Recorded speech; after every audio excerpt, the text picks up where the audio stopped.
obviously is hopefully we can kind of see this coming is a COMEX default. What are your thoughts on that? And maybe get into some of the data that you and Eric discussed quite a bit on the Week in Review there about how many ounces per year. Hello and welcome back to Week in Review with Jen and Doooovid.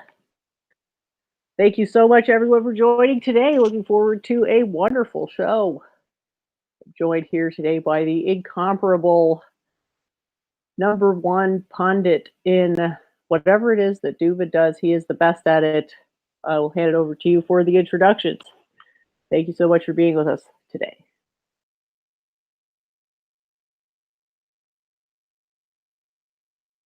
Oh, Doooovid, you're muted. Hey, sorry about that. Yeah, good to be back. A good week. Not much big excitement. However, been doing a lot of studying, a lot of reading, and hopefully we're going to have some interesting things to talk about related to the upcoming Science of Consciousness conference, and with our good friend Dr. Stuart Hameroff. And thank God, it's been about a year since the last one, and there's another conference coming around. And we'll go over some of it. Let's put the link in the chat real quick, and that is September 14th. So that will be the day after next Week in Review. It'll be a few days, and that one is online. And so hopefully we'll talk about consciousness, and we'll see the updates and things going on in the field. Besides that, there's things happening around the world we could talk about and comment on.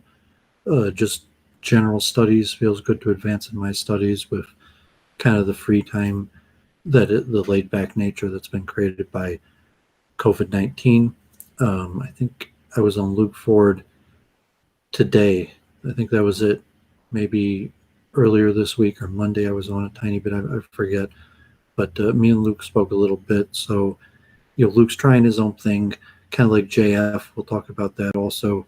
So I think, Luke is not sure where he's going, but, I might appear on a show every now and then, but it's not unlikely we're going to continue daily. And what we're going to talk about is this week, me and Jennifer, should we push and go big on streaming? We got the huge 4 viewers watching us right now. And I've tried to share the link, and because I'm streaming on the same computer that I'm sharing the link, it's like ultra slow. So I think we've been pretty consistent. We were higher for a while, and I would like to get our numbers back up. But generally, I feel like for example, the Honking just subscribed to the channel, and I feel like we're getting like more consistent. But yeah, we need some growth. Please tell your friends about the channel so that they can come here and be as happy as you are.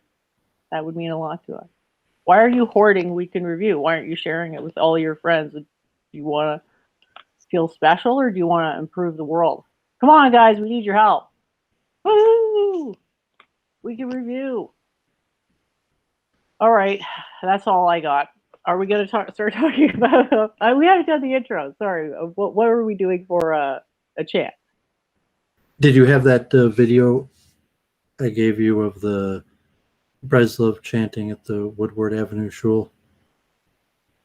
When did you send that one? Because I can easily pull it up. I just one of the more recent ones on Facebook. All right, so I didn't actually see it, sorry, and I didn't pull it up. So it's going to take me a while to get it, because I'm still trying to share the link to remedy the fact that we only have, 3 viewers? Okay. And I apologize, So just real quick, my week involved writing a blog post that I just put out last night. It was really funny because I got like this feeling. It was just like a feeling. It's like, I should write about this. And then I'm looking at my predictions, and it's like, well, those numbers are really close to what it is right now for the NASDAQ. And I'm like, oh, that's weird. It's predicting the event in November of 2020. And I was like, it's kind of soon. Anyway, I was inspired, I guess, to write about it. So it was interesting to see those possibly line up. We'll have to see where it goes. Yeah, I'm sorry. I don't think I'm going to be able to load this up in any reasonable amount of time. You're probably going to have to talk for a while because it's only streaming. I guess the OBS is hogging the bandwidth. So you mind talking for a little bit? Yeah, I was going to have Jennifer play a Rebbe Nachman tune, and there's a band called Simply Spot that comes to Detroit relatively frequently, not every year, but every few years for different venues or events, usually Chabad houses for Jewish holidays. And they're in Sfat, which is a mystical Jewish city where the Arizal, the original Kabbalists, settled about 500 years ago. And the students of Rebbe Nachman are very influential in Sfas and the current modern propagation of the teachings of Kabbalah. So we mentioned last week the protests in Jerusalem about the pilgrimage to the gravesite of Rebbe Nachman. And so there's been more in the news. I figure I have a clip on my own channel of a popular Breslov tune. I'm not sure if the tune goes back to Rebbe Nachman at a local synagogue by this Hasidic band from Israel in the town of Sfat. And I mentioned Luke Ford today. There was some violence and there's some politics going on with this pilgrimage. And it's ironic because the pilgrimage place is the site of multiple massacres. God forbid that Uman, there's a few different towns in the Ukraine. There's Breslov and Uman, but Uman is where Rebbe Nachman, who I think died in like 1840, passed away, and is buried there. And the legend is that people who pray by his grave on the Jewish New Year's, which is coming up next week, have special blessings. Good things happen to us if that there's some special spiritual power. And we'll talk about, maybe me and Jennifer are going to debate on dualism, saying what's the source of the spiritual power, if it's from an external dualistic force, or if it's something to do with actually the gravesite and the body of the righteous person, is likely to be resurrected. And also Israel, it said that why don't we exhume the body and bring it to be buried in Israel? We're Jews, we're in Israel now. Why are we making pilgrimage to the Ukraine? But because of the COVID-19 lockdown, it's very difficult to make the pilgrimage. And because this pilgrimage has been such a big thing and relatively good terms of powerful Israel in the last few decades, they built an economy and like a tourist attraction around the annual pilgrimage. So there's like 10 kosher restaurants and hotels. And we could talk more about the interesting dynamic. Like you could buy a residence in Ukraine for like. But I don't have this link. Sorry, the new Facebook is making it really hard to scroll up. So can you send that link again for the song? I'm sorry about it. I didn't actually see it.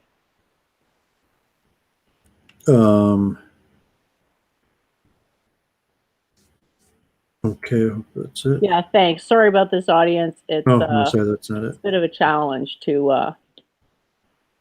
Yeah, see, I guess we're just not 100% right now. It's like Doooovid just sent me the link to the show, which is really funny. But we were like, just like before we went live, it was amazing. And then when we talk about JF and his, his problems, we say, yeah, I mean, we're not really cut out for professional streaming, unfortunately. We're both introverts. It would feel like it was a soul-sucking drain on life to do that. To do it every day. To do it every day just would. I don't think I could do it. I would have like, I don't want to say nervous breakdown, but I become exhausted quickly. And I gotta reload up. Okay, thank God I was in my Google history. Yeah, sorry about that. It's just sometimes you send me so much stuff that it flies by. That I had that.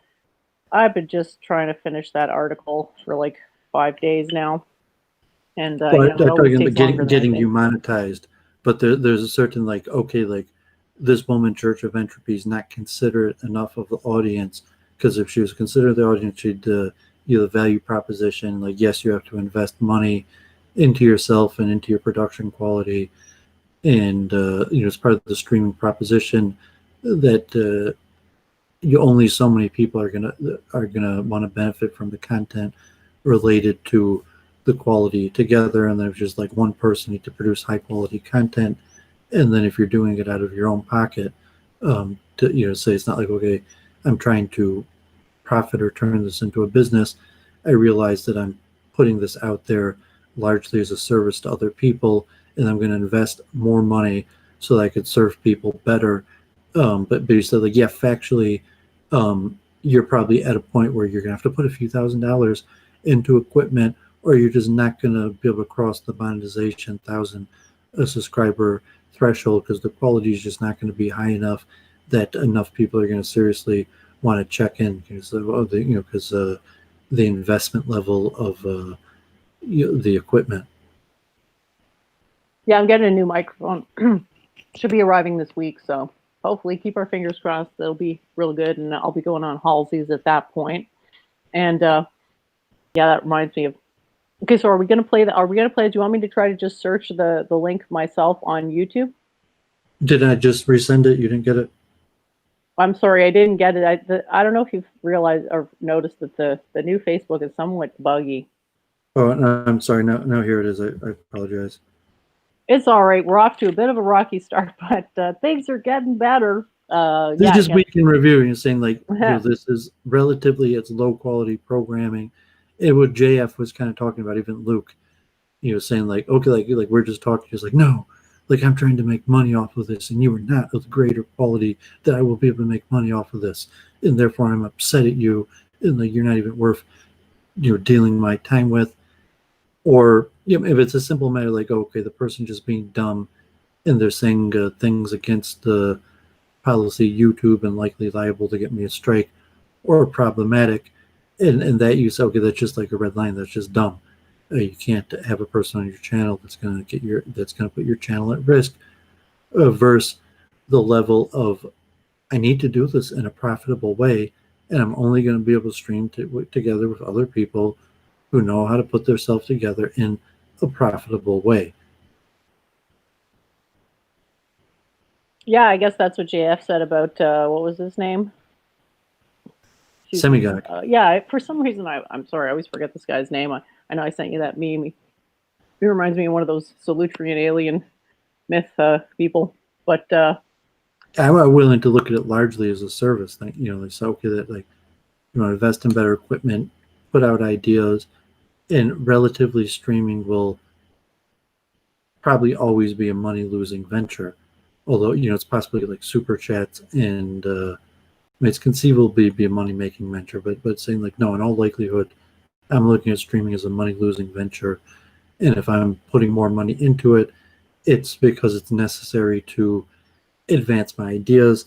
And maybe if it's like JF and I have a book, so if I'll let Jennifer play this tune. So this is probably the most famous historical Rebbe Nachman tune going back a few hundred years. There's a few other ones, but this is probably from the three most famous Breslov Rebbe Nachman tunes.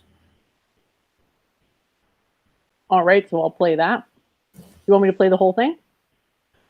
You just play like two minutes of it or so.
All right, and we're back. Thanks for sharing that with everyone. Can play the rest of the video in the background if we want to transition back to the regular show. If you have the playlist there, you could put it maybe to the fifth video. You get a little bit of dancing, like by a few more minutes of this, and everybody got up and was dancing a little bit. But there's different sects and schools within Hasidic Judaism, and like the Chabad Lubavitch, we played the Rabbi Chabad last week, was more intellectual and was understanding, like Kabbalistic concepts about how God is manifested in the world, or the purpose of the Jewish people in terms of bringing Messiah. And Rabbi Nachman was more from the heart and focused on developing a personal relationship with God and the emotional connection. And Rebbe Nachman encouraged ecstatic dancing and chanting and singing. And the festival in Ukraine right now that people are risking quite a bit to illegally, go against lockdown orders to make this pilgrimage, is known for ecstatic prayers and chanting. And if you're in Israel or New York City, the Breslov Hasidim are maybe, sort of even comparable to the Hare Krishna, that you'll see them like on street corners handing out literature and chanting in large side curls. And in Israel, because they do outreach like that and chant and dance on street corners, they're famous for recruiting quite a few of God forbid, people who've made really bad decisions in life, and the kind of people that would be likely to join a religious sect by seeing people chanting and dancing on a street corner. But thank God that's Judaism for you. And Rebbe Nachman is an integral part of Judaism. Rebbe Nachman was the great grandson of the Baal Shem Tov, and you're probably one of the most biggest proponents of Jewish meditation and mysticism for generations, as saying that tens of thousands of people make pilgrimage to his grave every year in the Ukraine, of all places. That there's still a sizable amount of Jewish people in the Ukraine, but just the memory that the sage Rabbi Nachman, who was an Ashkenazic Jew at the time, lived in Ukraine, and almost none of his followers any longer live in the Ukraine, but still 30,000 people, largely from other places around the globe, will return to the Ukraine, and even this year with COVID-19. So hopefully you'll set a tune for some interesting conversations. Like, what do you think about this debate, me versus Jennifer, on modern day debates? You want to talk about that first? Sure. Well, it's probably a good time. We got election coming up. Modern day debate channel that's pretty much been gathering momentum since it came out. It's a very professional operation, and although there are some not the greatest debaters in the world, they keep it up. And I think the most recent one, what was it? Whether Jesus was a real person or a historical figure or something like that. They go into some, oh no, whether the moon landing was fake. That was it. I didn't actually catch that one, but I noted it was interesting that they were covering that subject. So yeah, Doovid and I had been toying around with the idea of having sort of a LARP debate, but also educational, on this channel about dualism versus non-dualism.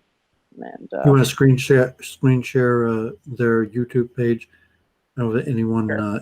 Are people in the chat? I mean, Yochanan Avram's in the chat, and he actually participated on Modern Day Debate, and I saw there were over 100 viewers that time, and hopefully that helped him grow his channel.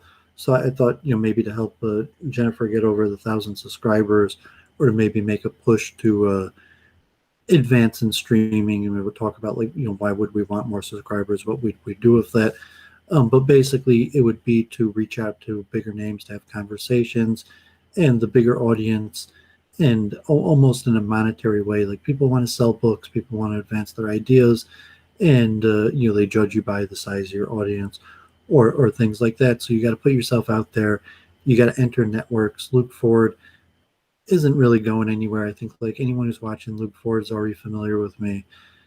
There might be a few new people coming into Luke Ford, but I don't think too many new people are coming into Luke Ford. So almost anybody watching me on there is already familiar with me. And Jennifer, where she was on even JF. Most people watching JF are probably already familiar with her also, although he's getting new names, and so we have to put ourselves out there and enter a new circuit, and have to have a source for getting in new people, like Howie or Super Libra, Vince, Gandalf. We had a whole bunch of people in and out through the stream, but maybe open up the floodgate of possibly tens of people that are already involved in debate. Like this idea of taking people that watch Week in Review and are, academic, interesting people, and kind of like, training and grooming them to become streamer debaters has largely been a failure. And in fact, like Gandalf is probably the biggest success of that. Vince, I guess Vince was a pretty good success. Like Vince is probably the biggest success of Week in Review in terms like he already was a media personality, but he came on Week in Review, and we were able to set him up in streaming, and I don't know if he's like really a streamer yet, but saying Vince is a guy who you just took seriously, listened to our advice even though he disagreed with us, shared his ideas, and now he's in the circuits, and he's a streamer. He's got his own channel. He's only got a few hundred subs, but he's doing well, relatively. Gandalf, whether he returns into streaming, was doing pretty well. He built up his own channel, a few hundred subs. Howie already has a channel. Super Libra's channel's building up. It's looking good. Looks like he's he hasn't got quite hit 100 subs, but he's building up his channel. He's starting to guest. He's talking to people. So I think that's the kind of results we want to produce. But the level of saying like, okay, are we really going to get Gandalf or Howie or Claire or any of these people that we worked up to speed for production value debates, and saying like, no, it's not really working. Like we're still working at it because it's a worthy endeavor, and kind of like it's a charitable endeavor to try to teach people how to become enlightened, and debate is part of that process. However, it's a very long, difficult process. So therefore, me and Jennifer would say, okay, let's just enter modern day debates, put ourselves out there, and kind of like the old day Warski JF. That it's not as big, but they have a channel. They're doing it. They're putting out multiple debates a week, and they're not the only ones doing it. They're all over the place.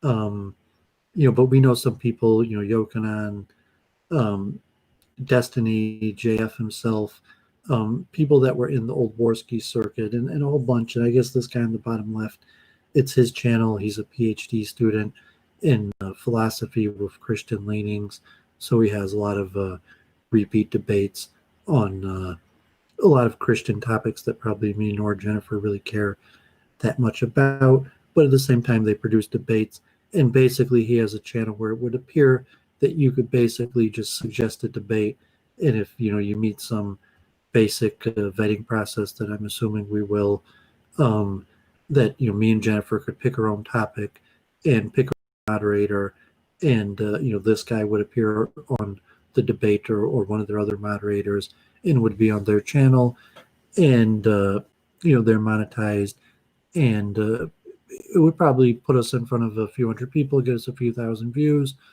and hopefully make their channel some money, and maybe that would be big enough to push Jennifer over 1,000 subs to where she would be able to be monetized. So and then from there, maybe some of the people in their circuit that see us debate there, we would be able to create our own debate circuit from other people who are already in the debate circuits, as opposed to this endless process of God forbid, mostly failure of trying to train people from our chat to become streamer competitive debaters.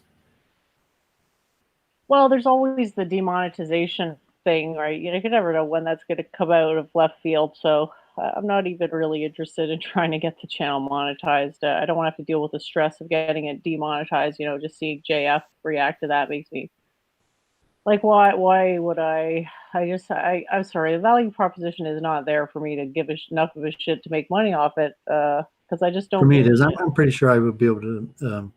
I have, in fact, like I've never once got a strike.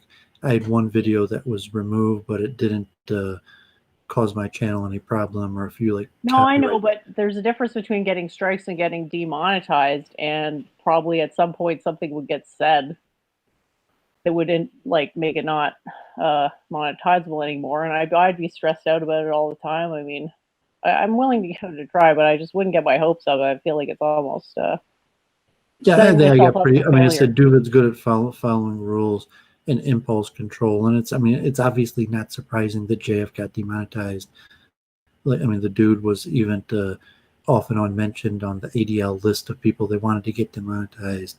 I mean, he's had like David Duke and Richard Spencer and all these guys on his channel. So I'm saying the fact that JF got demonetized, like, I mean, especially if you're moving in a direction of like science or non-controversial issues. Science is pretty controversial sometimes, and there's a lot of people that aren't. What is it? Saying it's your choice if you how you run your channel and the topics you choose to talk about, and it's pretty easy to not get demonetized. It's like you were in university, and it's basically just like being in university. Like it's pretty obvious what the rules are not to cross, and sometimes just like, oh, I just so much want to cross the rules. But you know, like usually, like no, I don't really get that. It's more, I think, a consequence of the people that come on the show. Like how do you? I mean, I don't think it's necessarily that easy to tell people what to say and what not to say. Like I got a guy who's interested, not only him coming on the show, but his whole like group of friends or whatever. And he's like, you know, can we just talk about anything? And I'm like, yeah, but like, well, you have bad karma. I mean, God forbid you have bad karma.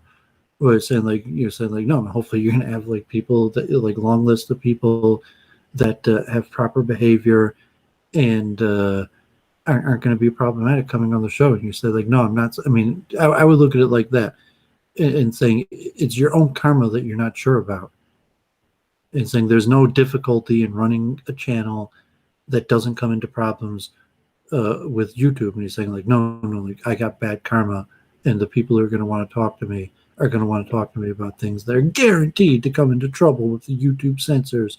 So it's almost like not worthwhile. It's okay if that's your karma, that's your karma.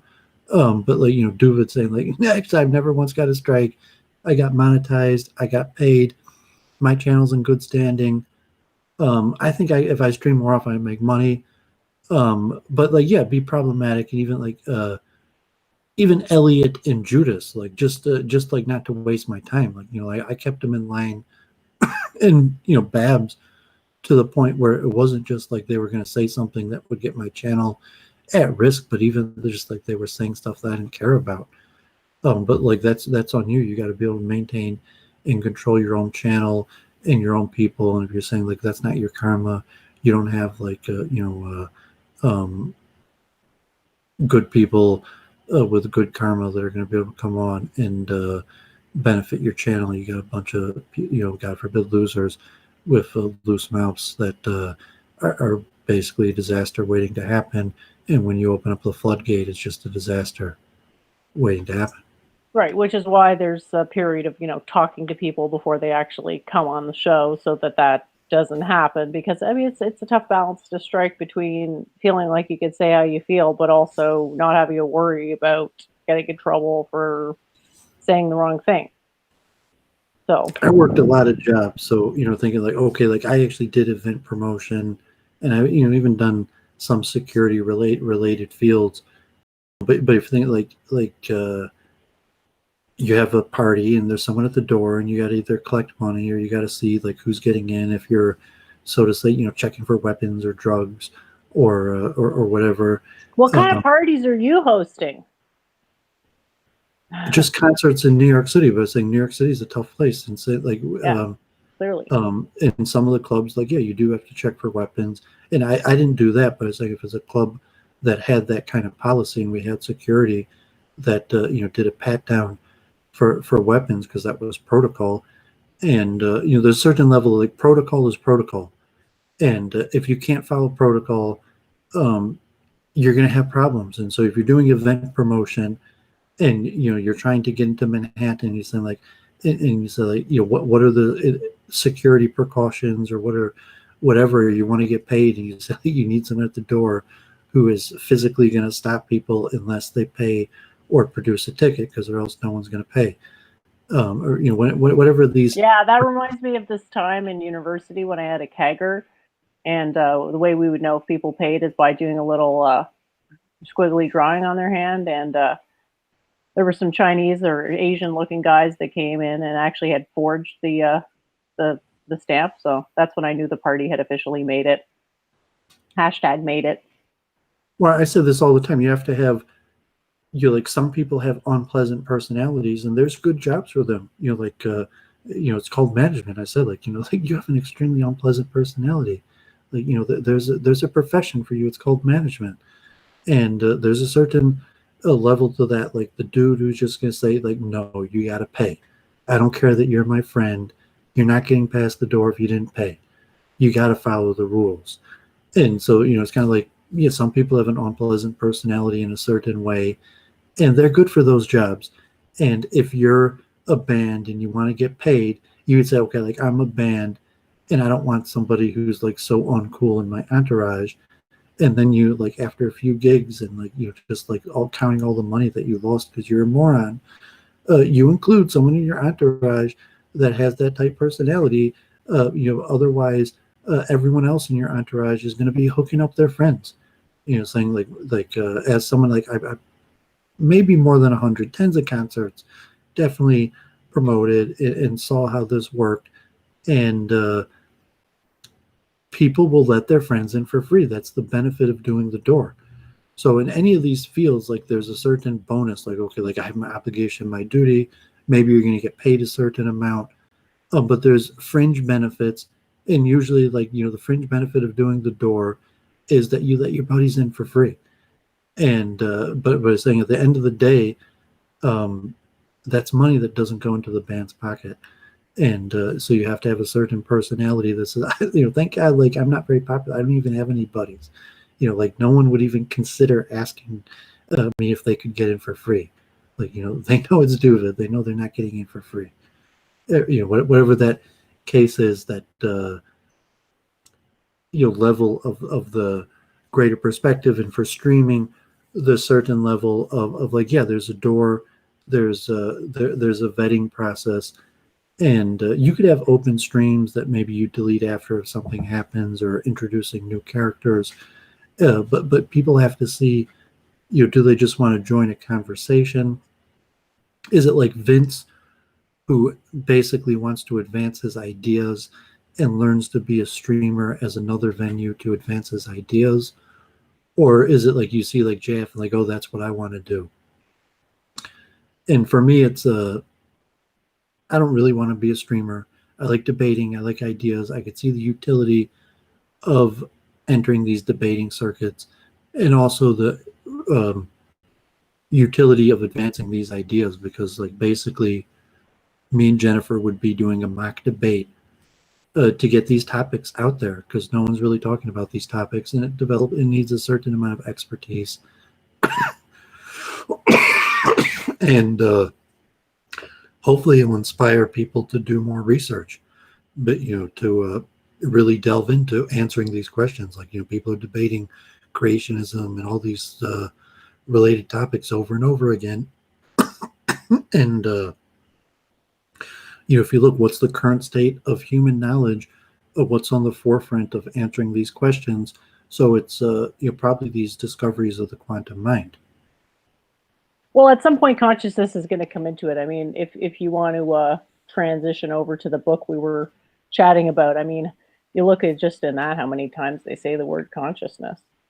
It's always, I had made some notes, I think, just about some important points, namely, yeah, that one was that the consciousness was always coming into it, the locality problem, and another one, self-locating information, which I thought was somewhat interesting.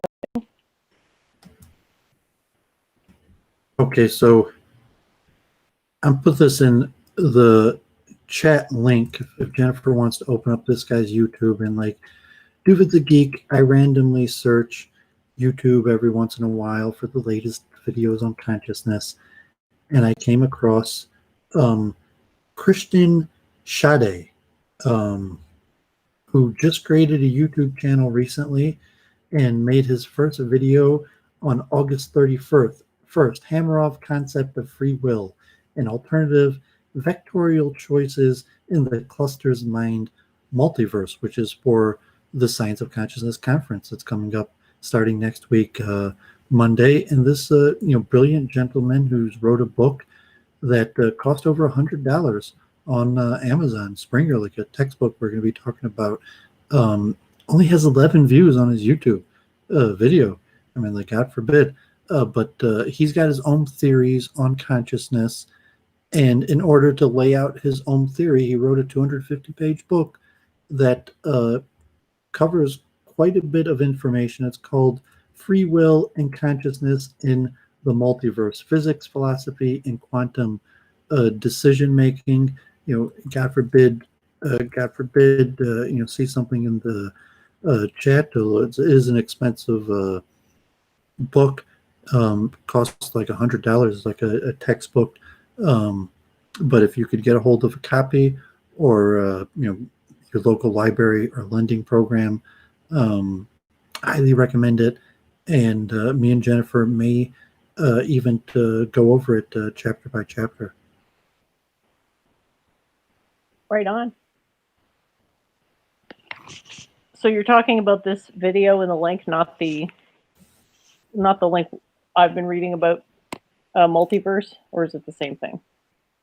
I'm just saying how I came across it, because I was searching for the latest videos on consciousness, and this man just made a YouTube video, and I watched his video, and then I saw he wrote a book, and so I located a copy of his book, and I've been reading it, and it's very interesting.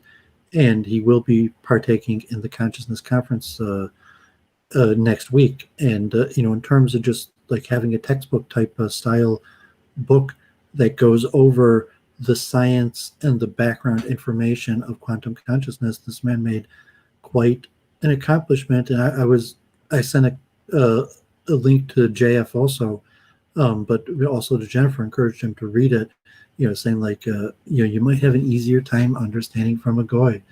A lot of the people involved are Jews, and might have a certain way of seeing things or explaining things that might be hard for goyim to understand. So, here's a goy who wrote a textbook on quantum mind, and it's pretty good. I think Jennifer, I highly encouraged her to look at it, and I think she's glad she did, although I'm sure she also probably largely disagrees with his own theory. I don't know if I disagree with a multiple truth hypothesis. There's truth to his theory. But let's say I'm not drawing the same conclusions from the evidence he is, although he lays out the evidence quite well. Well, he's taking a pro multiverse perspective. And I guess that has to do with the problem of quantum indeterminants. So, I mean, I don't really think that these theories can be 100% right or wrong. I think it's a matter of whether what's been defined is physically real or not, and whether they got the chain of events right. And for something like multiverse, I'm not even sure what that means. Like they're saying we're using a multiverse model, but they're not actually coming out and saying like, because when I think multiverse, I think like that there's a bunch of different universes where, there's a version of me with blonde hair and blue eyes or something. You know what I mean? I'm still not quite even clear what that even is. Well, he clearly explains it. And so from his perspective, he's saying that the main school of thoughts following the Copenhagen interpretation, which is like an amalgamation of Heisenberg and Bohr, and is kind of a conservative approach to be the most in line with Newtonian classical mechanics, and it points to determinism. However, that it doesn't have to be the answer, and there's many problems with that. There are alternative theories, but the concept of the Schrodinger wave equation, that we don't have to talk about the cat because that's just some silly example they used to explain it, but saying that the reality of reality is not an event, it's a probability curve. And so what is reality? The measurement problem, or Jennifer has explained this multiple times, that when we measure, we observe something, if the states collapse and you get one reality of the probability curve. So this kind of paradox that physics doesn't understand.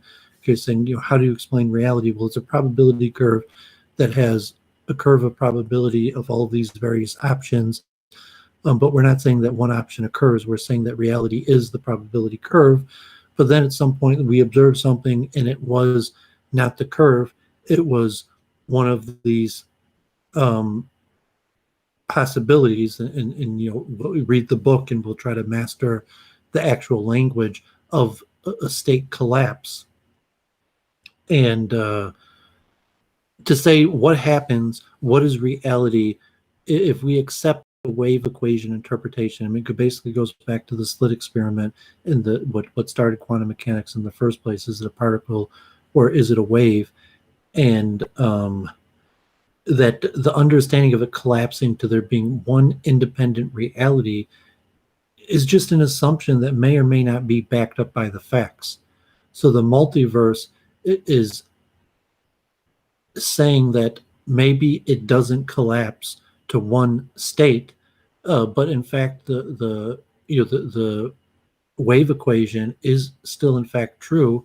And the reason why we get one state and say, okay, in our subjective consciousness, we experienced one state collapse of the probability curve, but at the same time, it doesn't mean that that was the reality that occurred, because there's a multiverse of the other options. But it doesn't mean like, multiverse with like fantastical universes. It means a multiverse of the wave equations. And so there's he explains it extremely well. The concept I mentioned constantly, the technical terminology of a boundary condition, because it'll be mathematical, but the wave equation is your set of realm of possibilities.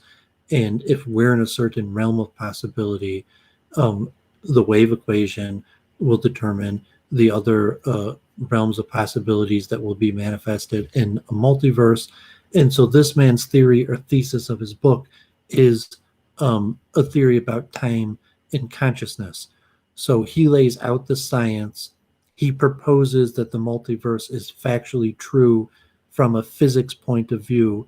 So he goes, through the trouble of explaining the Copenhagen interpretation and why he feels that that's incorrect and the multiverse is more in line with the evidence. But that's not the thesis of his book. The thesis of his book is a theory about time and consciousness, where the multiverse is just one of the axioms. So it's not like a physics book like Tegmark, who's saying it's the multiverse, man. That's the thesis of the book. So here in this man's book, the multiverse is an axiom for the thesis of the book, which is about consciousness and time. Well, thank you so much for that wonderful synopsis. Would you like me to read a little bit from the book that I thought people might find interesting? It's on page 33. Hello? That a yes? Did you want to read from it, or do you want me to read a little bit? Well, I've got a little thing here. I'd be happy to read it. Unless you want to read, in which case that's fine. Well, if you're reading from chapter 2, I might as well start from chapter 1. Cool. Okay, decision-making is a core paradigm. There are probably many fields to look at and to demonstrate the changes that the multiverse perspective suggests for our worldview. This book will look at the quantum multiverse mainly through the lens of decision-making. It will not only show that our choices can be freely made, but it will more generally look at a way we make decisions in the multiverse. At the center of the decision sciences are normally a general decision-making framework, the notions of probability and utility, and strategic choices and their applications in economics and other social interactions. The book will show that the perspectives on choices will indeed be changed when adopting a multiverse view. So just read a few highlights. So in a nutshell, the 3 ingredients of free will. One of the most interesting aspects of decisions is whether there are actually any, or whether they can freely be made. As I'm going to demonstrate in some detail of this book, free will is possible on the basis of quantum mechanics, albeit the type of free will is different from what folk wisdom might expect. Free will requires 3 ingredients. First ingredient is the existence of alternative possibilities. This implies selecting, or rather newly proposing, this is this man's hypothesis of this book, a certain form of the multiverse interpretation of quantum mechanics. Not all variants of the multiverse interpretation are equally free will friendly. but as important implications for all of them is the existence of plethora of versions of yourself, versions of yours you are not aware of, slightly simplifying the story that I would have to tell later in this book. Let me suppose that I'm driving through a big city and decide to make 2 subsequent right turns. Then there's a version of mine that already took the left in the first decision and is now facing a different situation and different choices than I am, living in a parallel reality. Another version, so on. The second ingredient is parallel times. He's going to argue that objectively there is no flow of time from past to present to the future as we would normally suppose, but that the flow of time is rather subjective, a perceptual phenomenon. This thought is somewhat consistent with the B theory of time in philosophy, often equated with eternalism.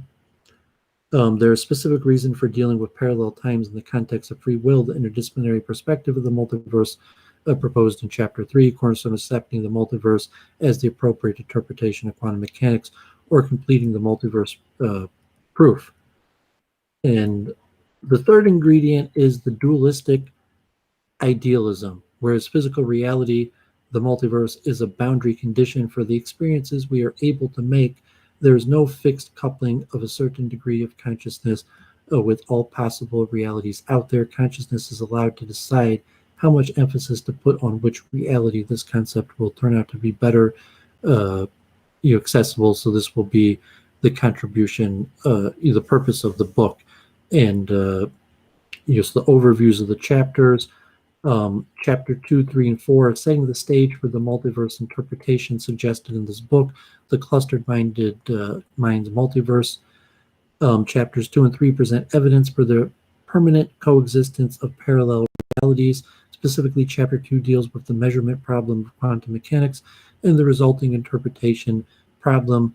It also concerns itself with the principle of decoherence and suggests a new perspective on it. It finally shows that according to physical theory, the multiverse interpretation of quantum mechanics is the most parsimonious of the proposed interpretations, even though slightly less parsimonious is claimed by authors belonging to the Oxford interpretation. The chapter aims at being comprehensive for a large number of readers, even though I have to admit that despite leaving out any mathematical development, the degree of abstraction and complexity is unavoidably high at times. The chapter contains 2 boxes. Box 2.1 deals with the question whether quantum correlations or decoherence are to be interpreted top-down or bottom-up, whether those correlations might start within consciousness. And box 2.2 discusses the questions whether the multiverse interpretation is able to solve the locality problem of quantum mechanics. The chapter ends with presenting and discussing some objections others have raised against the multiverse interpretation of quantum mechanics, as well as support that has been crafted in favor of it. So the introduction goes on with more, and this man develops his own thesis, as I said, that there's some sort of time-independent reality, and consciousness is some sort of journey between multiverse of reality, that if we move on the book. But his mere chapter 2 is really a pretty good, one of the better ones I've read of an overview. So with that, I'll hand it over to Jennifer to present chapter 2.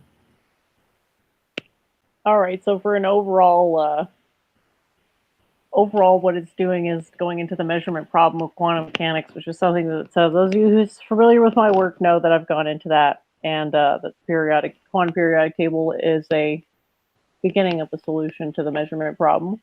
At least it situates the observation event such that you can isolate what the measurement limit really is. So they've presented all these different views on quantum mechanics, and they called the Copenhagen interpretation quasi-Newtonian, which I thought was very interesting. And I guess I agree with that. And they contrast it with the multiverse, which is for quantum computing. He makes that argument, and I'm not really sure how it's supported, other than to say that there was an experiment that appeared to maybe leave the waveform intact post-measurement. So I thought that was interesting that he was looking at it that way, because it forced me to look a little deeper at the difference between just a waveform compression and a measurement event, or a collapse event rather.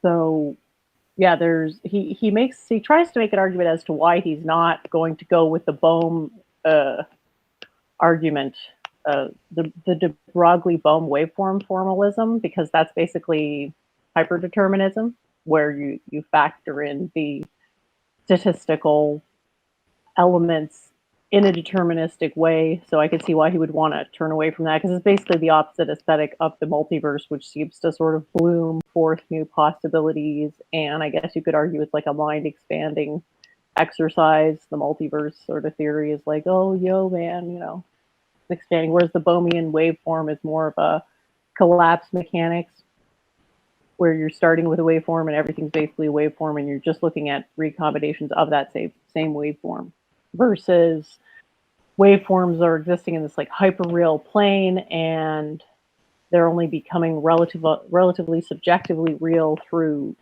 individual collapse, which is starting to show the inevitability that time isn't what we think it is, basically. It also goes into this idea of decoherence, where he says it doesn't satisfactorily account for the loss, so that there's some problems with decoherence and distinguishing the measurement device from the thing being measured, because he says something like there's no way to privilege the observation event between the observer, the physical like scientist, the measurement device. Like there's no way to distinguish them between each other. I'm not exactly sure what the argument is, but I made a note of it. And that's how he comes up with the idea that consciousness has to impact the measurement, but not being able to isolate any of the measuring devices as special enough to account for waveform reduction. So I guess he's sort of setting up what he sees as the things that are lacking in the modern system as justification for his own system. And yeah, that's about it. I had a little part I was going to read. Unlike Heisenberg's position, an idealistic version of the Copenhagen interpretation, the position taken in the current monograph is based on the universal wave function. Hence, it is opting for a multiverse interpretation, so that the limitation of ego applies to each version of the observer, but the entirety of versions looked at together would not be self-limited. One might think of this perspective as linking Heisenberg's philosophy, Schrödinger's mathematics, and Everett's interpretation. Consequences of this step will become clearer throughout the remaining chapters. It makes sense, however, to present the basic position in a nutshell. Correlations have no direction. They do not imply any direction of causality. That is as true with quantum correlations as with any other correlation. Since the only difference between closed and open system perspectives is the existence of consciousness within the open system, all quantum correlations might be seen to start rather than end with the observer's consciousness.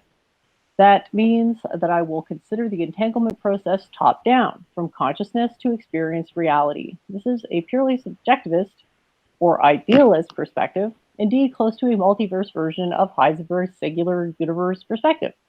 A purely subjectivist perspective is also briefly mentioned but not pursued in the monograph by Wallace. It's actually Savage's 1954 view, and implies that the half-life of uranium-235 is not an objective fact about the universe, but no more some collective agreement among scientists. I would like to push even further and speculate that in a deterministic universe governed by the Schrödinger equation, the fact that a specific version of the observer measures the decay of uranium-235 atom at a certain point in time might be rooted in a certain decision made by consciousness. I found that a little bit hard to follow, because what is consciousness? So, I mean, it sounds like he's talking about human consciousness. He doesn't really define consciousness that clearly, so there's a question. Like, I haven't thoroughly read the whole book, but I did like his relative overview, and it's like I'm getting a little feel of the theory that he is advancing, and so I'm unsure what to think of that as of now. But people who want to learn more about the topic, gotta say, this is a great book, a great material, a great way to familiarize yourself with the topic. And mention that me and Jennifer eventually would like to publish. Jennifer always has a blog, and you publish in all types of venues: streaming, popular literature, blog, but also scientific literature and a book. So thank God this gentleman um, has published a book, and it's a good read. It's interesting. JAP's book's expensive. This man's book is substantially more expensive than JAP, so you have to really be interested to purchase it. I mean, it's possible there might be complimentary copies available at your local library or university or lending, or however people make these things available. Um, but the conference is coming up, and say me and Jennifer, if we eventually published something, would have to go through this process of giving the history of the idea and a background of the current various, what's the question and what are the current answers to the phenomenon, explanations to the phenomenon we're pointing out, because obviously people throughout history have probably noticed the same phenomenon we're talking about and came up with different explanations, and then to demonstrate what we're saying is unique and how that fits in the overall your current environment of ideas. So it takes a lot of work. We've been at this episode 71 now, so a substantial amount of work. Like the amount I keep on buying more and more books every week. Saying here this man. Some of these books are getting more and more expensive, but it's a passion of love, and the answers. We're trying to answer really the most complicated question, the biggest question out there. And we're not going for easy, low hanging fruit. Like me and Jennifer are basically going straight to the top in trying to answer the most difficult, biggest question that everyone's asking. Awesome. Yeah. Well, one thing I can say is that reading that inspired me to make this meme here. So I've got it displayed on the screen. I don't know if you can see it, but it's not really a meme. It's more of a informational diagram. But I really like this image of a waveform because it shows the natural compression of a bound sphere. So the energy will sort of foil out in a way as to like disperse itself amongst its volume. So this gives you a pretty good idea of what type of object you're looking at when you're thinking about a quantum field. Like everything has a quantum field, right? We don't really observe much quantum fields other than our own consciousness. There are exceptions, obviously, like you can partially observe fields from like phones and stuff.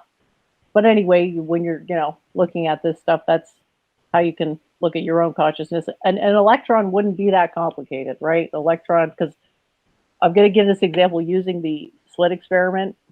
An electron would only be a sphere because electrons are your basic building blocks. There's nothing there. And this is a generalized waveform. And so it'll be an electron all the way up to something this complicated. And then there's going to be an additional deformation that's going to be imposed by the shape of the physical body that the quantum waveform is actually inhabiting. We got this waveform and it evolves. And it doesn't do anything unless it comes into contact with something else. So if it comes into contact with something that is solidified, then it'll change its geometric array, such as to conform to that object, right? Like in the slit, you've got a tiny little hole, and you've got a literal field that occupies a spherical volume, and it's got to squeeze through that hole, right? So if we were thinking about that type of transition on our scale, it would be like a blob sort of deforming and then coming out on the other side like a bubble. It would be the exact same bubble on the other side, except that on the quantum scale, that it's not quite what happens because something is changed about that as it goes through the slit permanently, i.e. it has a particular velocity vector according to the Heisenberg principle, delta x, delta p, which is connected to velocity, are canonically conjugate, so really small delta x equals larger delta p, which is larger delta v, and then that becomes sort of frozen in time at that point, but there's no energy that goes from the electron into the slit. There is no transfer of energy from the electron to the slit because you look at the slit, if there was a transfer, eventually it'd get like burned up or whatever, but that's not happening. There's literally no energy transfer, but there's something that happens to the literal proportions of that waveform in such a way that it's registered at a place where it wouldn't be registered if that slit wasn't there. So that's called the deformation. But an observation event doesn't occur until there's actually an energy transfer from the waveform. So when that electron gets to the screen, its energy is absorbed into the screen. And that's how the screen can come up with this little measurement. So that's the major difference. And it helped me anyway. Looking at it from this guy's perspective helped me put this together. So it allowed me to come up with a semi-equation, because you're going from R3 to R3. You're starting with a three-dimensional object, and then you end up with a three-dimensional object, but it's compressed in some way. And the easiest way to visualize that compression is through the familiar single-slit experiment. This is why uncertainty is so hard to visualize, because on our scale, going through a slit, the original form would be refound, right? Like if you had a bubble of air going through water in a hole, and then it went up to another like tub of water, it would become a sphere again when it got to the other side. Nothing about it would really change. It might blob around a little bit, but it'll still return to a sphere. Whereas on this scale, it's sort of what you call it is polarized. And you could do like subsequent interventions, right? When you have this single slit experiment, like if you put a magnet in the path of once it goes past the slit, it'll change the result once again. But it doesn't change the inner energy of the electron, and that's really important distinction. So thank you for listening to my ramble there. I reviewed the Tegmark articles on the 4 levels of the multiverse, and he had some pretty good graphics. From the purely speculative mathematic level, if you took, what's the number of atoms in our world, and what are the maximum number of different configurations, and if you assume an infinite space, then you say yes, all configurations probably exist, but there are different understandings of what does it mean to be in infinite space. So if you're talking, it's infinite within a 3 dimensions. Like you have 3 dimensions, and each dimension independently has infinite potential within a physical space where it acts. But the observation of any one of those dimensions reduces the amount of additional information you can obtain through successive measurements. Yeah, so the question, like the nature and structure of space, is a different, separate question. I mean, it's definitely important. It's not. You can't answer the question of consciousness without answering this fundamental question about space, because it's the macro mind, micro mind argument of like all is mind, right? Like what is that? What does that actually mean? Is that all is a quantum computer? And then one has to understand the quantum computer, and then one can see why everything operates quantum computerishly. Yeah, so there's a whole vast spectrums of understanding. That's why, largely I created the multiple truth hypothesis, or if Jennifer prefers to call it the multiple axiom hypothesis, to recognize the whole vast spectrum of possibilities in our limited scope of knowing really how to define reality. So you could say that there's an infinite amount of worlds, and every single conceivable configuration of reality does in fact exist. And consciousness is some sort of trajectory where we, through volition or some sort of decision making, have some ordered progression that we go through these various possible states. But said from the multiple truth hypothesis perspective, is it that there's infinite states, or really all states exist, and this is just one of infinite trajectories, and all the trajectories are, so to say, in fact, true and in existence? Or is the truth, in fact, reducible to one trajectory, that there might have been multiple possibilities, but the fact is it took one trajectory? And when you want to say what was the objective truth, you're saying before the event happened, it was a probability curve. After the event happened, it was reduced to an exact trajectory. And then when you have the measurement limit, trajectory involves a certain geometry. What you're answering is the question of where does geometry actually take form? Because there's a place where geometry doesn't quite happen yet. Geometry only happens when there's a boundary. Yeah, and the terminology, that's why it's important, like reading the books.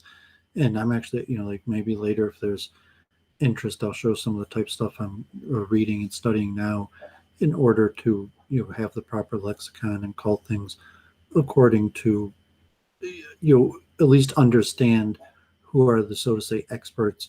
How do they term and phrase things, and if you're going to phrase things the same way that a consensus of experts do, or if you're phrasing things in a way that's not in with a consensus of experts, at least to recognize that and understand to say, there's a reason why they phrase it like this, and there's a reason why I'm purposely choosing to phrase it a different way, and it's indicative of trying to express something different. Well, would you agree that there are some terms that don't really have a an agreed upon definition? Like, for example, information or something like game theory is sort of very general, almost like you have you a boundary. know I mean, there's a certain idea that, like, it's pretty.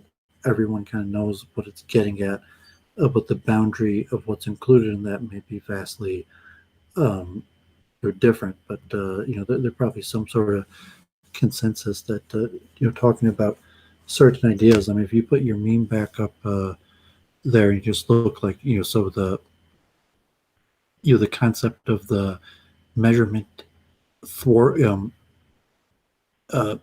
warping some sort of natural spherical figure that from a certain reality that so that's Jennifer in her theology and her theories and understanding that people have been following for a period of time, or to understand a verse, an alternative multiverse explanation that and then thinking multiple truth hypothesis, just to hold this all together, the implications on consciousness in saying that is say if a multiverse is true, does that imply by definition consciousness works in a certain way? And if multiverse isn't true, and you say Copenhagen is some sort of Newtonian and in one reality, what implications does that make to consciousness? And you have a certain theory of consciousness. Do you have to compensate and say, well, what realm are you working in? Or can you have a theory of consciousness and say, my theory of consciousness will hold in a Copenhagen or a multiverse interpretation, that my theory of consciousness is so predictive that either Copenhagen or multiverse, so to say, my theory of consciousness would hold. And then put to what me and Jennifer, if we do debate, and we should discuss, because if we do it, maybe we should move forward even instantly in trying to set it up on modern day debate, was I was suggesting that we would debate dualism, where I would be I was thinking that maybe the debate would be phrased: dualism, does quantum mind account for spiritual factors like the soul and reincarnation? We have to work with the wording a little bit, but we're saying that me and Jennifer are in broad agreement of spiritual factors like the soul and reincarnation and the quantum mind. And Jennifer would be taking the position that spiritual phenomenon, including reincarnation, can be explained by the quantum mind. And Doovid would be arguing for classical dualism, that yes, the quantum mind is true, and but it does not account for the essential nature of reincarnation of the soul, and you in fact have to come on to dualism in a separate non-material realm that is unaffected by any factor in the material realm to explain the phenomenon. And then we could introduce the debate, and it'd be a good way, hopefully, to increase awareness on this topic, because largely, if Jennifer goes on to debate more, because I'm agreeing with Jennifer on the vast majority of points, that likely who she debates are going to be disagreeing on, because I'm accepting reincarnation, quantum consciousness, quantum mind, all as givens, and I'm just arguing that you still need dualism to explain these. Yeah, as you were Yeah, it sounds like an absolutely wonderful debate. As you were talking, I was thinking one of the sort of structural problems with the Copenhagen interpretation is that it doesn't know whether it's axioms or theories, right? Like it sort of presents itself as axioms, but it's more of it's got some attributes that are more in line with a theory than an axiom. So that's why it's like, can you prove axioms? Well, no, like the guy in the book, he can just disagree with them. He could call them, quasi-Newtonian, and doesn't like it, so not going to go with it. But yeah, I think that would be a great debate. I'd love to. Do you understand what I was saying with the diagram? Is that the waveform becomes crumpled deformation? I hate that word. It sounds so dehumanizing. I couldn't think of any other term than quantum crumpling. Well, I mean, is this in opposition to what Christian Schade is saying? Probably not. Probably in some way it's not different, and in some ways it's complementary. Well, if the axioms are different, then they can both contain information. Like if you accept my wording of your own theory, then this is one of the predictions of it, is that there's always information that is not going to be recovered in any finite axiom system. So we may be beyond the level of agreeing / disagreeing, because to me it's like, I don't know if you could disagree with the measurement limit, because all it's saying is that there's 3 + 1 dimensions, and it's going a separate step to say that information is hard-coded into these dimensions. And so in a way, it's like a multi-dimensional universe. I don't like to use the word multiverse, but that's more just of an aesthetic preference. Like there is something about it that is holographic. So in that sense, there probably will be things where there's huge overlaps, even if the axioms don't agree. Because like what's he basically saying? He's saying time isn't what we think it is, right? I mean, not in so many words, but that's sort of what he's getting at. And I'm saying the same thing. Well, I mean, if I was doing like a quasi-capitalistic interpretation of what he's saying, I mean, he's largely saying time doesn't exist. And what's true is the multiverse. What is true is these parallel variations of reality that in consciousness is some sort of path trajectory based on micro decisions of which trajectory we take in terms of the multiverse. So saying reality, I mean, that would kind of, there's different levels of like, does he really mean that there's like all these physically different universes that have these different permutations, and that the one micro decision that I could have made one way or the other, that there's a whole other universe that just has the exact same thing except for the one difference in a micro decision I made. And you could be, yeah, there's an infinite multiverses, and yes, there is a parallel universe that's the exact same besides for every single micro decision that everybody made, and yes, that's going to be like an infinite, but so be it. And so I'm not sure if that's what he's saying, and if that's what he is saying, that like, yes, every version of reality already exists, and then consciousness, and there is no past and present. There's just this coexistence of all these infinite forms of reality, and that there's some sort of conscious trajectory that maybe like trajectory, like in terms of physical reality, is the improper way to look at it, like traveling a distance. But in terms of consciousness is just going from one multiverse to the next based on these tiny micro decisions or micro free will moments that we have. And from my, what I read of what he's saying, that's my simplified understanding of his thesis. And so it's okay, like he has a thesis, it's interesting, But like, you know, if he was my college professor or something, like he taught me about the subject, he taught me a bunch of information and how to do useful things, and he also taught me his own personal theory.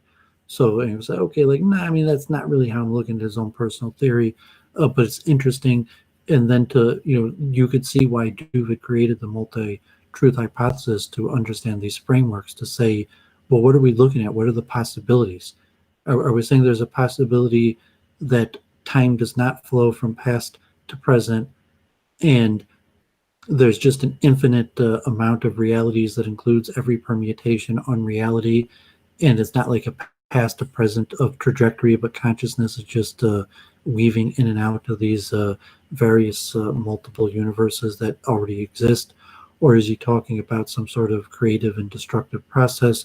Or is it holographic, where you know, or you're going to take like a Kabbalistic or interpretation of emanations of light and restrictions like the Simpson, or a Hindu model of the three gunas and Maya, and all of these various things. But it's like that's why Doooovid has the multiple truth hypothesis, because saying the limitation of being in human form is extremely limiting, and it's very unlikely that with the limitations of human forms that we're really going to come to some objective determination of the answer of this. So there's some level of armchair subjective, you know, we're talking about Rebbe Nachman, internal meditation. Like Doooovid knows that dualism is true, not because I could scientifically prove it, but because I have a soul and a power that I feel is powering me. And my understanding of the power inside of me of the soul is that it is not sourced in anything within the material realm. So I can say, okay, I read a series of sages and books and revealed scripture. I examined, you know, the best tradition of what is revealed scripture, you know, the Hebrew prophets or the Vedas, or, you know, whatever sages out there that have written on the subject, and almost a consensus opinion of you know, this view is dualism, that this force soul driver of consciousness does not emanate from the material realm. And so if you're looking at like quantum conscious, but now we know about the microscopic realm, and science has discovered the microscopic realm, and even quantum mechanics, and all these interesting things that the ancients really had no clue about. And you know, say, is it possible that these phenomenon of consciousness and spirituality that the ancients have always known about and people could always introspect can be explained by these modern phenomenon of the quantum mind? So Doooovid's hypothesis is no. In fact, the quantum mind is the method that the spiritual realm communicates with the material realm. Say that the control factor of consciousness is in a separate non-material realm, the spiritual realm. But you know, like Hamarov and the microtubules, or the various understandings of quantum mind works, that not that there's a quantum mind that produces consciousness, but there's a spiritual realm that communicates with the physical realm through quantum effects. And Christian Shade is saying similar things like that also, but I think in essence Christian Shade is not a dualist. He is coming on to say you don't need dualism. All of these phenomena that religion and spirituality have pointed at could now be explained through a scientific process that does not necessitate a separate dualistic realm. But like Doooovid is sticking with the best of the sages. And if I debate Jennifer, I was actually thinking of opening up with the famous letter of Baruch Spinoza's excommunication, which is largely due to his dualistic beliefs, which is pretty poetic. It's like, you know, cursed, you know, God forbid, cursed should he be when he rises, cursed should he be when he you know, when he goes to sleep, cursed should he be when he comes, cursed should he be when he goes, and it goes on for like 10 curses like that. And you're going to open the debate with 10 curses, is that right? I'm not sure how that's going to play with the audience. Well, I thought I'd do it to prove a point, and saying that one, it'd be like rhetorically interesting, and it's the actual writ of excommunication against Baruch Spinoza, and it's saying that and just is saying, what is this issue of dualism? Why was Benedict Spinoza such a bad man that the rabbis had to curse him so badly? And saying because he argued against dualism, and that he's saying like, yes, he was a heretic that should be cursed when he rises, and cursed when he lays, and cursed when he comes, and cursed when he goes, and all, so on and so on, because he rejected that the force of spirituality is from a separate spiritual realm that is not affected by anything in the material realm. Interesting. Saying that yes, Jennifer's ideas are so heretical that the harshest punishment historically has been melted out upon people just for espousing those ideas. Yeah, but Spinoza was a Jew.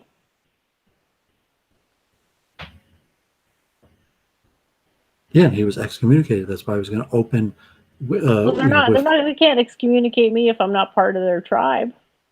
I wasn't making the debate on whether you should be excommunicated. I was just going to use it as a point to demonstrate that, what is this dualism?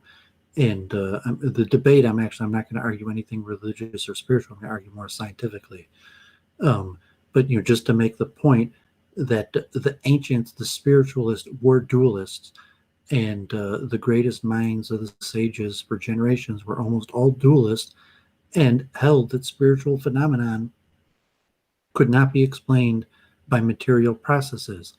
And just because we have these new scientific discoveries, do not think that we no longer need dualism, and now that we're going to be able to explain things like reincarnation in the soul and consciousness through material processes, we might understand them better than we had before, but at the end of the day, they are not material processes, and the answer to the hard problem of consciousness lies in dualism.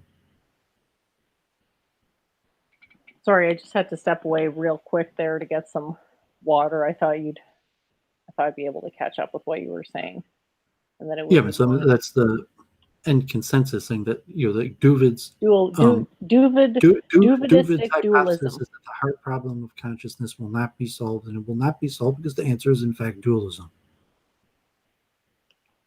So that the answer is that the answer lies in religion and not in science, basically. In your point of view. You take a scientific approach to religion and spirituality, was saying that the source of consciousness is not in the material realm, and the scientific process of empirical evidence will not work for consciousness. I mean, you could use methods of the scientific process to examine the spiritual realm, but you can't test it and experiment and make predictions in the same way that you can in the material realm. And Doovid is saying just give it up. Yes, the quantum mind is true, but no, that will not answer the hard problem of consciousness, because the quantum mind is not going to demonstrate the source of consciousness. It's just going to demonstrate that there's some mechanism in the brain, in the material realm, to communicate with another realm. Well, it's not going to help us actually understand that process or derive. It's like Plato in the cave. They say, there's some quantum phenomenon that's sending signals from a realm in a way that we can't understand how it's being processed. So it's the cave looking at the shadows. That's the best we could do.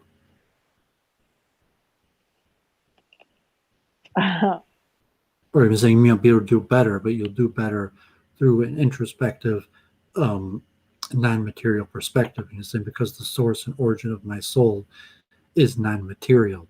So you access what do you mean by material? Well, in dualism, that there's a material realm and a spiritual realm, and the differentiating factor between the spiritual realm is that it's non-material. Well, you're not defining material. You're using a circular definition. You're saying, well, spiritual is different from material. Well, where's the line? These are debated between the stages, and there is a lexicon of terminology of qualified dualism or monads, I should do my homework and note that lexicon and you say we might be able to do a decent debate, but like I mean, relatively of the reason of doing these debates is to encourage myself and others to study and take these topics more difficultly, more seriously, and delve deeper and with greater focus into it. And just because I'm saying that the hard problem of consciousness will not be solved doesn't mean that there's not going to be gain from looking into it. Cool. Yeah, Aiken Drum says those non-falsifiable elements seem to magically morph into axioms. Yeah, that's definitely a problem because all axioms are unfalsifiable. So you can't have a falsifiable axiom. You can only have more reasonable and less reasonable axioms. And what reasonable, that's a little bit subjective, maybe even a lot subjective. Where you say, okay, like what is the origin of the soul? What is the destination of the soul? And you say, okay, you could have some sort of understanding of a physical realm of what happens at death, what the process of reincarnation looks like, but you're saying, no, you cannot make predictions. There's no way to predict when a person will die and who their soul is going to reincarnate into while they're still alive. It's just impossible. Oh well, yeah, it's not deterministic in that sense. Yeah, because it's self-created, it's not deterministic. Anything self-created, the best you can get are boundary conditions. You can't actually get a model that's going to predict the later state with arbitrary accuracy, because that would be a violation of the uncertainty principle. So the essential. So I was trying to think about whether it's possible that what this author and I are saying is actually more similar than we think. So is he? Because my problem is that they haven't defined consciousness, so I don't know what that means. I think they mean human subjective consciousness, but it wasn't clear. Like there was a experiment that was described where they looked at electrons, and I don't know what they mean by look, like with their eyes, or if they used a machine to observe, which it wasn't clear what they meant.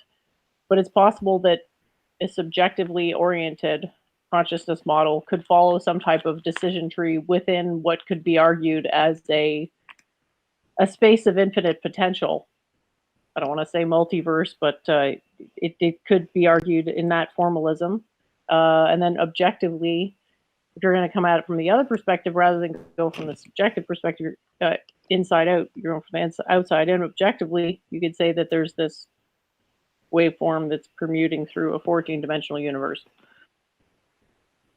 And the evolution of this system through time is going to be based on the parameters of that 14-dimensional universe in a way which is non-deterministic, because you're looking at quantum fields which are probabilistic.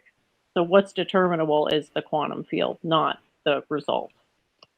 You can get the distribution of statistics, but you can't get the individual measurements before, because you have too much, I guess, entanglement.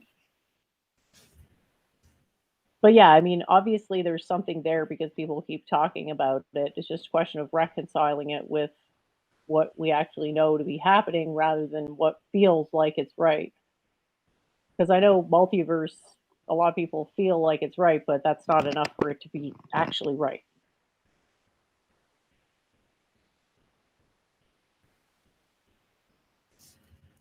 Now, there's a question in the chat, Doowovid, for you. Aiken would like to hear your ontological argument concerning many truths from your own belief position, and he thinks it might derive from a tohu and tikkun and shattering the vessels. Not sure if you want to answer that one, or. Yeah, I mean, those just various Kabbalistic concepts. And like, no, I mean, the multiple truth hypothesis derives from Doowovid's struggle to make way with paradoxical information and just resting with paradoxes, accepting paradoxes, to eventually coming up with a hypothesis that paradoxes are true. There's elements in the Kabbalah that led me to similar conclusions. It's possible I could derive some sort of Kabbalistic sourcing of my ideas or corresponding it with Kabbalists, but it's just an amalgamation of various thought I was doing with the reading through interfaith and multiple various competitive systems to explain reality, and recognizing that there probably is, it's not, we're not going to find one true explanation. And really it goes back to Gödel's incompleteness theorem. I found these videos I think I sent you on the map of quantum physics, but he has also a map of mathematics. And the concept of the Gödel's incompleteness theorem is like mathematics isn't true. We have symbols, and it's useful, and it provides useful information and the ability to do things like engineering, but mathematics is not objectively true and does not objectively describe truth or even how the material realm operates. And saying, is that one of the implications of Gödel's incompleteness theorem? And then in terms of if that is one of the the well accepted implication of Gödel's incompleteness theorem, then what is truth? If these things that are the best we could know to describe the material realm aren't even truth, then what is truth? And so it's going to take a more difficult approach to saying, how do we get at something that we can't even describe? The best possible. Luckily, Gödel isn't true, and the fact that you keep having to bring it up should be a red flag in your rational, like in your reasoning process. If you have to keep coming back to this thing that isn't true, according to me, how strong is your like evolution? I'm saying like you're the dissident on that. So I mean, just like like that. It has an obviously false axiom. It's saying that the number of truths is an. We don't have to rehash this every time I mention it. And it's saying like it's just like if you want to display an alternative reality, I mean, you become like like Norvin or something on that, where you're saying like everybody is wrong and only I'm right, and like but like, wow, I'm sure I'm not the only person who disagrees with Gödel incompleteness theorem. Literally nobody in science uses Gödel incompleteness theorem. Only people in philosophy use it. Huge red flag. If nobody in science is using the theorem, that means it's not useful. It's just something used in philosophy for rhetorical purposes. I'm not saying God changed your mind. It's just what you're saying. That's your only piece of evidence in support of it, and it's pretty tenuous. I'm just saying maybe you should find other things that support your position than Gödel, because just come back and always lean on that seems a bit desperate. No, I mean it's not leaning on. I mean, the Gödel's incompleteness theory is not an axiom of the multiple truth hypothesis. I'm just saying that it's largely accepted among philosophers of science and math that mathematics is not factually true. And again, that Gödel's incompleteness theorem is just one. Well, truth isn't defined. This is the problem. They're not defining the term. Truth is indefinable, but saying that math is not true is saying that truth is undefinable. And listen to me, Gilbert. Gödel's theorem is not foundational in mathematics. Gödel's theorem is spoken about in philosophy, and it's one of the reasons people don't take philosophy seriously is because you're using a math theory that is tenuous, has no applications, doesn't get used, is mostly ignored by actual mathematicians and scientists. You're using it to make other predictions based on a false or a negative axiom, excuse me. So if that's the only thing you're actually like leaning on to make your assertion, it's just not a good sign. Gilbert is asking, Gödel's theorem, he's asking, according to string theory, we live in an 11-dimensional universe. How did I arrive at 14 dimensions? I arrived at 14 dimensions by calculating the smallest observable thing, which is the proton, all the way to the largest observable thing, which is the largest interstellar distance. Okay? And there are 42 orders of linear magnitude between those sizes. Okay? So you're at 42 now. And then we understand also that space is always entangled in a threefold. So that is that you don't get one individual space dimension. It always comes in a triad, which is why you get these spheres that are always the base form of everything. So you got to divide 42 by 3, which gives you the 14 energetic dimension universe. That is not part of a simulation or string theory or a multiverse or anything. That mine is a holographic waveform theory. It's probably more in line with Bohm. And I try to make it as much in line with the Copenhagen interpretation as possible, but that has some redundancy problems and some axiom problems in it. Sorry to ramble on that. I just wanted to get to the question in the chat. But yeah, it is possible to define truth. It's just people don't want to. because if you don't define it, then it makes it easier to not come to any, like if you don't define it, you can't test it. So it's just a way of staying in the realm of hypothetical without ever having to actually commit to any conclusion. Like you're saying, oh, well, we can't know everything about the universe because this guy said it because he made a model about truth values that was modeled based on the number of prime numbers in a countable set.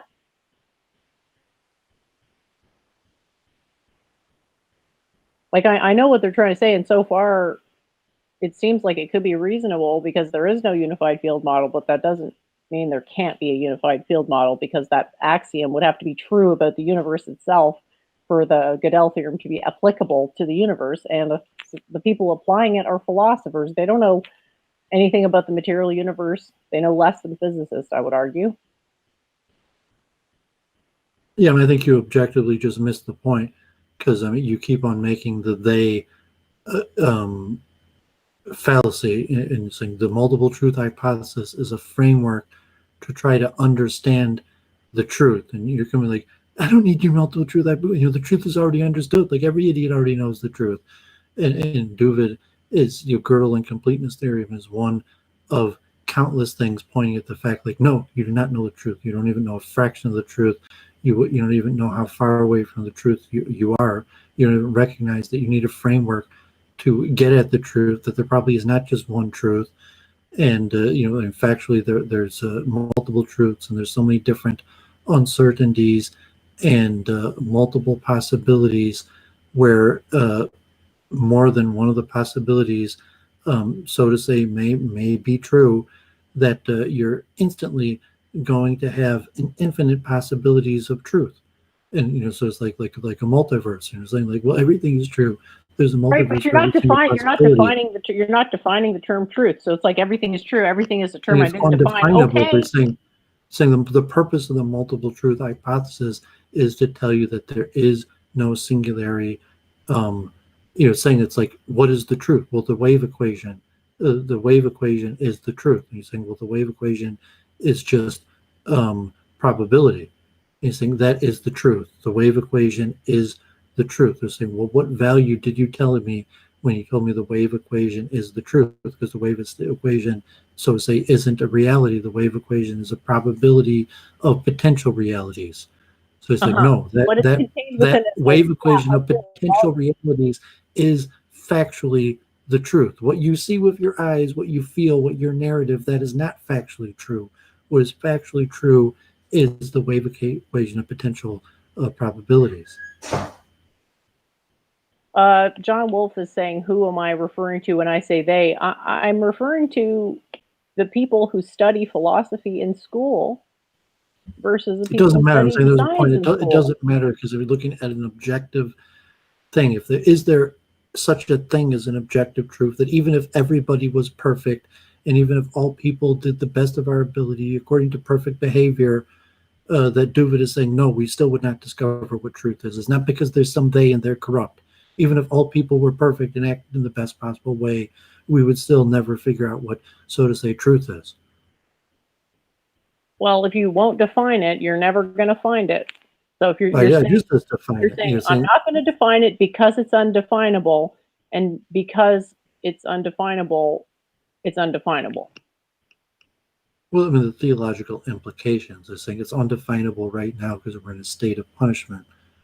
And saying it's never going to be definable unless you explicitly say what it is. You have to say explicitly what it is. What is the truth that you're looking for? Is it something that is subjective? Is it something that's objective? Is it reality? Truth is the objective understanding of reality. Okay, so that's a subjectively relative truth. Reality, you could define truth as just reality and remove humans out of it entirely. You just say truth is just reality. And then you can have, a truism, I guess, which would be a correct interpretation of reality. And that would be coming through the subjective. What does it mean? What does it mean to be true without humans? Because you just say the truth is what exists, whether or not we do. And since we exist, how could we know what exists?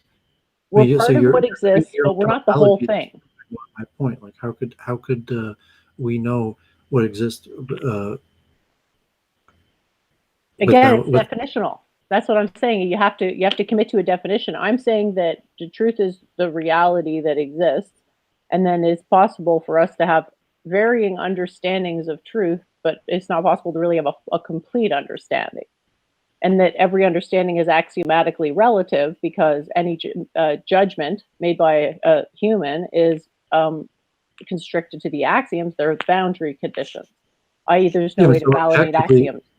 Any scientist of their worth would admit to you that if all of the greatest minds of humanity teamed up together to try to understand various topics, that it would still be extremely a far way from, so to say, what the accurate explanation of the phenomenon is, if there is such a thing. And so it doesn't matter that there's like a they and these people are corrupt and acting poorly, and saying like, no, I mean, the ultimate. I wasn't saying they were corrupt and acting poorly. I was saying that you don't hear citations of Gödel outside of philosophy, and if it was useful, you'd hear it in science as well. I wasn't alluding to any coup or anything. I was making an observation. Yeah, I mean, I don't need Gödel to tell you that objectively, if all the greatest minds tried to figure out what's going on, we still wouldn't be able to figure it out. Well, sure, because we would end up stumbling at the stage that you and I are at right now. But I think we're actually mostly. Gödel just has like a tautism that some sort of logical proof to say like, no, it'll never happen, it'll never work, due to these logical rules that don't even hold up in my own system. Well, what Gödel is saying is that there are certain statements whose truth value is unknown in certain systems. And the example that they use is that if you have, the first n prime numbers in your database, and you give that database the n plus 1 prime number and say, is this a prime number? It can't tell you. That's basically the argument. Yeah, and saying that, I mean, from the explanation of this popular channel of domain of science, you're just Gödel is saying that there isn't going to be a unification of mathematics. That like not only like it's not going to be discovered, it's impossible. There's no such thing, and that mathematics is not the reason there's not going to be a unification of mathematics because it's not in fact truth, and it's ununifiable. Right, and it's just not a reasonable thing to accept. Yeah, it is not a convincing. It's not a convincing enough proof for anybody to start using it in science. So that right there is a bad sign. The truth hypothesis doesn't have any. It doesn't require the Gödel's incompleteness theorem in any way. It's just a framework for dealing with uncertainty.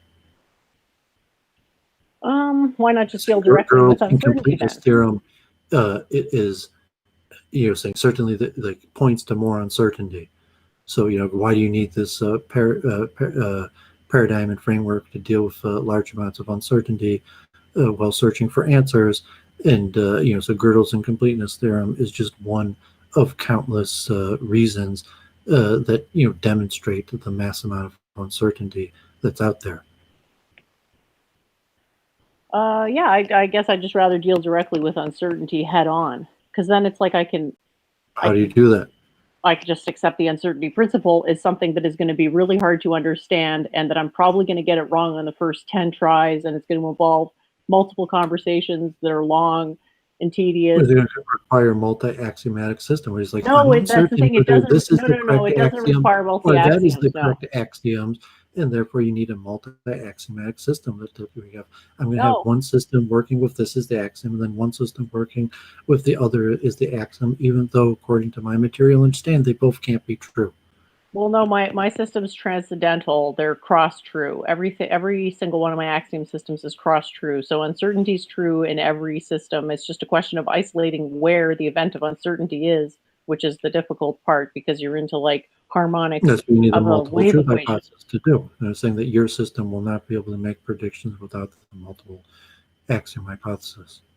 Well, I've already got 5 different axioms. That's why I'm encouraging you to use that, because then our systems could be easier to put together because I already use multiple axioms. I can use my system to prove the predictions of my wording of your system, if that's of any interest to you. Because at some stage we do have to run up against this problem between information and structure and entropy and axioms.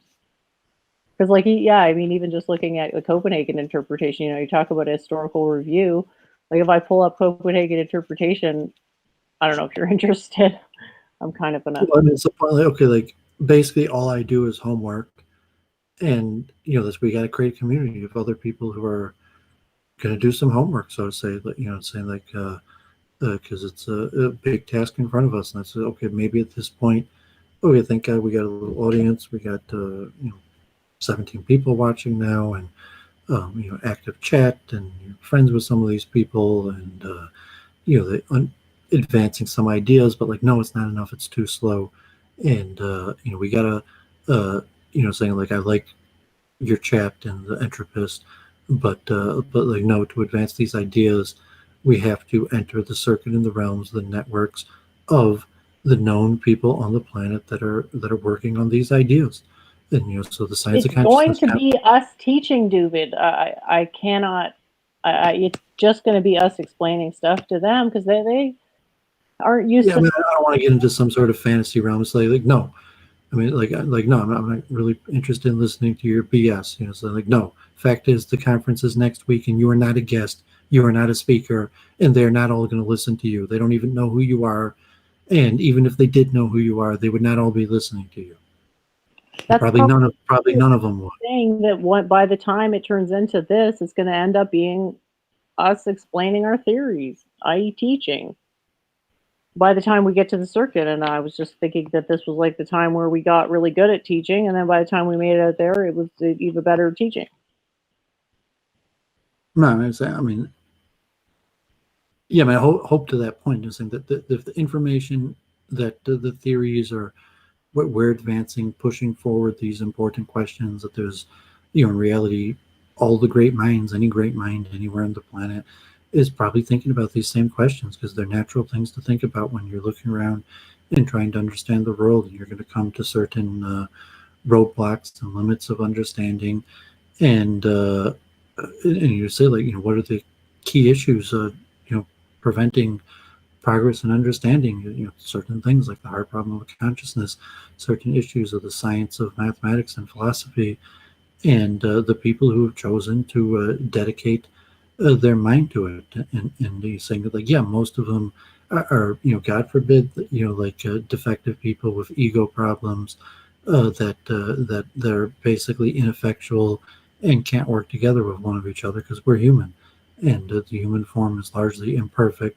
And to have humans trying to work out the most complicated of ideas is largely a failing effort that's almost guaranteed to failure. If you look at the nature of human nature, who would expect humans to be able to answer such questions? And it's like, well, actually, nobody. And it's probably impossible. Humans are never going to answer these questions, but like, yet we try. Yep, we keep on trying. Jennifer, like, I have all the answers. One day you'll study the dust in my feet, and I'll explain to you the answers of every single question, because I'm Hindu and I am God. And, is that the argument? Well, I mean, that's basically your argument. I'm an impersonalist. I am God. Everyone listen to me, and it'll be me explaining to them, because the voice of God basically emanates from my mouth. But I'm an impersonalist, Doovid. Impersonalists don't believe that the Supreme takes form. So if I claimed I was God, I'd be contradicting my own theology. Yeah, and so in reality, like, no one even cares about your theology. So well, that's like, fine. They care about, maybe they care about, what, my newest article, that's something maybe people actually care about. And it got 30 views in a day, and I thought that was pretty good. Yeah, I mean, that's why I said, like, okay, like, don't take advice about money from poor people. This isn't money advice. This isn't money advice. Don't take advice from people. You're saying when you have, there's corruption, and saying don't believe the elites. But don't take advice from people when they don't have a pulpit, they have no recognition among the elites, and they're telling something you contradictory to what all the elites say. You're pretty dumb to listen to that kind of advice, and just like taking financial advice from a poor person. I don't think there's any financial advice in there. It's just to try to help people understand what's going on so they can make better decisions. There's not a single piece of advice. I mean, my advice is to stay out of it because it's gambling, and gambling is a sin. Does that constitute advice? No, I mean, I guess it just comes down to the process and the method of trying to study this. And it's like, of course, there's no consensus. Of course, people can't work together. Of course, no one cares about what we're talking about. Of No, course, people would rather be killing each other in the streets. They will care. Like, no one ever is going to tune into Week in Review. Yes, people will eventually kill each other in the streets. Like, unfortunately, that's human nature. Well, maybe, I don't know. I can't control that, but what if it's unavoidable? I might as well be My doing own what I enjoy. equations predict that. My own equations predict that no one will listen to me, and they'll end up killing each other in the streets. That's unfortunately the predictions of my very own equations. Like I wanted my equations to predict something else, but unfortunately, like I came up with equations that answered everything, and they said that no one's going to listen to you, and they're still going to end up just killing each other in the streets anyways. Oh, okay. So I mean, that was your opinion on free will. And so, like, unfortunately, the fact that I found all the answers to all the questions. No, that's not my opinion. Was not capable of changing the unfortunate direction of karma, and like that, I wasn't able to answer. Well, karma is cause and effect, and it means that everything, including Krishna's life, was predetermined to happen. And does that make the Krishna avatar any less great? Well, of course not. It just means that looking back, and if one were to ask him, could he have done anything differently, he would probably say no. Don't want to speak for him or anything, but I mean, that's the basic idea of karma, is that once it's done, it's done. That's not to say that it's immutable or inescapable. It's just that the nature of it needs to be understood before it can be transcended, and then the nature also needs to be accepted. And to believe in something like free will is actually a way to reduce your scope of human actualization potential, because we all operate within a range of potential, and ultimately you want your range to be higher, as high as you can tolerate. You want to maybe change it up. You want to play that clip of the farming community, the Hare Krishna farming community that has been created near me.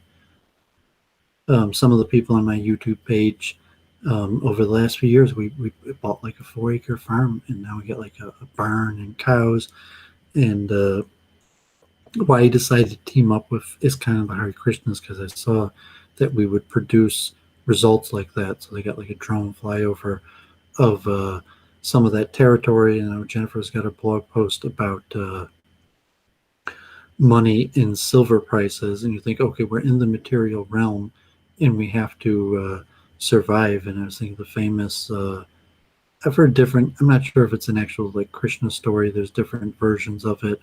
But the guy in India who's just renounced, and he's living on the beach eating mangoes, and a guy tells him like you have to take your life more serious and do these things, and eventually gets him to open up a big business, and this and this, and then gets in the whole picture of the business. He's like, oh, one day I'll make enough money so that I could retire, and and then have the simple life of being on a beach and eating mangoes again.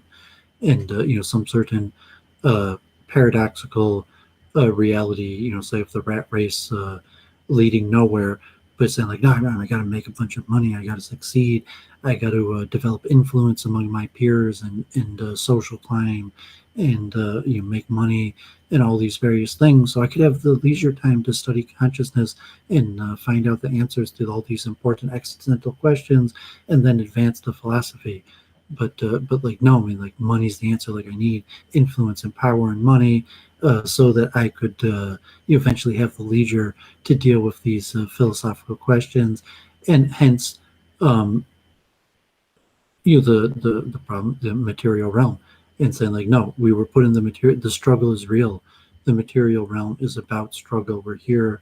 We're in the midst of struggle. We weren't created with the leisure to sit around and dissect the truths about material reality. That's not, like the Aristotle form determined function. The form of man, the function of man was not to be like an armchair philosopher. We're basically a human animal. So that within that paradox. But yes, this is Week in Review, and me and Jennifer are largely here to answer these unanswerable questions. That's why we're here. That's why we do what we do.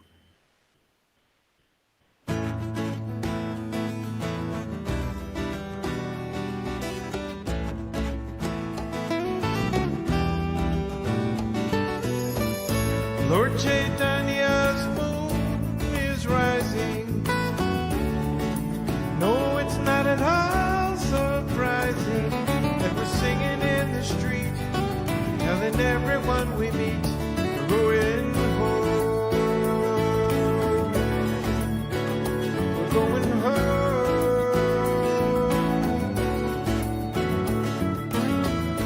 There's a golden moon overhead now.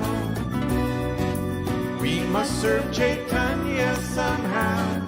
He's the golden avatar. Spread the names of Krishna far. Every town, every.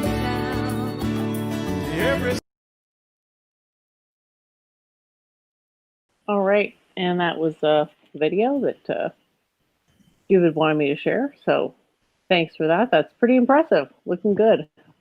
That's just I get more progress working with the Hare Krishnas than JF. They got a better farming community, and like I could probably go there and they would be friendly with me, and I could participate in their ceremony. As where JF's farming community would be just about him. It's all his and all about him and what he wants to do. And it's not a farming community. So saying the power of Krishna teaming up with people that it has manifested a farming community in Metro Detroit. Oh, well, that's just wonderful. It's really good to see stuff turning around. That's in Metro Detroit, eh? It's not in Detroit proper. It's in the suburbs and, like a more rural place. But there's things like that all over the world.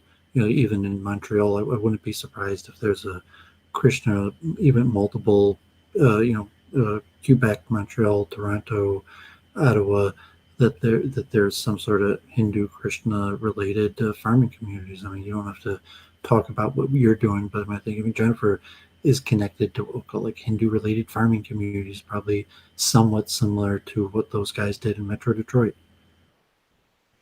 Well, I've been to, I believe it was Swami Vivekananda. Actually, wait a minute, no. They have retreat centers all over. I mean, yeah, Swami it was in Quebec. They have retreat centers in Michigan, but yeah, they have all over the world. There's multiple Hindu cults with communities like that all over the world, and that's the advantage of religious sects. Saying like JF maybe created his own little farming commune that he's gonna, God forbid, try to be like Jeffrey Epstein. But the personality cult tends to fail these days. There seems to be like a very small limit, and to set up a trust community via personality cult like JF seems like it would. These days, I'm saying they always fail. Challenges. I mean, you have to be part of a larger tradition to create your own cult. It's like, if you're Jeffrey Epstein, you have hundreds of millions of dollars to do it with. Maybe you could do it, but like if you're just some dude without the hundreds of millions of dollars, it's pretty unlikely. Oh, you know who is doing it is Super Librix. He's got barracks all set up on multiple acres of land. Could you imagine his personality cult? I mean, is it just like God forbid another Jeffrey Epstein wannabe? I don't really get that vibe, but who knows? I mean, I'm probably naive in a lot of ways. But I'm saying, okay, the vibe or commune to say farming is important and reviving urban farming or making a farming community is a good project to be involved in. Gardening and various things, and ecological disaster. Probably, COVID-19 is largely probably largest caused by ecological damage to the environment by humans. Most of the experts say that that is largely what's causing COVID-19 in the pandemic.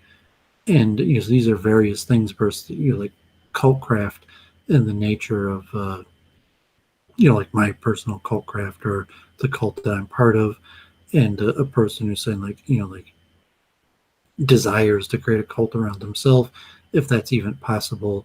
That you could argue like, no, it's not even possible. You can't create a cult around yourself. There has to be an existing force that you fulfill a force in, or you join an existing movement. So Doooovid could rise in the ranks of Judaism or in the rise of Krishna consciousness, but creating my own cult is impossible. There is no group of people that are going to center around me. People might center around Judaism, and so to say, make me their rabbi, be the center of their Judaism focused around me, or Church of Entropy, saying that the cult craft is within the framework of larger Hinduism, so that the structure of someone that becomes a follower of entropism is largely within the framework of the larger body of how people operate within greater Hinduism. So you've accepted me as a member of the Hinduism family? Well, I mean, as a religious system, I don't have the power to accept or reject. Obviously there's, however I classify and make patterns in my head, doesn't necessarily correspond. And obviously there's councils, and ask your local Hindu, as they say, to Jews, ask your local Orthodox rabbi, and Doovid's opinion on Church of Entropy, saying for that matter, ask your local Brahmin. Doovid's opinion will not outrank, like ask your local Brahmin. Yep, ask your local Brahmin what they think of Church of Entropy, if you dare. Just kidding. Probably don't want to, waste anybody's time or anything. Well, no, it's a pretty good way of saying that. They're saying that you want to say, is this something authoritative? So you look at the authoritative people in your area and say, does what is so if you're saying something about physics, a good place to start is going to your local physics department. There's much like Hamarov and the people, like a lot of these people presenting at Hamarov conference are head of departments at various universities, or heads of think tanks and institutes. So if you're talking about Hinduism, your local Brahmin is probably the right place to start. Yeah, some people have submitted my work to people that they were considering authoritative, and most of them don't want to give an opinion. It's not within their scope of possible things that they can think about. It takes a bit of time to process. Well, You're you given have to be information able that you don't know what to do about, and you don't feel qualified to assess it on your own. You take that information to who you consider an authority. Well, that's what I'm saying. They did take it to those people, and those people couldn't comment on it because they couldn't understand it. And I said, it's just a very simple matter of me having to explain it, because I have to make sure a person's understanding. It's an oral tradition, like it's pretty straightforward. But yeah, they're like, they're not gonna. Anyone who did that is doing a comment. Too. Yeah, they're just saying, I don't know, or it doesn't make sense, or whatever. Beyond your understanding, you take it to your local authority. If you want to indulge it further, if your local authority says it's beyond them, also, you consider tabling it, or you could delve further into it. So if you came across Church of Entropy and you took it to your local authority, and your local authority said bad, stay away, then you got to consider respecting your local authority and saying, whatever reason, that's the karma. My local authority said bad, stay away. Or if your local authority said good, learn from this woman, I highly recommend it. You have some sort of verification. Or if your local authority said, I don't know what to make of this, so then you have to say, okay, my local authority doesn't process this information. I don't have the ability to process this information. What are you going to do? You're just going to table it and maybe Yeah, come just back just later? table. Just Or table. you're going to say, I'm going to look into this further, even though I can't process it and my authority can't give me a good direction on it. You got to make a decision from the Whenever best of I it. whenever I encounter a problem like that, I don't want to say I shelf it, like maybe I back burner it. I say that this is something that was presented that didn't quite, I couldn't put it into a category quickly, so it's just, yeah, back burner kind of thing. It may come up again, it may not, and half the time you have to change your conception anyway of certain things, because sometimes we perceive differences when there are no differences, we perceive sameness when there is no sameness, or when things are actually different. It's very difficult. But yeah, I wanted to say there were some Israel visitors to my blog yesterday. I think it might be that guy who was thinking about coming on. That would be fun to have him on.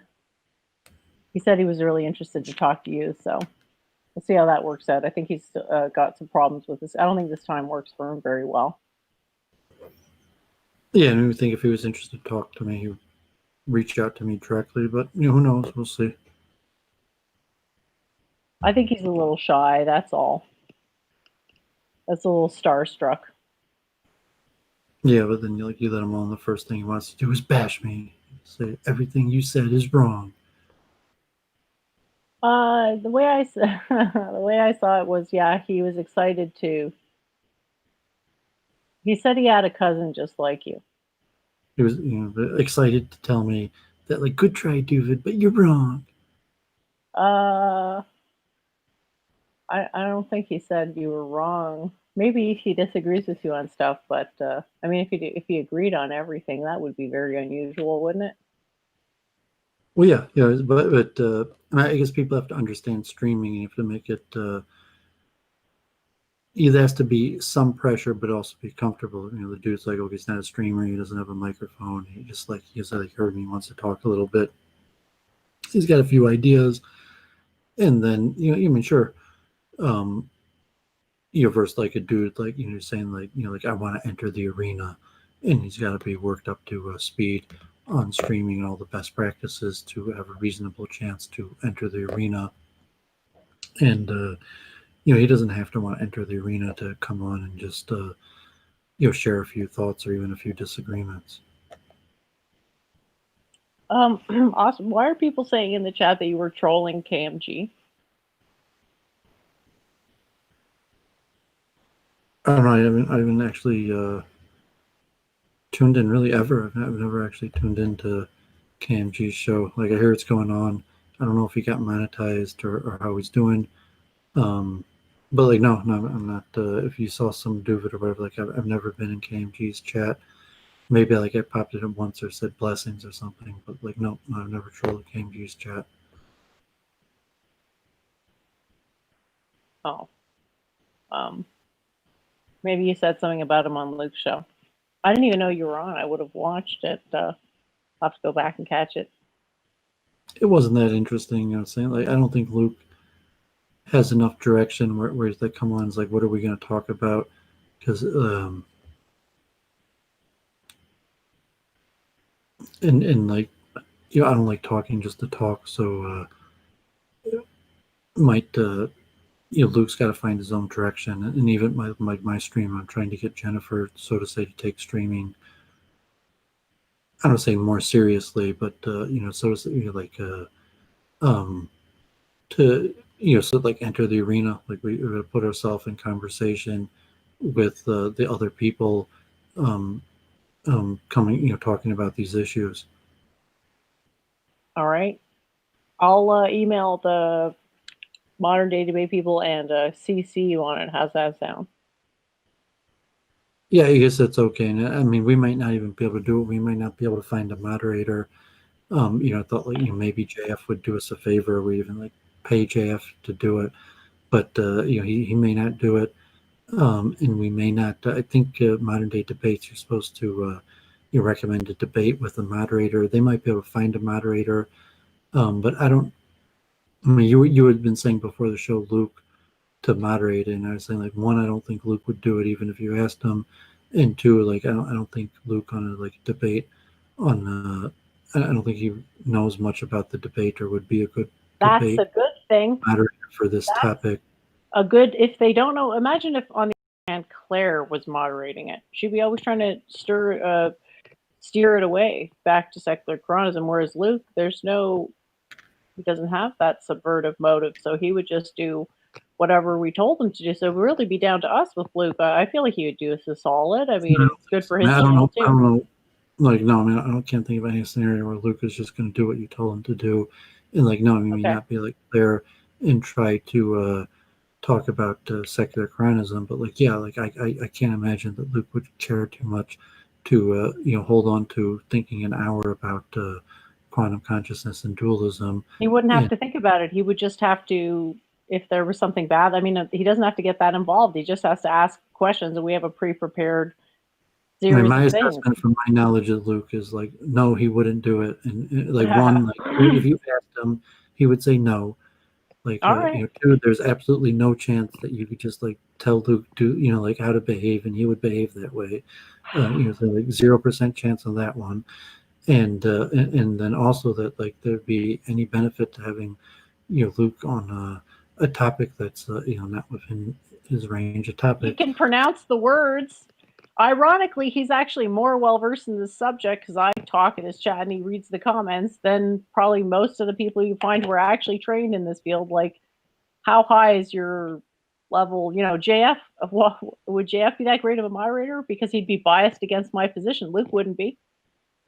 And look, Ricardo's in the chat saying he'd ask Luke and he'd say yes. So maybe you're just down in the dumps today, Doowovid. But and then it was my opinion that like, no, I don't mean you could ask you. I mean, I don't have any knowledge. Maybe he would or wouldn't, but I think even if you asked Luke, he would say no. But feel free to give it a try. I guess it doesn't matter. Like, JF, so to say, like a scientist, celebrity, moderator, and someone who has a history of the idea, was what I was thinking. Like someone who's an expert on the topic. I don't know any expert on the topic. You're saying like, no, I don't think we're going to get Hammerov to moderate the debate. I don't think we're going to get Christian Shad to moderate the debate.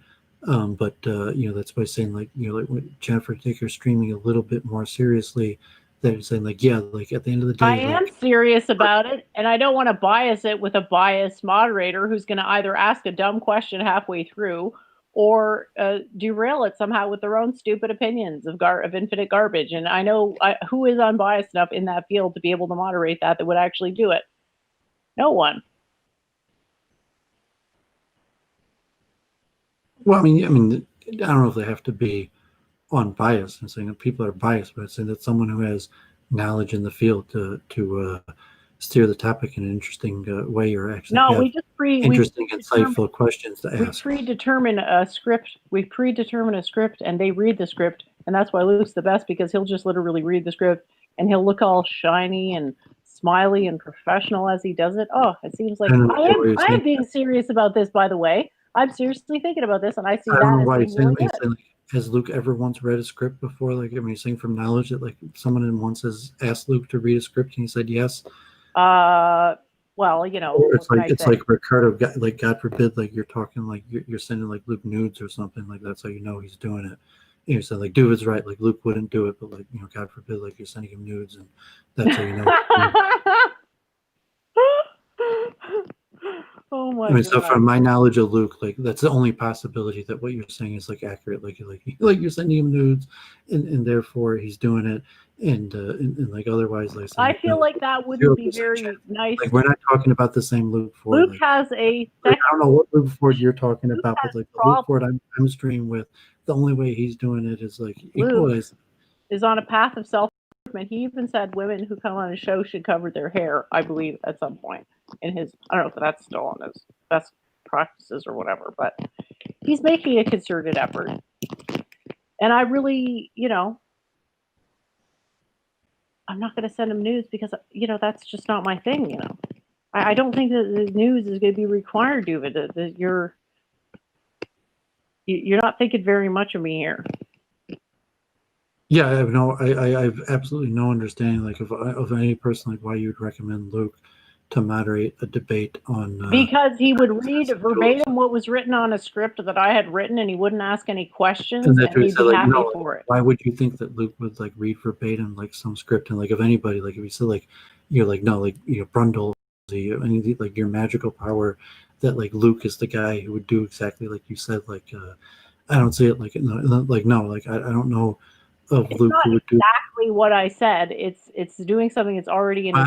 like God forbid I could understand because like yeah, Luke has a weak spot for women, but like we all know what that is, and like no, I don't think you're gonna do what it takes to get Luke to do something like that, and like so like no, it doesn't make sense to me.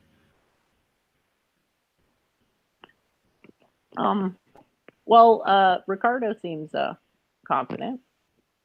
I I'm think we sure can get him to do it. I mean, Ricardo has even been even got bounced from your chat. It's like I mean that's basically like like well, he knows what you'd have to get Luke to, you know like he knows what you would have to do to get Luke to do what you want him to do. So just like I wouldn't even and even like to mention like his name of expertise, his area of expertise, or just that he's a convert to Orthodox Judaism or whatever. I talk to Luke because he's a convert to Orthodox Judaism. Um, and even of the months I've talked to Luke Ford, he's never once asked me about the multiple truth hypothesis. I brought it up a few times, and he's never even asked like a follow-up question or what's that? Oh, that sounds interesting. And even these topics like dualism, in this like Luke has basically close to no interest on, from like a month of streaming with him, and then to hear like like some woman coming and said like Luke will do what I tell him to do, and it's like well I know I Luke don't think Ford, I was no I going know that Luke Ford far. who does what women tell him to do, but it's not because he's some sort of referee in science debates. Well, isn't it good to have a ref who is somewhat impartial? I mean, it doesn't get more impartial. No, it's not You're making impartial. my point.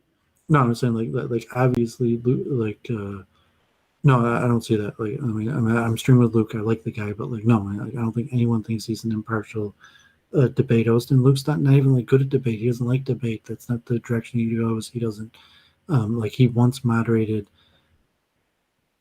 a debate, but no, I think there was I think Halsey and Luke debated and Eki moderated it on his channel. It's the only time. And then I think Luke had a debate with Norvin on his own. Think The about only the value like the value proposition the for. only time Luke debated on his channel, he lost to Norvin on his own channel. Okay, Luke wouldn't be participating in the debate, and Luke has had interest in debate, and he hosted what a 7-8 hour Jim Goad stream where he was really good at moderating like 10 people on a single thing. He seemed to really enjoy that, but he got stressed out by the rules I mean, on you're YouTube. telling me like I mean, unfortunately, what you're telling me is like, no, you are not serious about debate. Yeah, Like I so stream with Luke, I know Ricardo, Luke, I am. and like if you were serious about debate, like you would not be mentioning Luke. We just So have a you're difference like, of no, opinion, and like Ricardo you're said like you're fall back on Luke because like like because we all know Luke is like been like white knighting for you for months. So it's like no, like I need he's Luke not some. white knighting for me. He's just not taking an aggressive position against me, which is the norm because people are the way they are. And Ricardo's saying that it was Halsey versus Eke. So it was Luke moderating that debate as well. I think he kind of likes being in that position as long as he doesn't have to worry about censorship. And on this channel, it's a bigger platform. It's a huge value proposition for him. There's basically, and if we're giving him a script, he doesn't even have to think. He just has to go on and read. And he used to do it with KMG, where he'd just say stuff to KMG, and KMG would blab for minutes. Luke obviously doesn't. He enjoys not having to think about what it is that is on his stream. That's why he's always restreaming Tucker Carlson. Well, what I mean, you got a relation with Luke. You want to message him. He wants to do it. Like I would probably do it. I guess if you want, if Luke wants to moderate and he says yes. But like no, I don't think he'll do it. I mean, he didn't even sound interested. I mentioned on the show today, he didn't even ask one question. He didn't, sound interested at all. Like like when I came on. You're selling yourself too short, I think, because I'm just saying, like I'm not. For a chance to pay you back for all the times you've come on a show, I'm sure. It's an energetic. You're sort of donating your energy and time to his show, and so I'm sure he'd be happy for the chance to pay you back in some sense. I'm not even sure about that. Like, no, actually, I'm not even sure. Like, if I was like, Luke, like, like, can you do me a favor? That I'm not even sure he would say yes on that. That's On why that. we're going to go through Ricardo, because that gives us the highest probability of him saying yes. But I mean, well, no, I don't think. I mean, in my impression, like, I wanted someone, who is more experienced in debate and Luke science. And is experienced in, he's not only experienced in debate, he's experienced in blood sports too. And it's not like it's going to degenerate to that with us. It never does. So, he would have no qualms about it. What could possibly hold him back? He's not interested in the topic. So I mean, what? He's to me, he interested does in the want bad. publicity. Like, I don't even know why you're attempting to speak on Luke's behalf. You're saying like, okay, if you want to message him and tell me that, like, yeah, you message him, he told me you do it, fine. Like, but it just seems dumb for you to hypothetically say what you think Luke will or won't do. So, like, Okay. yeah, if you want to do it, you message Luke and tell me, and like, okay, he'll show up, he'll be there, and like, I don't believe you, but like, you tell me you message him, he says he's going to do it, fine. But like, just a waste of my time and yours, where you just hypothetically, talk like you know what someone else is going to do. Ricardo says he wants to moderate and he'll find a way for it to lead it to blood sports. No, see, we don't want that, Ricardo. Yeah, I mean, basically, like, I think, God forbid, I mean, Luke is probably doesn't have much of a future on YouTube, just like JF. And it's like, okay, modern day debate, these guys are a little duller, and like, even Luke is, probably too controversial for modern day debate. And so I didn't even think Luke was a good idea. He hadn't even heard of the channel, and saying like, no, that's not the direction. Luke took absolutely zero interest when I mentioned the idea to him, and I don't see Luke moving in that direction. Luke's got his own thing he's trying to do. And like, I'm talking with Luke, like, I'm friendly with Luke, and I'm saying like, no, I don't think he's going to move in this direction. If you do, fine, reach out to him, and if be happy for you to prove me wrong. But it just seems, completely dumb and a waste of time for this whatever stupidity of someone's like, well, I know what someone else is going to do. Well, I have been studying him for a while because I don't care if you study him. Like, either you could reach out and ask him, or you can't. Either you're going to message him and he's going to message back and say he's going to do it, or not. Otherwise, it's stupid and it's a waste of both of our time. It's just like JF. Like, I messaged him and he didn't get back. So you're either going to message him and he's going to get back, or he's not. Anything else is just dumb. Well, I haven't done it yet because I'm not sold on the idea that you even want Luke moderating this thing in the first place. I don't. Okay, so why would I reach out to him? Stupidity about saying that, oh, you want Luke because Luke would do whatever you told him. It's like, what the hell? You like, you went crazy or something. It's so hard to, like, I'm just thinking, would Luke read a bunch of things that I had written down on a live stream? Why wouldn't he? It would seem to me for him, I would say 0% chance. From that is like, I don't know, like, if we're even talking about the same Luke Ford, that like this woman thinks that she's gonna write out and he's just gonna read exactly what you scripted. It's like, are we talking about even the same person? I mean, have you ever communicated once with Luke Ford, like offline or even online, that would indicate that there's any chance in hell that he would just read some script and do exactly what you told him? To me, it's like, like, no, I mean, you're talking about some parallel universe with a different Luke Ford than the one I know.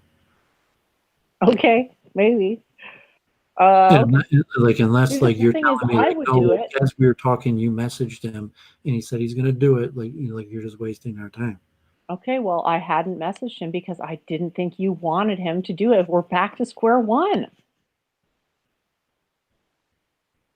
I mean, there's... Yeah, I mentioned it to him on the show and he didn't give me any reaction today. You mentioned moderating a debate between us about dualism? No, I wasn't even able to get that far. He showed that little interest in it that I wasn't even able to expand the idea to the, like, debate what we would be talking about, and he showed that little interest.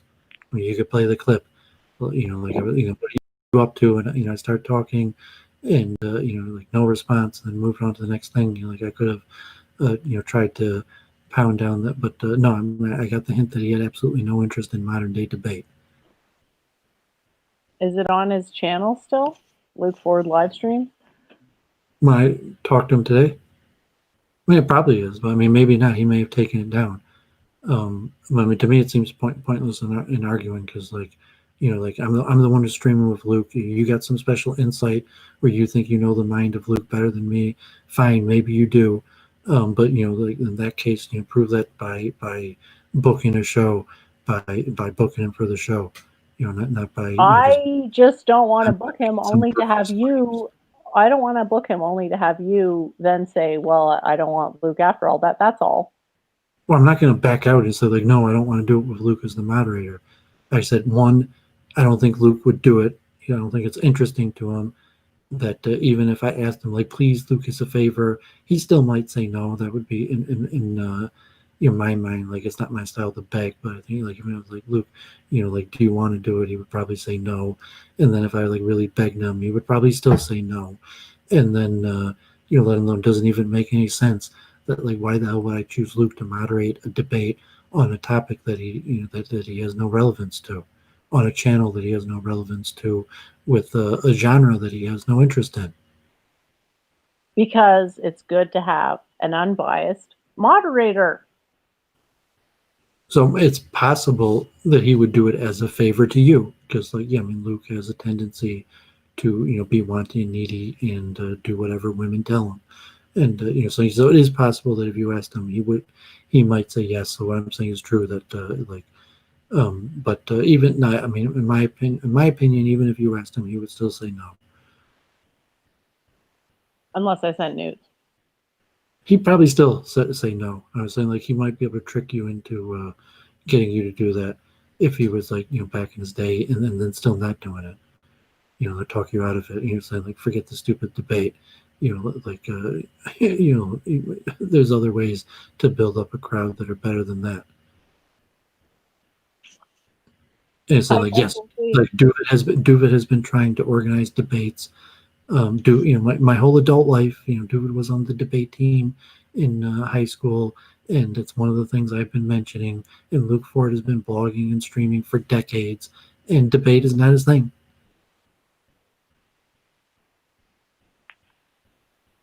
I mean, I just don't know if you were talking about the same person, or if you're saying that's your limited. Don't you agree that the more specialized someone is, the more biased they are?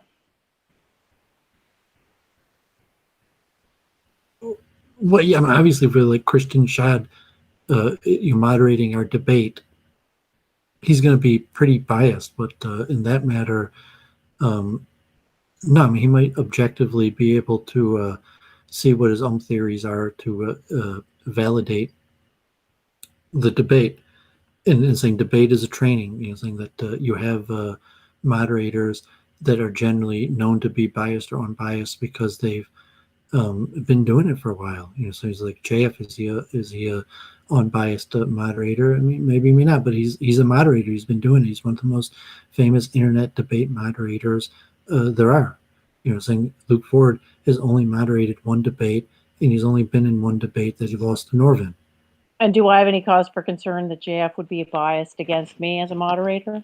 Well, he might certainly be biased against you, but that's not the reason that you're bringing him to moderate the debate. You're bringing him to moderate the debate because, reality, to get yourself 1,000 subs, say to get a celebrity moderator that will bring more views, more awareness to the topic, who has some sort of scientific background, and for the purpose that you say, yes, Jennifer is going to say, please help me, JF. Please do me a favor and moderate the debate so I can have 1,000 channels in my sub and stop being poor and begging chump change and can actually make money off my own content. Well, I might not word it exactly like that, but I could do that too. Just beg. Say like, yes, JF, please do me a favor and moderate this debate, even though you don't agree with me. You're probably going to publicly humiliate me. But yes, I want the 1,000 subs and to start making money off my content that badly that's worth my while to be publicly humiliated by JF on Modern Day Debate. Say, like, no, you want Luke because Luke will take your side no matter Luke what. is not going to take my side. Luke is not going to understand anything that I say. He's not going to understand anything that you say. But at the end of the day, he's going to say, oh, Jennifer, you're awesome. You won. He's not going to say anything because he's the moderator. The moderator is impartial. He's not going to have an opinion. How could he honestly have an opinion? As you said, he doesn't understand. how he's offering to moderate. Again, bias. Yeah, I mean, it's just dumb. I'm saying like I need somebody who can be fucking unbiased, right? Like, not, who's the most like, unbiased person? you're basically proving to me like you're never going to be a profitable streamer. I mean, unfortunately, like, I mean, it's not your problem. It's not your fault. And it's like if Doovid's making the prediction, like, unfortunately, there's some method of understanding that, you know, Jennifer will never be a profitable streamer. Her thought process. Well, I know that if I go on this thing, about it, if I go on this thing, doing it in a profitable manner. there's a probability that something happens on Modern Day Debate with JF that's bad, that ends up making me look really bad. Pretty much no chance of that happening with Luke. Maybe there's a chance of a slight bigger bump from JF than Luke, but to me, it's just about the quality of the debate because we're going on Modern Day Debate. We want a better debate. And to me, an impartial moderator who doesn't get involved in the debate, who only is there to structurally format the debate, that's the best way to do it because it's just neutral. Would JF go along with predetermined questions and formalism for a structured debate? I doubt it. He'd want to do his own thing. And then he'd want to ask questions in his own way. And how is that not going to be biased? And if I complain about it about being biased, I look like a bitch. And if I don't, I look also like a bitch. So I have thought about how it impacts my image. I just making money off this thing is not my number one thing. I'm not, That's why I'm you have the almost at the point of illogical. That's not why you have even- the illogical choice of Luke. You know, so like probably the only thing you're thinking about is your own image, and that, you know, that's why you would have thought to choose Luke as the moderator, because like JF could backfire on you too, Doovid. If he catches on to something you say that he thinks is wrong, he could that same thing that I don't want to happen of impartiality could backfire on you too. Do you want that? Saying, like he could call me an idiot during the debate, saying to get like a few extra viewers, and saying like at the end of the day, you're saying like no, you need 100 extra subs, and you need to have a good showing that after the debate, 100 plus people are going to come to your channel and sub, and like yeah, that's probably going to happen because JF insults you doing it.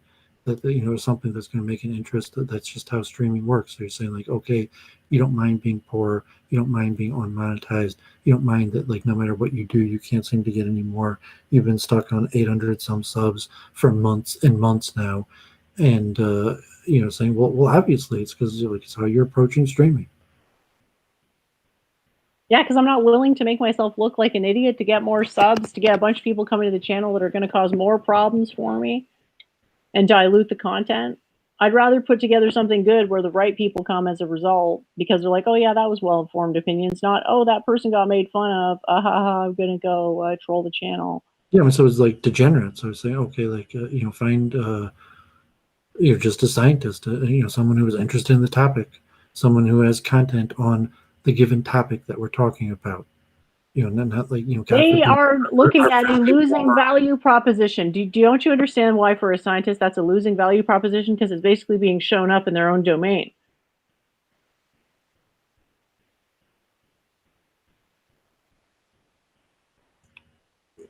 I don't see it. I mean, no, you don't see how that might hurt their ego to have us debating and show that we obviously understand the subject better than they do. When no, not really. Their subjective interest. I mean, unfortunately, you just have a poor person's way of looking at it and saying like, probably until you're there and see there's such a thing as a rich man's way of looking at it, you're going to continue to like, God forbid you're like, one of these like SJWs or something where you're just insisting that everybody look at it in the poor person's way that you look at it. And, it makes sense, like saying the people default usually look at it in the poor person's perspective, and generally women in general always have the poor person's perspective.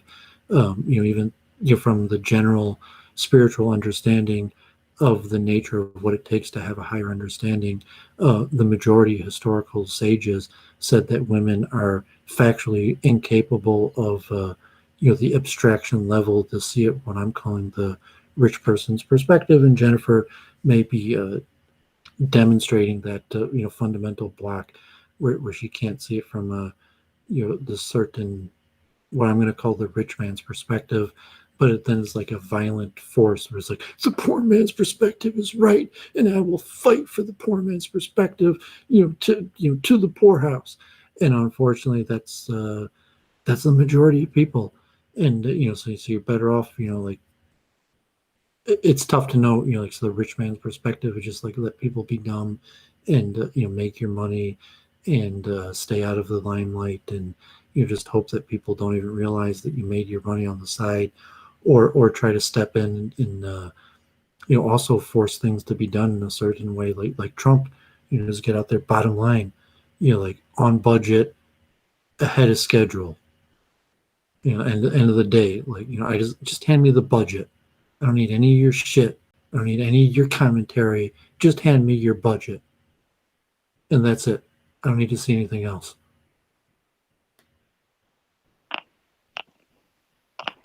Cool. Yeah, I mean, I guess, yeah. I don't want to have whatever battle of wills with you, but which is It right goes back to that perspective. same thing I keep on telling, like, do not take financial advice from poor people. And it's like, no, like, these people are not worried about being shown up by poor people. It's like, no, like the great mind, they're not worried that, like, oh, some nobody that no one's ever heard of is gonna, show to demonstrate that they understand it so much better than they are. Like, no, I don't think that's at all their worry. In fact, like, at that point, it's largely monetary, and even like JF would probably, like, yeah, if you pay him $100, he'll probably do it. At the end of the day, like Luke Ford also, if you pay him $100, he'll probably do it. At the end of the day, Well, like, then the problem's if I already asked Luke to solved.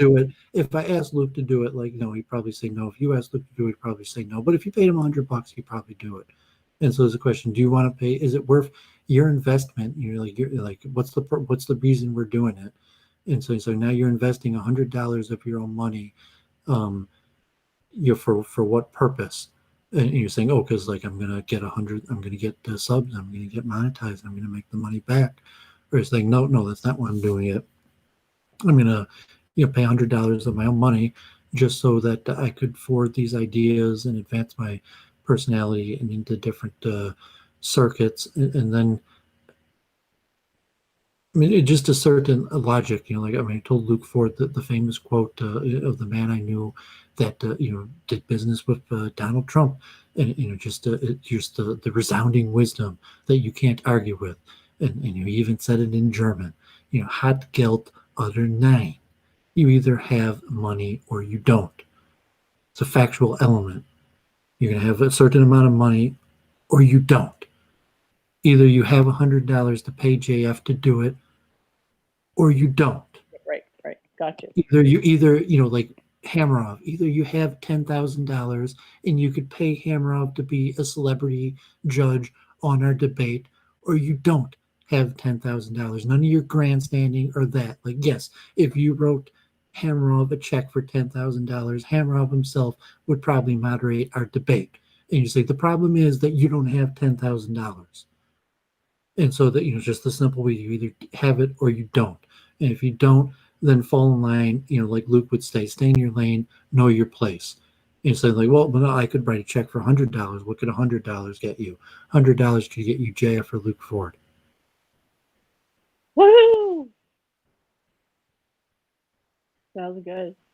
You think 10,000 would work on Hamarov? Maybe even less. I mean, 10,000 is a lot of money. 10,000 is a lot of money. Well, so we better get him soon before the inflation kicks in. So maybe we can get him for 1,000 if we ask him sooner. Well, I mean, don't make yourself sound stupid. Like, I mean, like, if you're just not familiar with, like, the science of the economics of paying speakers to speak, it's a relatively simple thing. In, like, going rates, there's no, like, mystical experience of some great sage to tell you. So the problem's already solved. Then we could just throw money at it and get everything we want. Well, no, I'm saying we don't have to worry about any of this other stuff. We could just pay someone to come on and do it because they're willing to do it. Well, what's your goal? Saying like, okay, you want to moderate ending this horrible conversation and moving on to a different subject, because it just seems like you could just go back to being poor and be happy about it, like, because Doooovid is calling you out and saying, like, let me just go back to being poor and happy about it. Like, no, stop making fun of me for being poor. I can't take it.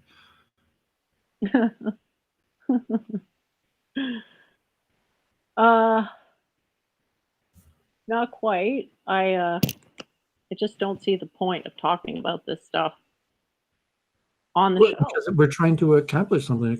We're trying to set up a debate, and you said Luke Ford, like to moderate the debate and say, what's the purpose? Okay, yeah, I feel like you think that I'm trolling you. I feel like you think I'm trolling you by suggesting Luke, but all I'm saying is no, he's impartial, and that's a good thing. And him not understanding means he's not going to put his hands in it and wreck it. Oh, thank you, Québécois Foie Gras. That's very sweet of you to. Yeah, Luke is our guy in Hollywood, our guy in San Bernardino Valley. Like he's not our guy. He's not our guy at Monk Debates.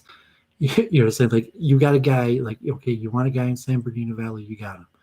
Okay, well, I mean, I don't judge. I find him an interesting character, and he's good. He's a good talking head. Isn't that what we want? A good talking head. I mean, I've seen some shitty moderators on those debates. I can just imagine Luke coming across like the star of the show. No, I mean, to me, like, I can't even understand where you're coming from. Like, we're talking about serious debates, and like, no, I think Claire would be better than Luke. And like Claire's at least a lawyer and experience in debate. Like there's absolutely zero connection between Luke Ford and debates. You think Claire would be able to stay off her? You think Claire would be able to stay off her bullshit on a stream like that, or she would be trying to bring it back to her own thing, i.e., loaded questions, leading questions? She would, but I mean, so would Luke. So would anybody. I mean, Luke would not have leading questions because Luke would be told the condition for Luke doing this would be you read what we've written and then you ask the questions in the audience that are giving the super chats, and that's it. And it's a commitment of such and such amount of time. There's absolutely no opportunity to insert your own opinion as the moderator. So Claire won't be able to abide by such a constriction. She will immediately try to derail it, even if it's on a big channel. She doesn't care. She is a very self-sabotaging person. Luke is self-sabotaging, you could argue, to an extent, but at least he is on a path of self-actualization and self-realization. He's just trying to be the best version of himself. And Ricardo's saying Claire would be better. I don't know how you could possibly think that, unless you're trying to get me antagonized and upset, because I know what it's going to end up being. It's going to end up me having to say, this isn't fair, and then her being like, oh, well, why would you even do the debate that way? Let's just do it this other way. It's like, no. I'm prepared for a debate one way, and I'm not going to deviate it and have some demi-conversation, demi-debate. No, it'd be like if you say like Dennis Prager. It's like just like what Luke would call a genre mistake. That I don't see any connection in anything that you would connect Luke to a debate. And saying like, yeah, Claire would be problematic, and you're saying like you want Luke because Luke is going to white knight for you, and so just making. I don't want him to white knight for me. Possible reason you could be choosing, like aiming towards Luke. Or you want a biased debater who's going to attack me, and I'm just not going to stand for being attacked by a biased moderator. Excuse me. Basically, I'm willing to go with anybody, including Luke. I just feel like JF probably makes the most sense because he's the only biased against me. He has said incredibly biased things against me, and I don't know if he's going to do that again. Well, of course he's going to do that, but I think he's your only connection right now. He's your only, like him or Halsey, the only bigger shows that you've been on. So who else you can ask? You're going to ask someone that you don't have streaming experience with? I would just ask somebody who would be up for it. You want to ask Luke, you want to, like, if you're saying, well, who do you have streaming experience with? And you're saying, well, you got Halsey, Luke, and JF. And, like Claire, I mean, just a handful of people. Like you haven't been on that many streams with that many people. You haven't made the rounds in the circuits. That you haven't been on panels with a whole bunch of people that have experience streaming with them. That if you want someone that you've streamed with, your choices are basically Halsey, Luke, Claire, or JF. Who else do you have? Because when you suggest Claire, I just think you're not taking it seriously. For me, that's like to me, Claire is more serious than Luke. So you don't think that it's important that it be an unbiased debate, and that Claire inevitably derailing it into secular Quranism is okay. I think to have someone that Luke has nothing to do with debate. At least like we've been doing Week in Review for a year and a half, and Claire has participated and done debates and interested in it. And I've been streaming with Luke for a few years. He has zero interest in debates. So he's saying, like, yeah, Claire makes sense in that sense. Like, like that Luke doesn't even make any sense that like of all that you think Luke is going to randomly now have all sort of interest in debate moderation. Claire debated me once, got destroyed, and then has spent the entire time since trying to justify why she's never going to debate me in a moderated way again. That's her genre. She's interested in debate. She follows debate. She's a lawyer. She pays lip service to logic and debate, but she's afraid of an actual moderated debate because she cannot defend her ideas in a structural form. But saying, like, yes, Claire would probably do it. Claire understands debate. Claire has background in debate. Like, Luke probably wouldn't do it. Luke does not understand debate. Luke does not have background in debate. Luke does not have interest in debate. So it's okay. Claire doesn't interest you. I mean, so when you said Luke, I was just like, I wouldn't think of Luke because, like, I don't have any connection in my mind between Luke and debate. If I thought Claire could do it, I would be fine with it. But I know from experience that she can't. I mean, so the fact that you don't see it that way, it's shocking to me because it's like, obviously, it wouldn't be good. Well, I mean, now we're looking, like, it's falling through. We're probably not even going to do it now. I just think you should, say you want JF and commit to JF, and we'll go with JF. We don't have to keep having all these side conversations. We can go with JF. I mean, it was just like you're whatever. Like you said, Luke, and just like to me, like I mean, it didn't make sense to me, and like thought we talk about it, and you still seem to be saying like Luke's your guy, and it still doesn't make any sense to me. I mean, to me, like I don't care who's the moderator. Like it could be, I'm largely doing it to promote ideas and make better debates. So, so if you're looking at you don't have that many choices relatively. If you want to choose someone that you have experience streaming with, you might make a list of like who that is, and just from my offhand, like I'm thinking of who could be, so name Claire just sense dissonance to you hearing your name mentioned, but you got Claire, Luke,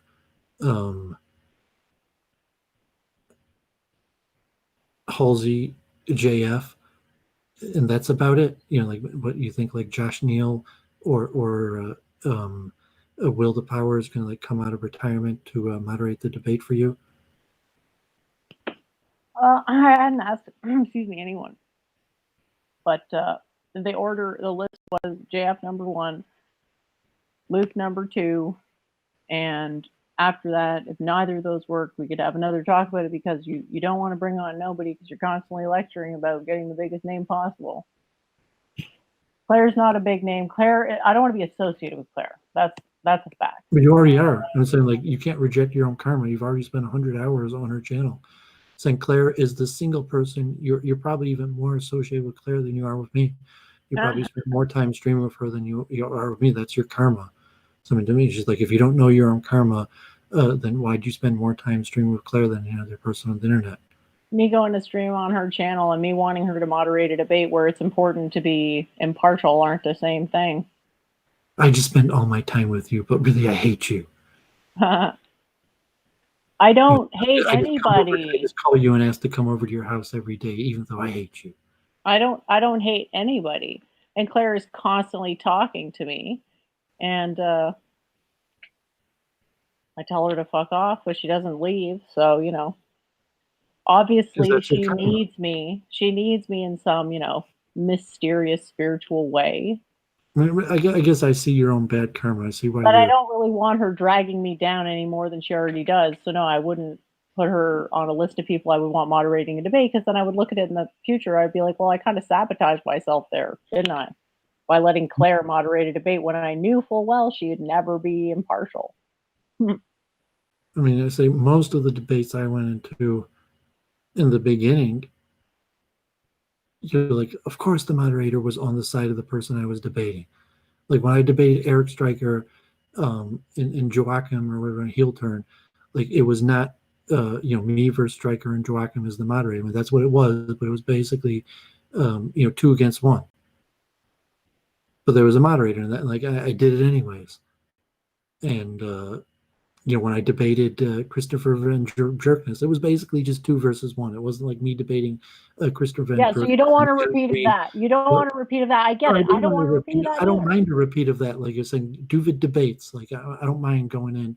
Like you could take Luke and you could, like bias him to take your side, and I'll still do it. I don't mind you. I don't mind 3 against 1. Like I've been on OV where it was everyone against me. I've been on a lot of private chats and Discord where, like, God forbid, it was like all anti-Semites or Nazis and just me. That's what I do. I'm not too worried about that. So like it doesn't matter. Like God forbid, like Hitler could be the moderator. I would still do it. That's not my concern. If it's your concern, that's your concern, and we have to deal with it. But like, do not put that on me. Like if you want to, find the reincarnation of Hitler and make him the moderator, I will still do the debate. I do not need, to worry that much about making sure that the moderator is not biased. And for me, the perspective here is advancing the idea, and really, like I'm trying to do a favor to you to help you get 1,000 subs, and so to say, like, yeah, like get like Adam Green to moderate the debate. Well, what does Adam Green have to do with this? Like nothing, absolutely nothing. But he's a celebrity, and probably get tens of thousands of views if he moderated it. And like Luke Ford, I mean, he's a bigger name than Doovid is, but like he's not like JF or even Halsey, and I'm not sure Luke Ford will get you your 1,000 subs. Although you might, you want to try it. I think he's just in that right area where he's professional and he's aware of the culture, because he's aware of the culture to some extent, and he's got good showmanship. He hadn't even heard of this, and saying like, oh, unfortunately, Luke has completely fallen. He's aware of the internet culture, not of what we're talking about. He's not. I mean, like I've been streaming with him. Luke has not kept up with the direction of internet. Like I posted to Brundle. I mean, really, you haven't either. Like I keep on sending you those links. Like Brundle, like Officer Tatum, who is a relatively new streamer just the last few months, and just got his millionth sub and his plaque from Susan Wojcicki, and is getting the type of super chats like Worski was a few years ago. And message that to Brundle and Luke is like, dumbass, it should have been him. And the only reason it's not him or Luke and it's this guy Officer Tatum is largely because they're dumbasses. It's not because like things were stacked against them. It's because they made stupid decisions that they were warned about, and people gave them advice not to make those stupid decisions, and they made those stupid decisions anyways.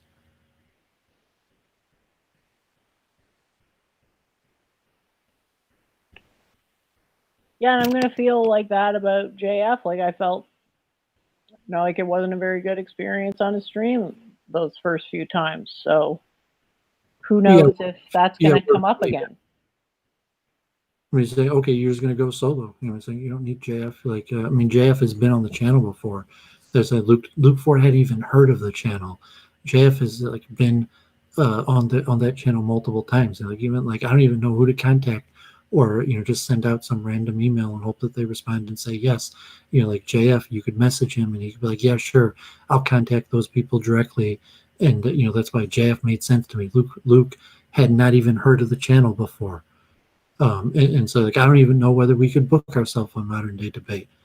So like obviously JF has been on the channel multiple times, could probably book it. I mean Avram Yochanan in the chat earlier was on the channel also. But I mean it's possible we could just email them, and or I mean we don't have to do Modern Day Debate. There's plenty of ways of stepping it up, and we could just do it on my channel. Also, and that's why I also mentioned like Charles Moskowitz. Saying like Ricardo, there, and just like, okay, the failure of his streaming career, and Luke Ford getting another strike and JF getting demonetized. And it's like, yeah, these people long term are probably, God forbid, Luke Ford and JF are not likely to last long term on YouTube. And you say it might be biased, it might be rigged against them, it might be unfair, but that's likely the reality. I was looking at Charles Moskowitz. He's pumping up. Charles Moskowitz, I don't know if he's monetized, but he's got like 2,000 subs now, and he's he's got like Trump 2020, and he's interviewing authors, and good for him, and saying like, yes, there's no reason that we couldn't do that. And it was, so either you don't want to do it, and saying that's not what I'm streaming for. I'm not here. I don't care about that stuff, and don't even talk to me about it.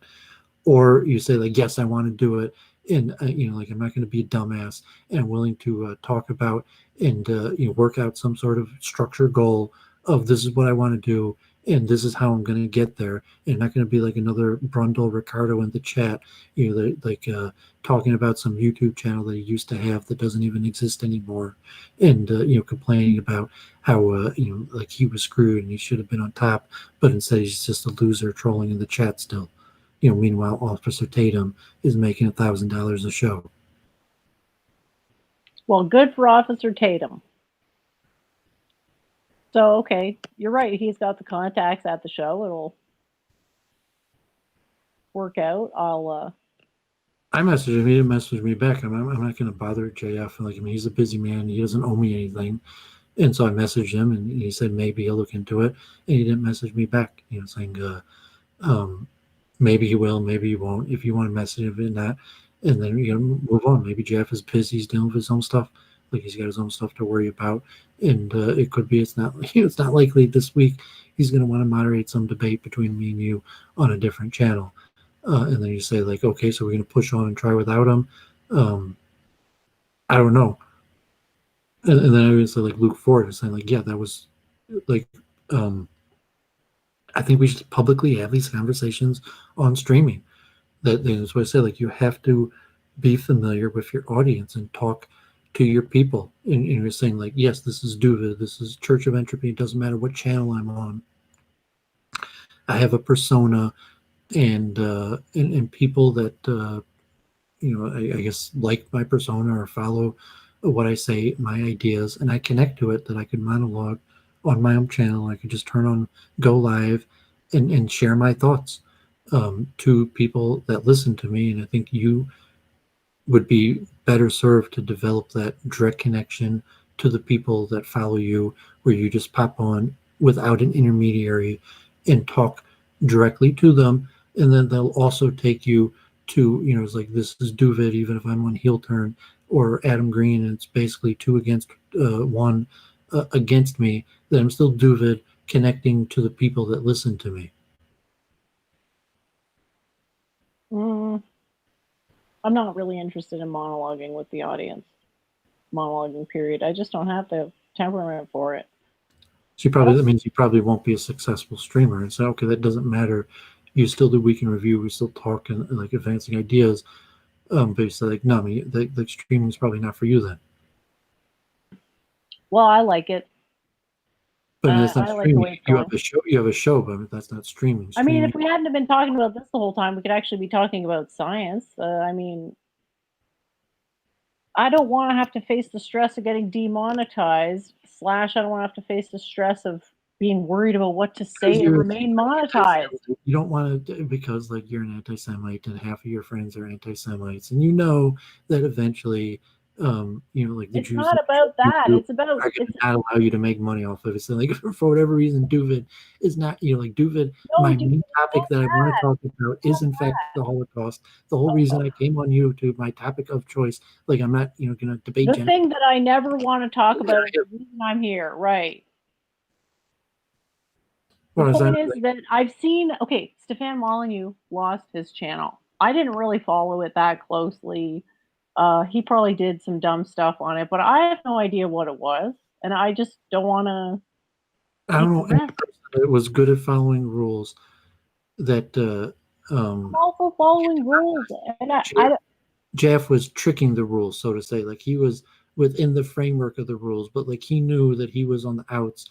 And that the people making the rules, he was just dancing around them.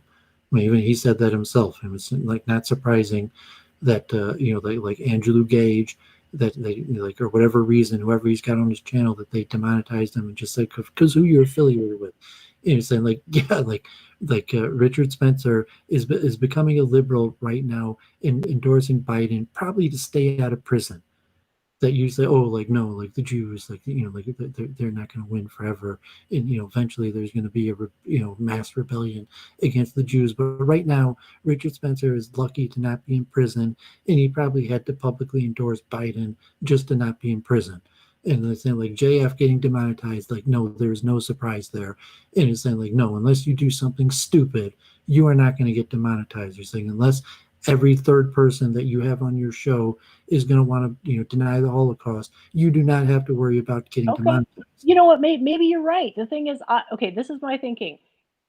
There's not a big audience for this. I have never heard you say bad things about black people. The fact is that I'm not. 2 years now, I've never heard you go into a rant about. Not because I'm not like that. That's not okay. Doovid, listen. Stephen Malou got kicked off and demonetized because he went on rants against black people. Okay, thank you for telling me that. Maybe I'm being overly paranoid. I was just thinking of it more in terms of realistically, how big is the audience ever going to be? Because it's such deeply focused subjects. I figured it would just be a small audience, and it would just never get to the numbers where monetizing would make sense. And then also not knowing if I'm breaking the rules, right? Like I can want to go to by the rules, but if I break them without knowing, I don't know, and then it's like an added stress. I mean, it is a stress, but it's saying like, like, do you say racist things?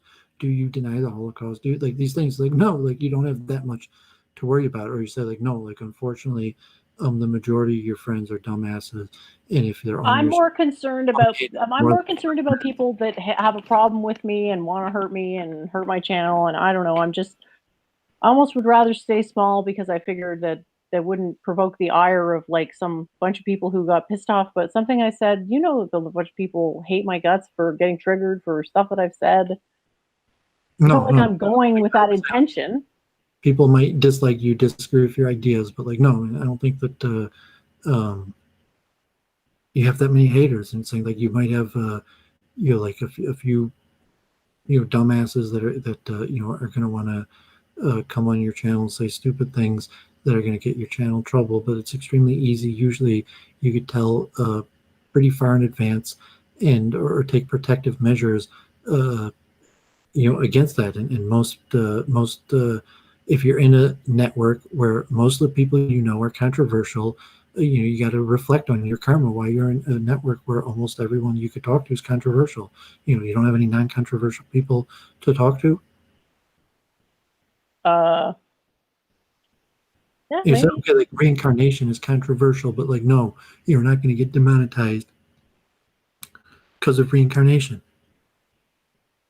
Okay, yeah, maybe. You will get demonetized for saying bad things about Jews or blacks. That's a guarantee.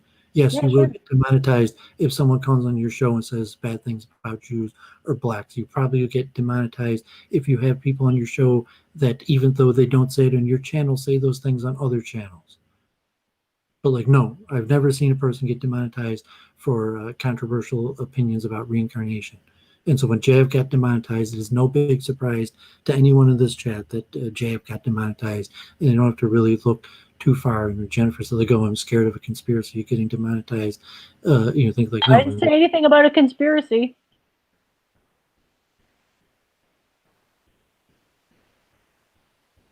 I didn't say there was a conspiracy. I just said that people have been triggered by the things that I have said, which has led to some people having bad intentions towards me. So I'm a little bit, I guess, freaked out about that. But maybe you're right, and I should try anyway. Yeah, but that's because the people that migrated to your show came from probably largely shows that I was on, and were a bunch of degenerates like Brundle, Luke, Heel Turn, Babscast, Claire. So the original people that came to our channel to hear us were largely degenerates. That's like who are the first people to tune into Week in Review? It was Ricardo and Mistopheles. Felt like those were our first two guests, and they weren't there to be friendly and listen to what you had to say. But that's the hard part of building up a streaming network. But like the reason why Ricardo and Mistopheles trolled you from the beginning was your own karma, that they followed you from your associated channels of Luke Ford and the Babscast, or wherever that we met or the first people that tuned into your channel came over from. But that's the nature of streaming. You gotta get people from somewhere. You gotta build up an audience, and you gotta work with what you have. So if you saying like, I would rather have my grand debut in a room full of like millionaires ready to write checks, but unfortunately, like my grand debut was in front of a bunch of degenerates that wanted to hound me with anti-Semitic conspiracy theories. But that was my karma. So you got to work with your karma. Yeah, I started on Luke's because he invited me on, and it seemed interesting at the time. I mean, I guess So that's my karma. Yeah, but I mean, it makes sense therefore that you had like months of people like hounding you for nude pictures. That was the kind of people that got followed you from Luke's channel to yours. Yep. That karma's not surprising. Well, not much surprises me these days. I mean, people are in a degenerate state, and yeah. Well, I mean, the people that is their what they do. So like that, like we all like look for it as a Wikipedia page. Like it wasn't a surprise what he's involved in, and to say that those are the people are going to, even to JF. Like I told JF, like I mean, his audience changed, but in the beginning, probably like 30% of JF's audience was basically the Daily Show audience, and that he built up his show from the audience of people like Mike Enoch and those original debates, and Richard Spencer and Sargon of Akkad. And when Jeff had 3,000, 4,000 people watching the show, 500 of those people were Daily Show listeners. Okay. But so he's still facing censorship all these years later. Of course, saying like no, I mean, you're not going to put David Duke on your show, and saying like that guy is going to be on hate watch lists till the day he dies. Like no, I mean, you're not going to platform David Duke on a public channel and not be on hate watch list till the day you die. I mean, he knew what he was getting into. And you say, okay, my situation, like, okay, like I'm trying to make a stream. You got to work with, they're the most popular show on YouTube for a while. And there's a reason, alternative media, and the people who are using alternative media are alternative because, we believe in things that aren't being discussed by the mainstream media. And, if it's like reincarnation or Hasidic Judaism, and it comes together, that audience to get a bigger audience, and eventually like Luke or whatever, you just want to develop your own audience. And you just say like, no, I want to step into the arena of debate, and it's a question: does Jennifer want to do that or not? I mean, I've already done that. I'm going to continue to do that, and so basically, Doooovid is a weekend review of Doooovid. Is Doooovid going to go solo on it, or is it something that Jennifer wants to do? And even in terms of weekend review, is it something that weekend review is just going to be a perpetual Doooovid and Jennifer talking about science and consciousness and reincarnation, or is there like a venue that's going to be, we're going to be talking to debaters and authors, or even profitable, and saying Doooovid is saying like those people generally are going to come for a profit model. They're going to come because your channel's monetized. They're going to come because people buy books. Just like JF, when he came down, he said it like, yes, I demand money. He's not making the church for rejects. And Doooovid and Jennifer are spiritual people. And like, yes, I'm here to help people. And I'll take my time to be nice to rejects because that's what I do. That's part of my belief system. But in the general professional world, that is not what people do. People do because they get paid. People do because it satisfies their self-interest. And people do things basically according to the market rate of price discovery. So there's like a certain rate, and it's basically like, yes, Hamra or any of these people in the professional field, the JF, have a market rate. And if you paid it and went it through the proper venues, they would probably do it. Awesome. Okay, so we'll talk about it and hopefully come to a agreeable direction. Yeah, we might have to table it for this week, and I was hoping, like saying Christian Shade, who's a brilliant man, who wrote a great book, has 11 views on his YouTube page. Like we have more people watching live right now than this one of the most brilliant minds on the topic we're talking about, because YouTube streaming is hard, and Christian Shade, he might not be able to build up a channel with hundreds of viewers, even though he might understand the stuff much better than other people. So I was thinking, if me and you, right away got into the arena this week or next week, like if JF had you on his show, I was going to reach out to JF to see if he would have me on a show to talk about the consciousness conference. If we were on modern day debate, someone like Christian Shade, who's like, what the hell? I made a YouTube page and I only have 13 views. And this guy Doooovid in Church of Entropy, who only have a bachelor's degree and aren't even in my league, have thousands of people watching, viewing their debate. That would make it likely that even someone like that would appear on Week in Review. And yes, for people like that have published books, it's basically about money. If they came to the channel and it was monetized and there was chat, or people were buying their book, like, yes, Christian Shade, if a few people, if he would probably come on Week in Review if a few people bought his book. And probably Hamarov also, but obviously Hamarov is a bigger name than Christian Shade. But is that the direction that you want to move in? And that way that conversation publicly, it's kind of the direction I would like to move in. And then saying how, if that is the direction we move in, what's the game plan? Well, let's get that debate done, because I talked about doing. You and I talked about doing a debate about God for weeks, and it never happened. And I feel like it's going to happen again. We're just going to talk about doing a debate, and then it's never going to materialize. I want to do the debate, definitely. And I want to move forward. I want to get people to come on the show, too. And if we have to pay them, that's fine. Well, I think we have to put a venue saying, like, yeah, we could just do it on my channel. And do a debate, and like, okay, I'm monetized and we might get some views and it might work out like that. But instead, like, no, modern debate has a bigger venue and this thing of reaching out to them. But like, no, we don't have to reach out to them and saying, like, yeah, we could just do the debate on my channel. We could do it without a moderator. No, because then it's just going to be you talking the whole time, and I can't talk for as much time as you, and you're going to end up with more screen time than me, and it should be about equal. Yeah, or that's what I said. Really, you have to monologue. You have to start.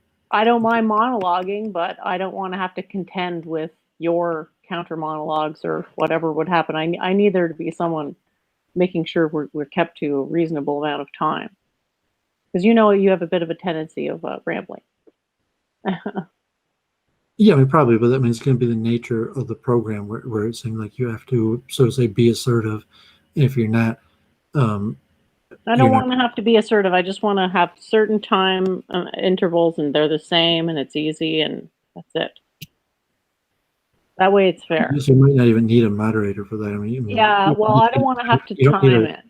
A timekeeper. I mean, that's the same problem as saying, like, we couldn't formalize it to do, and like, whatever reason, Gandalf at that point, and he's not even around. I mean, at that point, all we had was Gandalf and Claire, and now we got nobody. Like, at least back then we had Gandalf and Claire. Now we don't even have Gandalf or Claire anymore.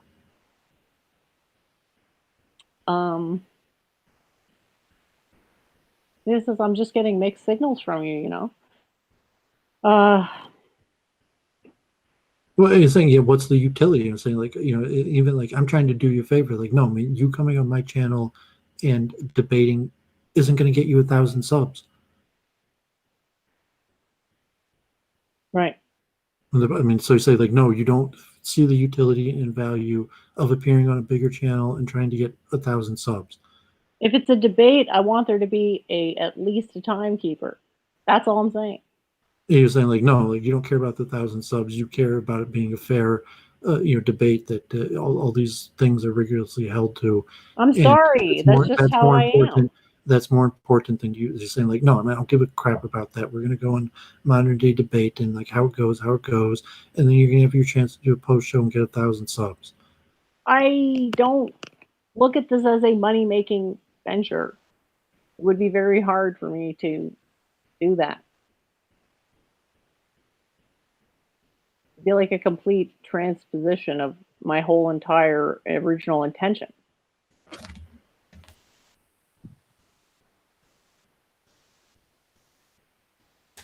It would be like going from, one side of to the other on a debate. I'm not saying I'm against making money. I just didn't want to approach this as a money making venture. Yeah, I'm saying do not. As I was saying, like, do not take financial advice from poor people.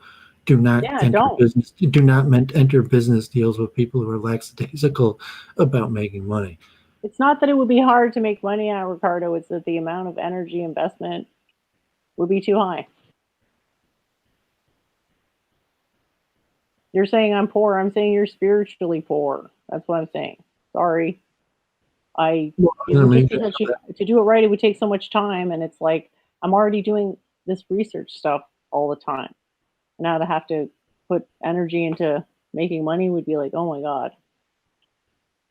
I'm not against it. I'm just like, yeah, I'm sorry. The amount of energy it would take just seems not worth it. Well, it's actually a minimum use of energy. So I'm saying because you have easy working relations with professional people because it's profitable. That's why I say, like, yes, like you could stream with JF, Hammer, Luke, any of these people if it was profitable and it would be easy to flow because people are getting paid. That's why I said, like, if it's Sam Harris or Stefan Molyneux or JF or any of these people, it doesn't matter because what happens during the debate or show, because the end product is they're going to be selling signing books afterwards. You're like, yes, I would have rather won the debate. But if I'm on the stage and it doesn't matter who the other person's on the stage, both of us afterwards are going to be signing books. And that's the general professional way of doing it, in saying that if you're competent, you expect to get paid for your service. And streaming is like that also. If you're a competent streamer, it should be profitable, saying like, because your shit's not together. Well, like modern day debate, or what JF used to be, or any of these channels that Officer Tatum now, are competent streams, and therefore they make money. You say no, they only make money because they're compromised. You say they make money. I didn't say that. It's like, no, they make money because they're competent people and put together a good product, and that's the biggest sign for other people who are going to look. Do I want to talk to this person? And saying they look at the budget. You say they don't even have a budget.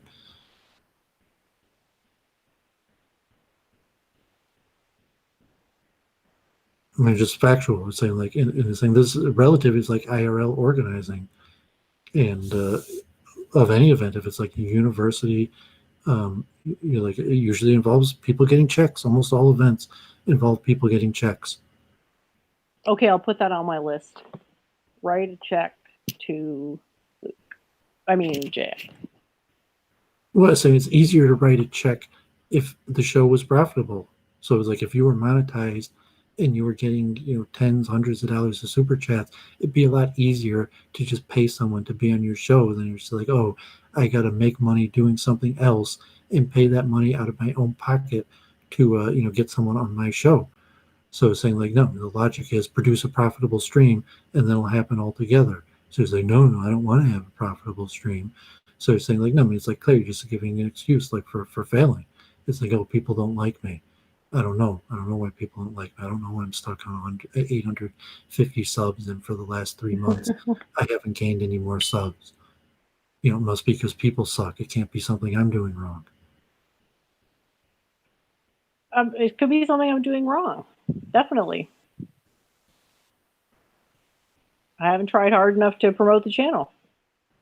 That's true.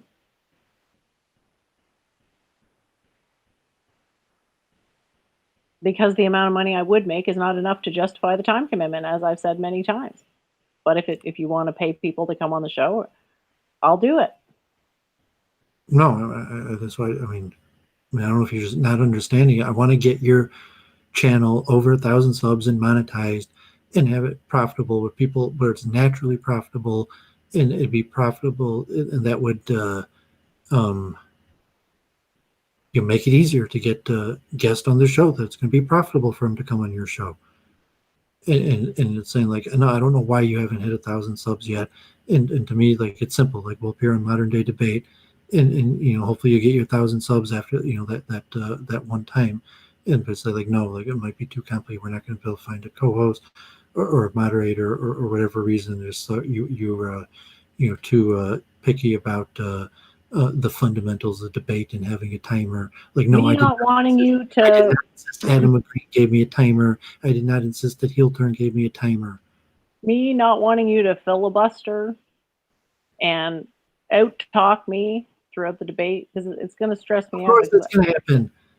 You know, like when you become Right. a debating personality and able to do that, like, you know, or saying, or you know, sign up to debate someone else that doesn't have my personality.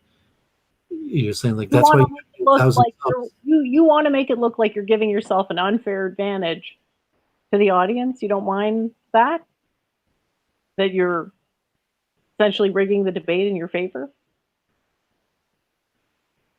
Because you know I'm not going to just ramble for minutes just because you did it. I mean, I'm not looking. I mean, it's the utility of saying like, what do you mean? Who wins a debate? And it's like, oh, like some, you know, like Doovid cheated, and like he talked 60. You know, the debate was an hour, and Doovid talked 43 minutes, and Jennifer only talked 17 minutes. Like, you know, like he cheated.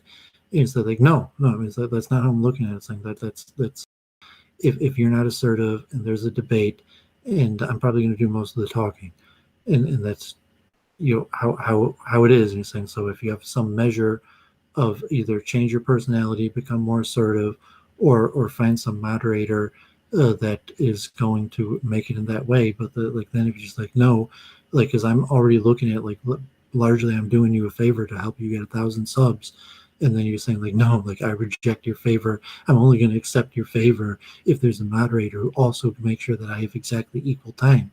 It's like I'm already trying to do a favor to help you get 1,000 subs. It's like, just Doovid being Doovid. Like, of course I'm going to do. I'm probably going to, you know, Doovid's going to Doovid. You want the help getting 1,000 subs or not? I appreciate that you see this as you doing me a favor. You're saying that's not your goal. You're saying like, yeah, I mean, pretty Not much really. it's me doing you a favor, and that's, you're saying like, no, I don't have a goal of getting 1,000 subs. That's not one of my goals. Therefore, there was no help. There's no favor on your part. I don't want to say It that. wasn't my goal to get 1,000 subs.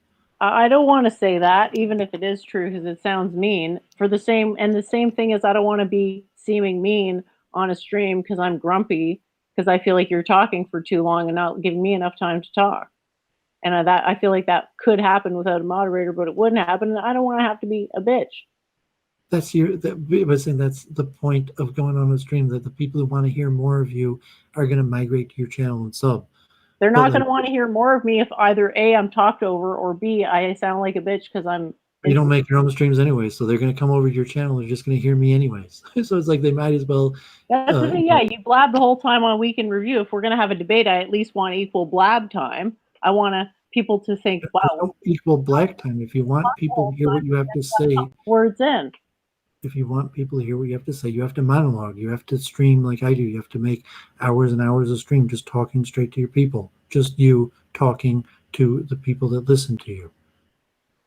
And so when you're on the other stream and you're like, oh, I heard Doovid talk for, you know, like 60, 80, you know, whatever the percent of the time that I hogged, and therefore they're going to go over to Jennifer's channel to listen to her, you know, 4-hour stream where she just talks. It's just her. Yeah, I just don't have it in me. But there are none of those on your channel. You know, it's like, even the videos on your channel is mostly me talking. Yeah, that's true, and I don't mind. Because I feel like you don't mind, because it's saying, if you, I mean, God forbid, like, I've been recommending to you for 2 years now to make your own videos, and you still really haven't done it. Because I don't want to. I'd rather spend my time conceiving of articles to write. And if I was going to do videos, it would be to help somebody else learn how to do something that was best expressed in a video form. But to just put out a video on what? I feel like these are only good as conversations. Like a 5-part video on Christian Shade's theory of free will and the multiverse, or whatever topic you so choose.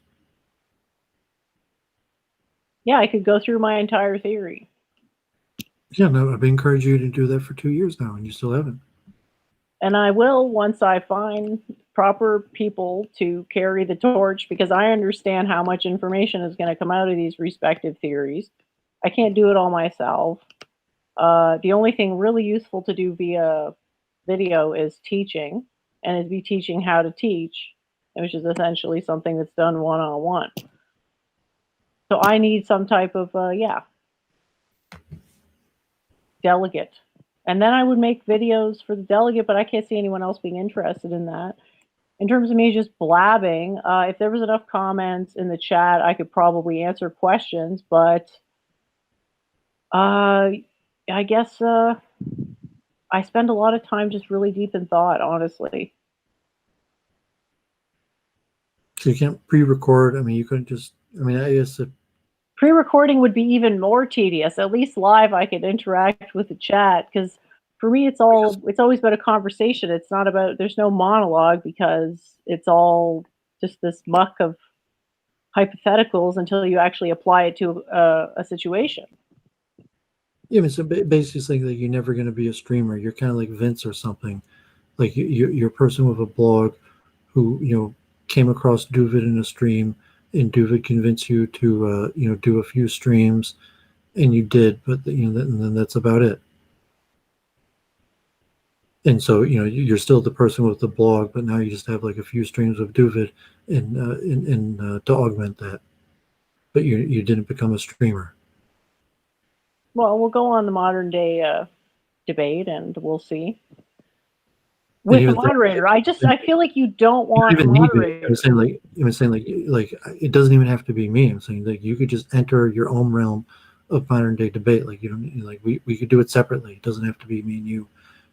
You saying like I could just email them and say you got anyone who wants to talk about the Holocaust or something or whatever. You could just email them and tell them the topics and see if they could hook you up. Like I just suggested it largely as a favor to you. Oh, And that's like I would enjoy doing it, and like I think it'd be interesting. And I said like connection to the science of consciousness, and what I said would make it likely that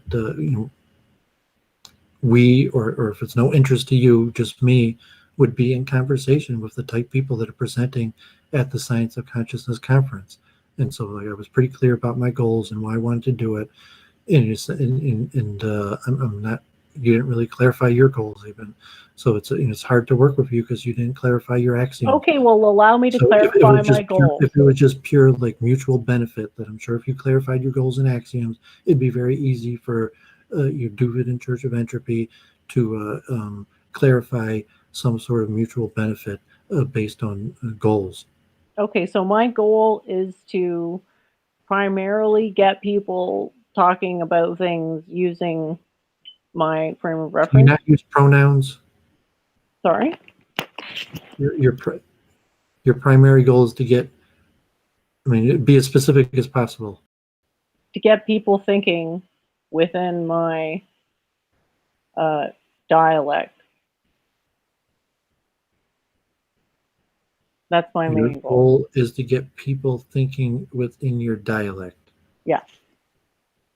That's the main goal. And then there's a series of sub-goals.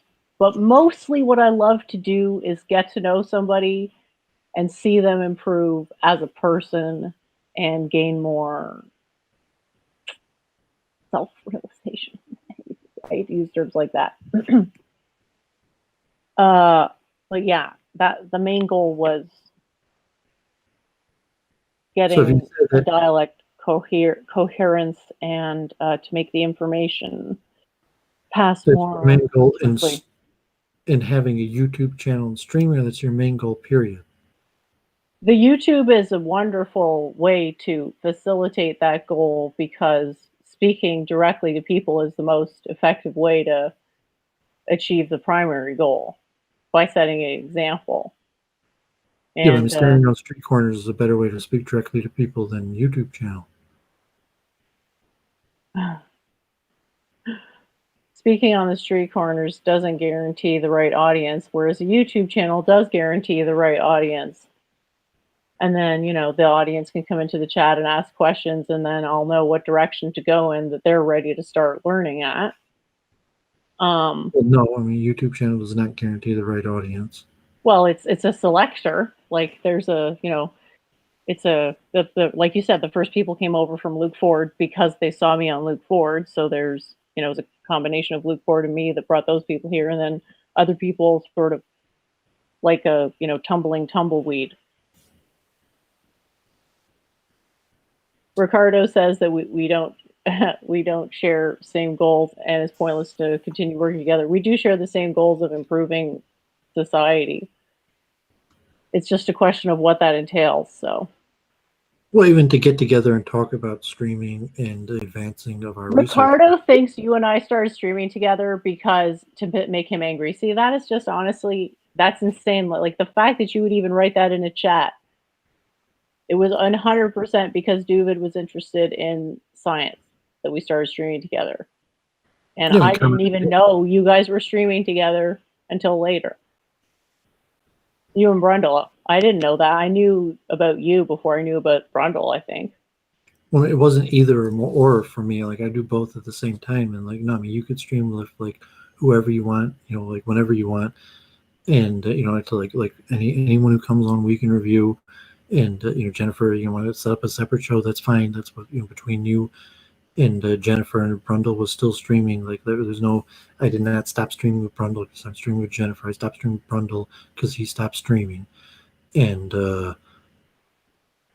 I streamed with Jennifer in addition to Brundle because she talked about topics that were interesting to me in forwarding ideas that the Brundle did not forward in the topics. But at the same time, I streamed with Brundle because Jennifer, you know, because the Brundle was talking about topics that, and Brundle started streaming again. I would probably still stream with him. And, you know, I don't see any dilemma that like I should have to choose between like Week in Review or something else unless there was an actual time conflict. And I'm sure we could, you know, work that out. Like, you know, Jennifer got a big gig and it was Sunday night. And like, I don't think there would be any problem.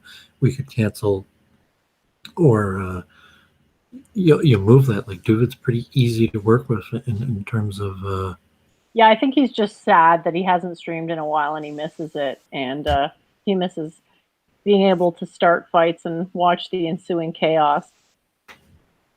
Yeah, and also pretty straightforward, you know, saying like I like to map things out and organize it and have people's intentions clear, and you know, even to, you know, the point where like I'm getting kind of like, I mean, upset's not the right word, but like, yeah, I'm kind of like down on Jennifer that I think, like, you know, like, why aren't you profitable? Like I don't see you know, saying because it's not your intention. Okay, fine. You know, so like that's fine. Like you don't have to monetize your channel and make money off of it. But you know, like we don't have to try to get like more guests or prominent people to come on, and we don't have to. You know, see to it that the biggest names in the field, what we're talking about, want to talk to us. But like, no, that problem's already solved. We can just pay them to come on. Well, no, I don't have enough money to pay. Like I'll pay them. You got enough money to pay Stephen Wolfram to come on your channel? Maybe not Stephen Wolfram, but we'll see. I mean, who do you have? Like, I mean, what kind of money are you talking about? And saying, like, and what type of person and like type of benefit? And so, like, yeah, and like, you know, even if it's like Christian Shade, and you look on his webpage, and it's like he does gigs for $100 an hour. You know, so is it really worth the money to $100 an hour to you know, to get Christian Shade on our show? I don't know. Like, I wanted to ask you, like, to pay, and is that my point in saying that? Well, why not? Wouldn't that solve the problem? No, what would solve the problem would be you monetizing your channel and having getting the big names on. getting the big names on gets the numbers up, then we get the monetization. That's how it happens. So big names first, then monetization, then money. But you can't. I mean, you can't get the big names. You generally. But what if I just give them money into their bank account and then they come on? What about that? Does that solve it? Well, yeah, you could probably. Well, there you go. It's over then. Let's talk about science again for. I mean, you don't even need me. This is why I have money, so that when money problems come, I just throw money at it, so I don't have to think about it. Yeah, I mean, generally, I mean, money can't. It can't. But when you're in a problematic situation, money is usually one of the strongest determinants of resolving it. I mean, obviously. All right. Well, $100, I can afford that. But I'm saying you're not even thinking logically. I'm talking about producing a profitable channel so you don't have to pay money from your other ventures that we're doing right now would intrinsically be profitable, and that people would come on because they want to get from that profitability from, like JF. You're saying like that he doesn't have to pay $100. I mean, he does now, for, to get someone on show that the show itself is profitable, that he could share the profit from the show. I don't know what you don't understand about that concept. Oh yeah, that's another thing. If you get demonetized on YouTube, then you lose the quarter's income.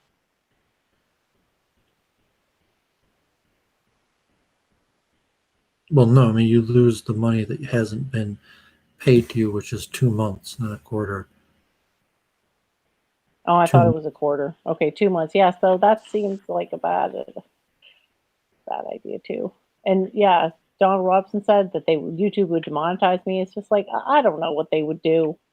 I can see arguments why, I can see arguments why not. I just the stress of it all.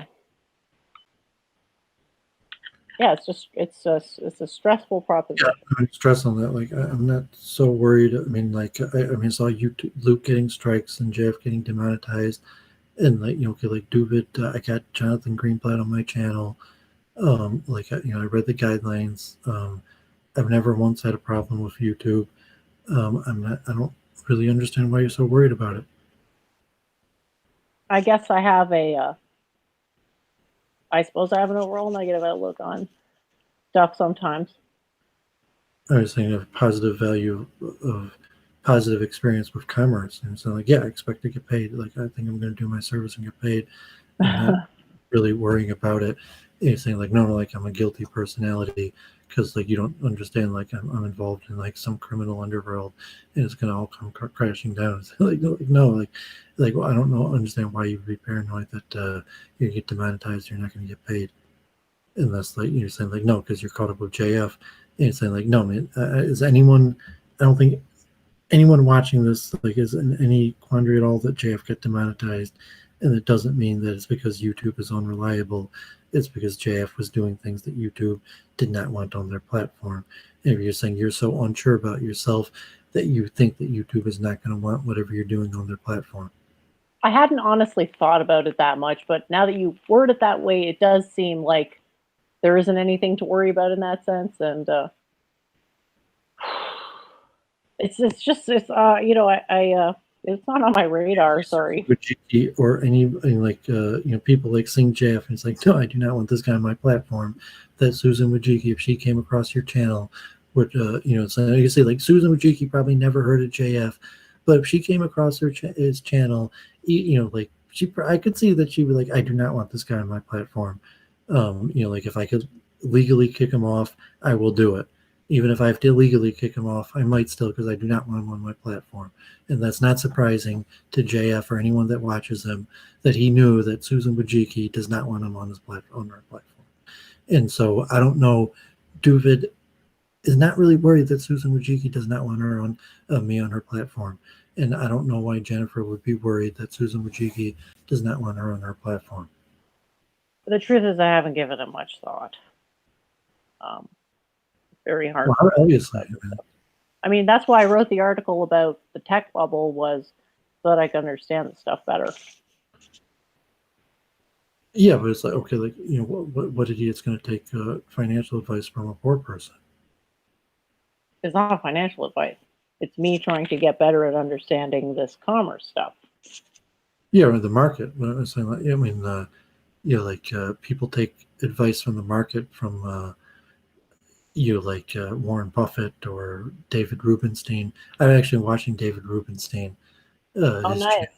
channel, and I didn't know he was so caught up with Epstein. Like he actually is directly caught up with Epstein. Like he got divorced, and his wife was literally like best friends with Ghislaine Maxwell. So I was just watching that, but he wrote a book on leadership, and he was making the point about financial leadership versus political leadership. I almost feel bad for this guy Rubenstein. You're talking about David Rubenstein, American businessman. David Mark Rubenstein, is that who you're talking about? Yeah, the head of the founder of the Carlyle Group, worth about $3 billion, who is the head of the Economic Club of Washington, D.C. He has a channel, David Rubenstein. He has his own show on CNBC, and he also does the interviews for the Economic Club of Washington. His ex-wife is Rogoff, who is an alumni of the Dalton School, where Jeffrey Epstein taught mathematics, and his ex-wife was actually traveled around in Alaska and was very good friends with Ghislaine Maxwell. I just was looking that up yesterday, but Rubenstein just came out with a new book on leadership, and it's saying if you want to learn about money, David Rubenstein's a pretty good guy to listen to.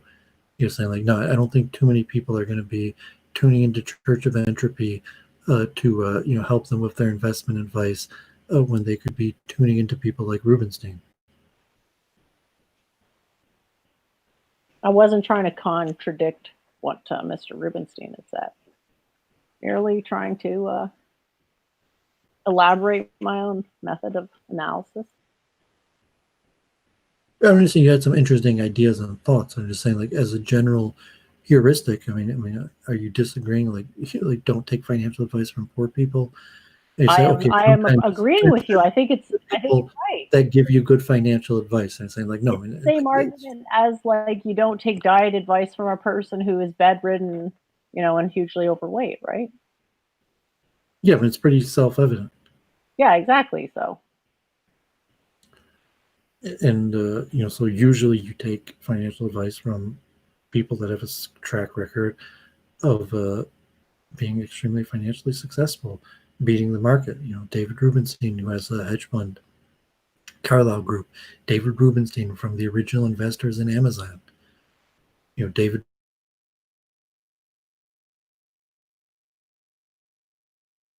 Rubenstein, who gave $60 million to the Kennedy School of Public Policy at Harvard, where Jeffrey Epstein had his office. Oh, so they were connected then? Yeah, I was just looking into it. I didn't look. I was watching Rubenstein, and I was like, I wonder if he's I saw that he gave a bunch of money to the Harvard Kennedy School, and so we had done that a week in review. I showed you the official Harvard document and the building where Epstein's evolutionary dynamics center is in the same building in Cambridge where the Harvard Kennedy School of Policy is. And I think that actually the building was owned by someone else and rented, and Epstein had a key in his own office in it. But there's also connections between Epstein and the Harvard School. So I looked, I was like, oh, I looked up. I wonder, Rubenstein, if he's connected with Epstein. And then I was surprised that, actually, but maybe in a good way, Rubenstein was just kind of this out of it stock trader that didn't have too many social clues, but he had married kind of also Maxwell type woman, Manhattan socialite person, where basically Rubenstein's wife spent his money. That's what she did. She was a Manhattan socialite and she spent his money, and and she hung out with people like Ghislaine Maxwell. Yes, the socialite. I always wondered what that lifestyle would be like. It could be more nefarious, like saying like a QAnon type thing, where it's saying like, no, there's more. Like Rubenstein, he did a lot more than marry some socialite that hung out with Ghislaine Maxwell. Saying like he didn't give $60 million to the Harvard Kennedy School of Business just because he's a great guy. Oh yeah, you had a theory about that, didn't you? That Epstein was doing human type experiments. I seem to recall. Well, all different types of theories, but it's saying that the elite have their way, and you're saying like, Rubenstein is part of these circles, and but it's saying like, okay, don't. I mean, the point I only brought him up because I watch his show. He's an interesting guy, and he interviews. He knows a lot about finance. I mean, he's an expert. He's one of the biggest experts in the world on it. That's why he's the head of the Washington, Economic Club. So I watch his show, and they're just saying like, yeah, I found your blog post interesting. You made a few insights on it, but if someone's trying to make money, I was saying like, yeah, no, I mean, watch David Rubenstein. Like, there's a reason why he's on CNBC. Oh yeah. It's not meant to be. And just like Peter Schiff or something. Like, Jennifer herself watches Peter Schiff.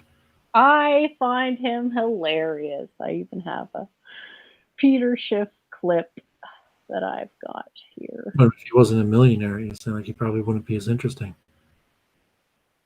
Wow. That's, Well, he's talking about... neither here nor there. I suppose that, I guess it he was talking about the market. I was if you were talking like some Hindu or like a some subject, it's like, no, I mean, it doesn't matter that he's a millionaire or not. But in most cases, you say like being a millionaire gives a little more credibility. Where you say, okay, he's a doctor, and you say he's a doctor and a millionaire versus just a doctor. And so, well, if he was a good doctor, he probably would be a millionaire because, like if you're a good doctor, you probably would have. Look at people, you'd be in demand, and supply and demand. People would pay more for your service. So I'd rather go with the doctor who's a millionaire. I would probably even give credence to that argument. But certainly when you're talking about someone in hedge funds or investment or commodities, David Rubenstein said that himself. Like in business, you basically measure the success of a person by how much money they made. And it makes sense in business. If you want to measure how successful a person is, the best metric is usually the bottom line dollar amount. But that isn't necessarily going to tell you who the best doctor is, although it may be useful in you're trying to decipher who the best doctor is to consider how much money they made. But that wouldn't be the primary way that you would determine it in a field like business. Can I play the Peter Schiff clip? Well, we've been at this for like 4 hours, and like we really ended up arguing. So, I mean, do you want? I could, I still have a joint. I could take my medicine, and we could talk more, or we could just call the show. It's been like 4 hours, and you could play clips or practice monologuing. Up to you. Take my medicine and come back and then dominate 60, like the 80% of the airtime, like I always do. Because I can't help myself. Well, I accept people for who they are, Doovid, and I think it's a good combo. A shock device. Anytime I go over 50% of the airtime, there'll just be some like AI controlled device.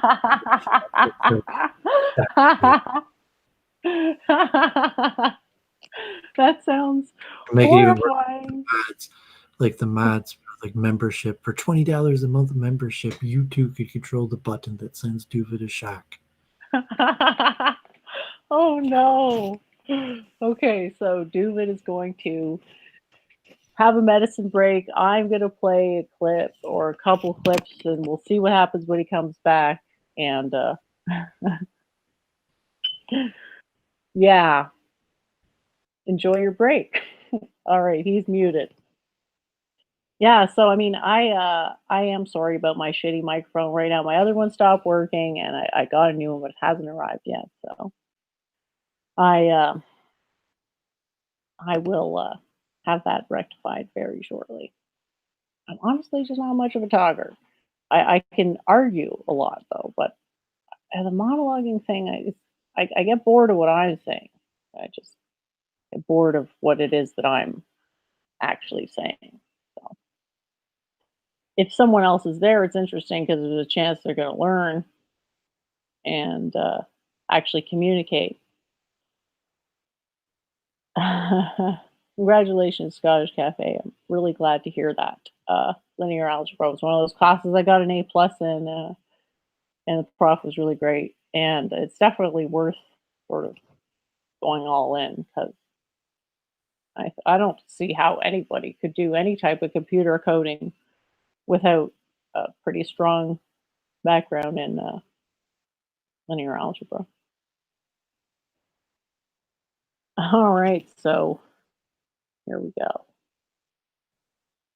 Look at all the statistics, and that's what I'm pointing out. And none of that makes me racist, and it certainly doesn't make me a white supremacist. I mean, I'm Jewish. I mean, what about that? Huh? I mean, can't I play the Jew card? Maybe all these people are anti-Semites, right? Maybe the reason this woman sent this letter to my company trying to get me fired is because I'm a Jew and she's anti-Semitic. Why don't I just accuse her of that? And then if she denies it, that proves that she is. Anyway, here's another one. Another way to look at it, I think, is that the universe itself, by its very nature, functions sort of like a quantum computer, and that's just the nature of reality. Versions of the first part of what you said. We can talk about the second part, which is, is the universe a quantum computer already? Does it just work that way? And this is very interesting because, there was a famous physicist named John Wheeler, and he said that, physics went through 3 phases in his lifetime. It started off that everything was a particle, and so they thought there was a material world, and physics was the study of that material world. Then quantum mechanics came along, and they said, well, everything is a field. It's a field of probability. Right. And then later in his career, and I think he passed away, I don't know, not that long ago in the 80s or 90s, or he wrote his autobiography in the 80s. He said he realized that at the bottom level, there was no such thing as matter, that really it's just information. And so he came up with this famous phrase, which is it from bit. And he said at the bottom level, a particle is just a bit of information, yes or no, which are properties of that particle. That's how we define the particle. And world of consciousness. But, there's a saying in Silicon Valley, which is from a well-known entrepreneur and venture capitalist named Mark Andreessen, who said he was founder of Netscape, which started the whole internet boom back in the 90s. And he said that software is eating the world because every industry was starting to use software, whether it's insurance, whether it's automotive for simulation and modeling, et cetera. And, I have a variation of that, which is that information science is eating all the other sciences, because in the end, when you think about biology, right, a lot of biological research, is coming down to genes and genetics. Well, what is genetics but a set of information? In fact, before they found physical genes, they had this idea of the gene, which was a set of bits of information. And then they found DNA, and when they examined it, they realized it's really a very compact structure for storing all of this information, about the Paris, which was seen by thousands of people, and so then finally they had to come up with a new model. And so there are scientists who speculate that there are things that we're finding. For example, there have been experiments by physicists that have found a geometric structure to the physical universe, and this they're called lattices, and they're kind of like pixels. Right. And so, they find that explains the world much better than just a purely continuous model where you have an infinite, a number of times you can cut within it. There's also a group of scientists led by physicist Tom Campbell, who put together a paper on experiments that might actually prove that the world is being rendered for us as we observe it, where you need a conscious observer, that it's not enough just to have a device recording the outcome of a particular quantum experiment. And so they raised some money.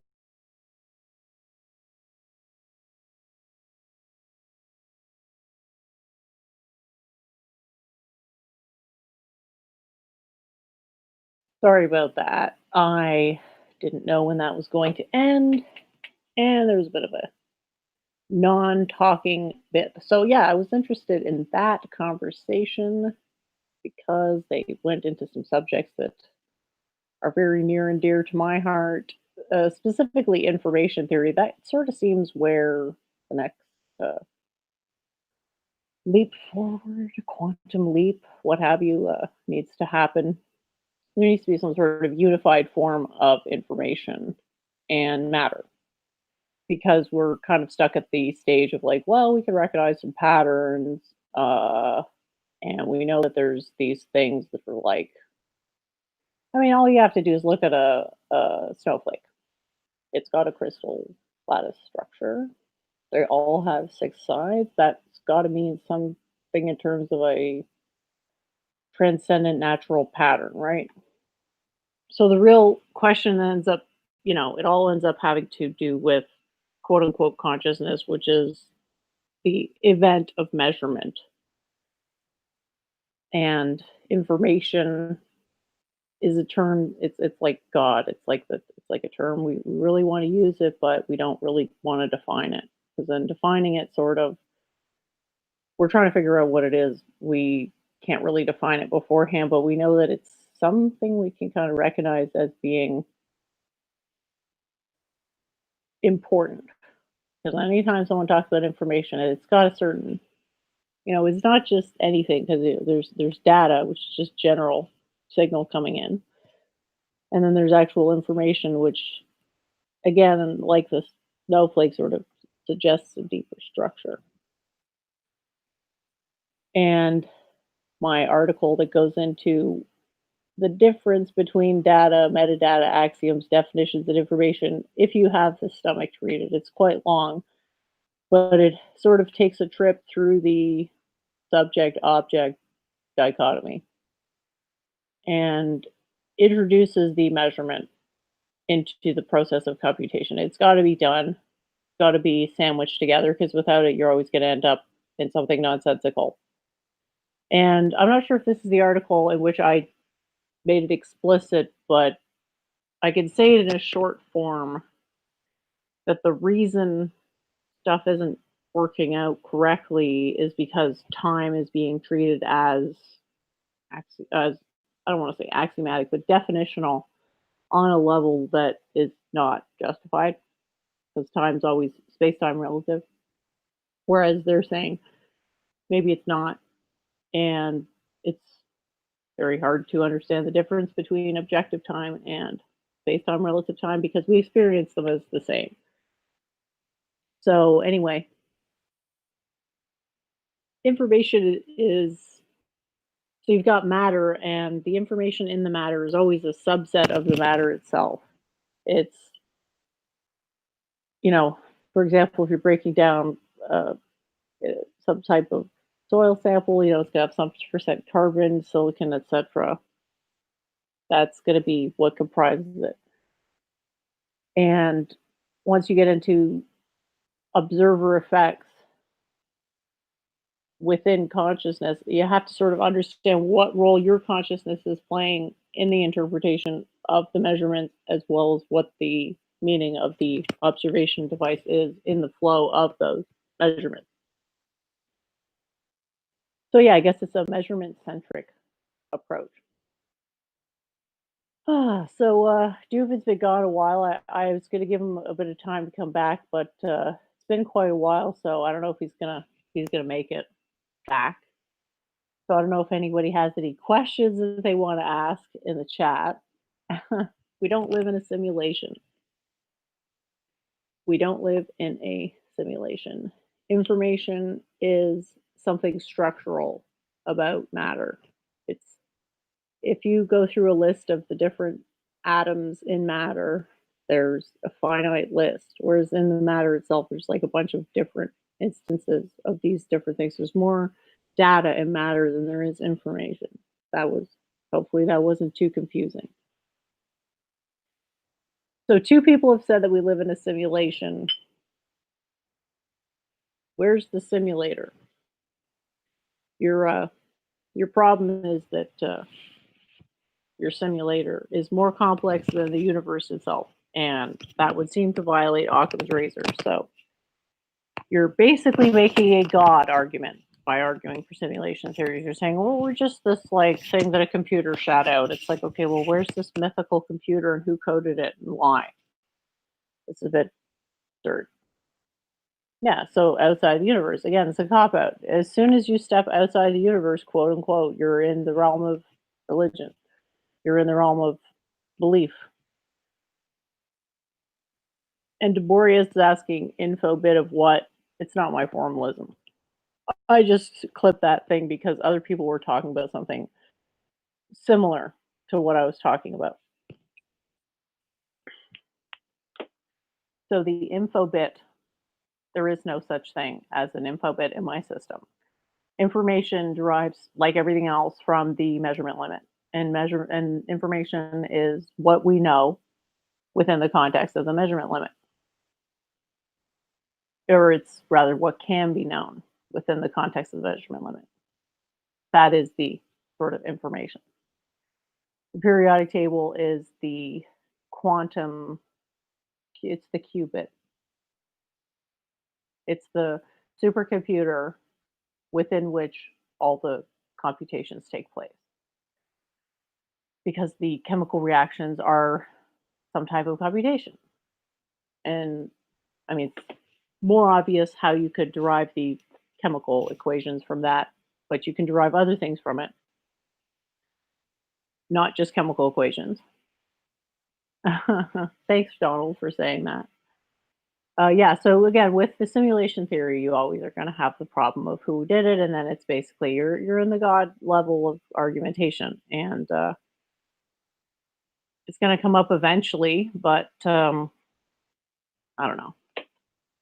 You don't want to be stuck in that, like having to defend that argument. So you could call it an aesthetic preference.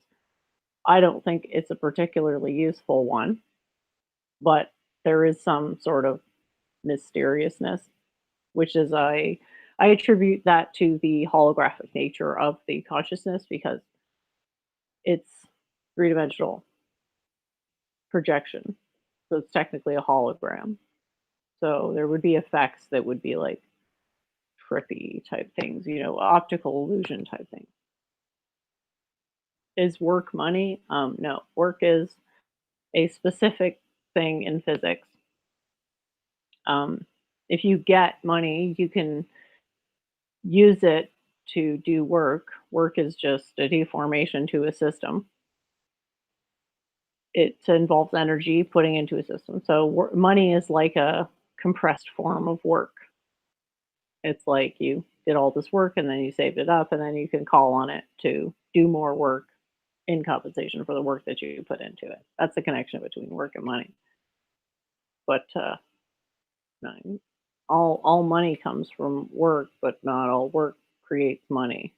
So work's just very general. I mean, even in the context of physics, what you would say is that like the sun does work on the earth and the earth does work on the sun. So the net work is done by the sun on the earth because it's so much bigger. But they're both technically working each other because work is a very general term that has to do with actively using energy to change a system. It looks like Doowovid is back. I don't know if he can hear me yet. Well, the promise of money, I mean, that's all just psychology, right? Everything past that point is a psychological thing. So promise of money has to do with trust and so forth. So future liveries and so on. Are you back, Doowovid? Yeah. I tried to monologue there for a while. Oh, good for you. So you kept 16 people listening to you monologue. You played a clip or you just monologue? I played, did you hear my stiff clip? I didn't hear anything, so Oh, I'm going to God, watch it back maybe tomorrow. I can play it again. It's only about 45 seconds. It's No, it's not pretty good, necessary. but you haven't seen it. I mean, I'll review the video and I'll see it tomorrow when I review it. Did you go over your blog post? Oh, not the new one, no. I just had a lot of fun with it because it was like applied math, you know. But I guess maybe you're not that interested to talk about it. I mean, we've been streaming a while, but yeah, I mean that's what we could talk about your. You don't have to talk about the whole thing because it's pretty long. But yeah, I just like that one diagram that I had. I was just trying to like make a sort of a top-down, quick and dirty understanding. Yeah, there you go, that one. The time between the successive peaks and troughs. No, it's not really showing up very good on here. But yeah. It's like a dampened harmonic oscillator almost.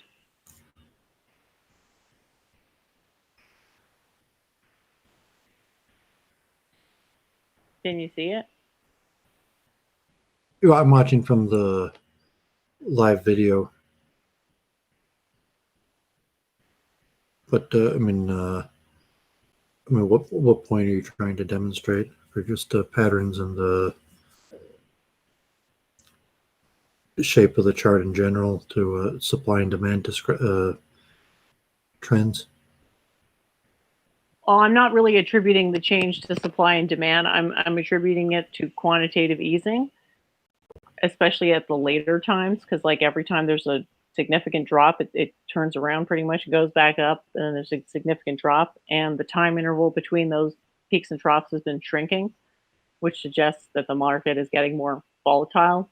So I just extrapolated that same trend if the same amount of compression happened in the meantime, and extrapolated a time based on that. It was just pattern stuff, you know. That was all I wanted to. That was all the really fun part of it for me. Yeah, I mean, but not for the sake of like finding endpoints or like to short it or to long it, where you're going to find you're not No. I'm trying to get people to think about where you're going to tell a person like, you know, buy in this range and sell in that range based on your calculation. Oh no, God, I would never presume to do that. I mean, they're clearly just mild forecasts, not meant to be taken as predictive. It's more what it is like a long-term way to gauge the effectiveness of quantitative easing. Because these could be like taken as estimation points, and then you can later see what it actually gets to and compare them and see how reasonable of estimations they were. So it can retroactively tell us information that would be otherwise hard to get. Even like, and it's not meant to be taken as something that I expect to be happening. Like the dates that it gives are just if the pattern is extrapolated, which it you know, given all the variables and all the craziness, it probably won't be. But no, I think that the gambling on the market futures thing is like, well, did you see that thing with the SoftBank, how they were causing the Tesla to become super overvalued? Yeah, I'm not sure. I wouldn't phrase it in the same way that you do, and it's still think in essence it's just supply and demand. Even the quantitative easing is. It probably is. It probably is also something that could be answered in supply and demand, and then you have to talk about something like the demand for U.S. dollars. Quantitative easing is just a manipulation of supply or demand, and you know however they do it. You know, the government, you manually basically adjusting the money supply to manipulate interest rates, and using that's how the economy works, and the system or what these numbers represent in even the greater your world logistics of supply chain of resources to manufacture, you know, from farm to plate or from the mine to the device. And the market is just representative of the forces that of the connections among humanity, and like, who owns certain shares. And when you're not talking about, like, if you're talking about money and actual money supply and how much money's worth, or you're talking something theoretical such as a percentage ownership of a company, and even the concept of the joint stock company. I mean, God bless the Jewish people and the people who created these market systems over hundreds of years. All the various people who are involved in these forces that give us the markets today. But I mean, there's an essential, just like, scientific understanding of material science and supply and demand, and there might be people who could derive profit from foreseeing or controlling or overseeing supply and demand, but it always has to be within the confines of supply and demand. You're saying, like, it's profitable to be a middleman, but as a middleman, you could really only serve the function of giving people what they want. I was telling Nick, I was messaging with him, about music and just the greater economics, and just saying, like, don't be embarrassed to be a merchant and a middleman. It's a good thing, not a bad thing. That when there's a price discrepancy and you step in there and buy something at a cheaper price and sell it at a higher price and profit for yourself, you did a good deed, not a bad deed. You helped out the world, didn't hurt the world. And because it's a natural material function of supply and demand, that if you're in one area into something, the price is cheap, and there's a different area or a different person where the price is worth something, you did something of service by buying it off the person for the price that they're selling it, and then selling it to someone for the price that they're willing to pay for it. And even though the person profited, so to say, and they said, so you could have, you know what, I'm going to pay the person more than they're willing to sell for it. Why not? This person has it, for sale at $25, and just for the hell of it, I'm going to give them $35. Like, no, it never happens. And so too, also the person selling it for 75, and the guy comes to buy it, the person's just say, you know what, I'm just going to give it to you for less money. Why not? It doesn't happen. That's how markets work. And the person who efficiently fills these natural discrepancies takes good karma out of the market, and for having done that good deed, they have the effect to change karma in whatever that element of the discrepancy. In this case, $50.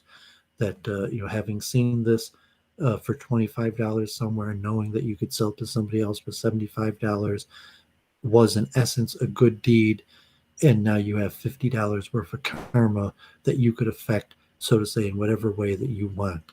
And that's the monetized representation of karma.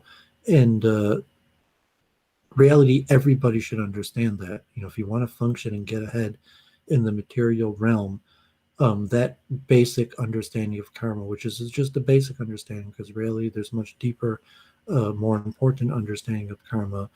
But certain basic functioning, people should have that knowledge and able to make those money as karma calculations.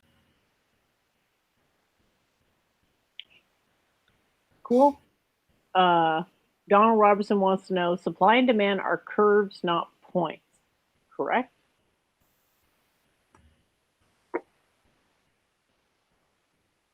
I mean, it comes out because there's a time function, it comes out as a curve. So I mean, there's a current level of supply and demand, and over time, supply and demand changes, and hence you have a curve. And as actors in the market, like oil, we all use oil. You don't have to be a merchant of oil, but you're already in the process. Like you rely on the merchants, because it's something that doesn't come natural to the area you're in, and you need to build up good karma in a different way.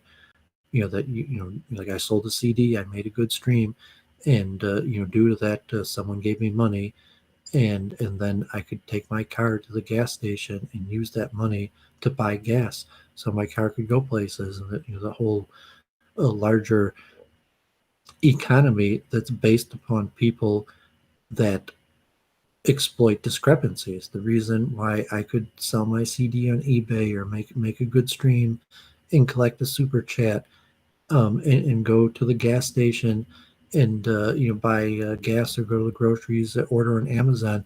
I could show. I mean, we've been streaming for a long time. I've been ordering some pretty interesting food, like fruits and interesting companies I've never even heard of. I've given them a try since I've been ordering on food online, and so I'm just searching like different things that I got, like dried fruit and a whole bunch of various dried fruit that brands and companies that I didn't even hear of, and they're all doing it for profit, like capitalism.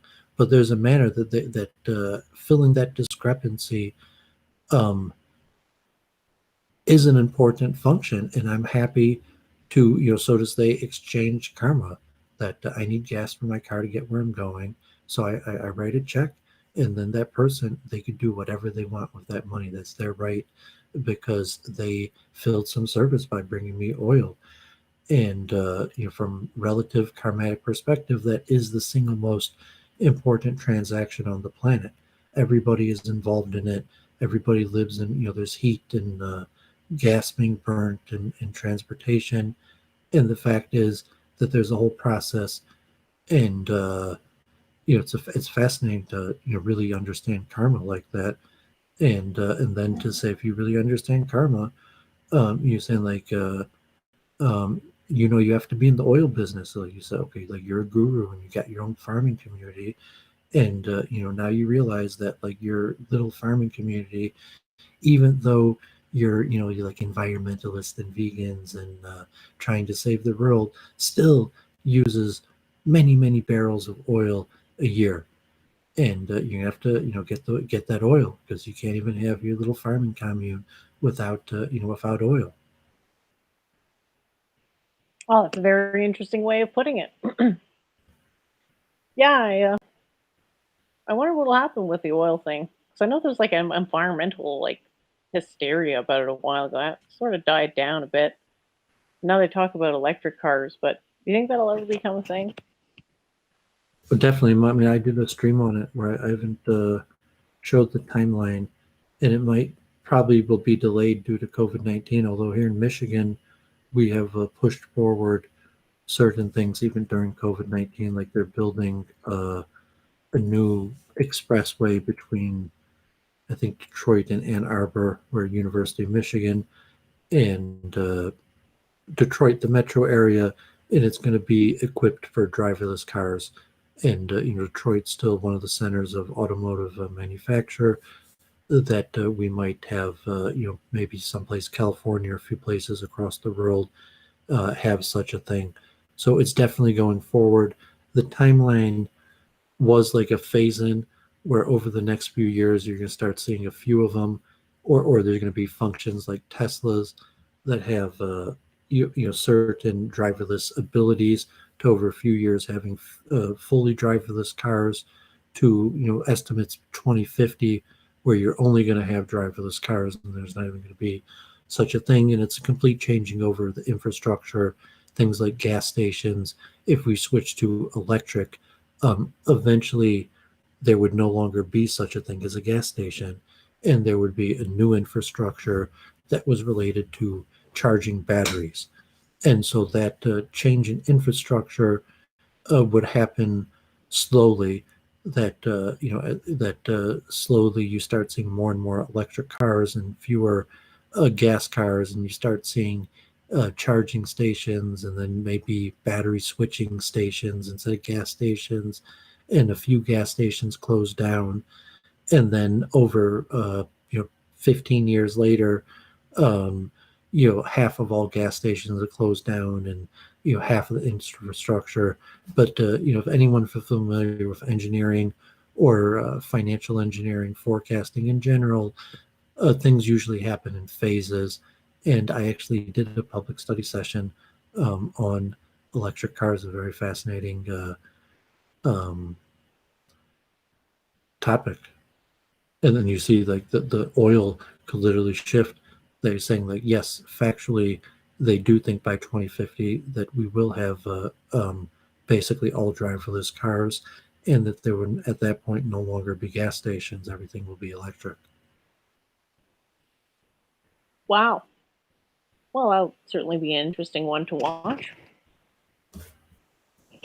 Yeah, maybe we can wrap it up soon. I'm a little hungry, but it was a great show for almost 4.5 hours.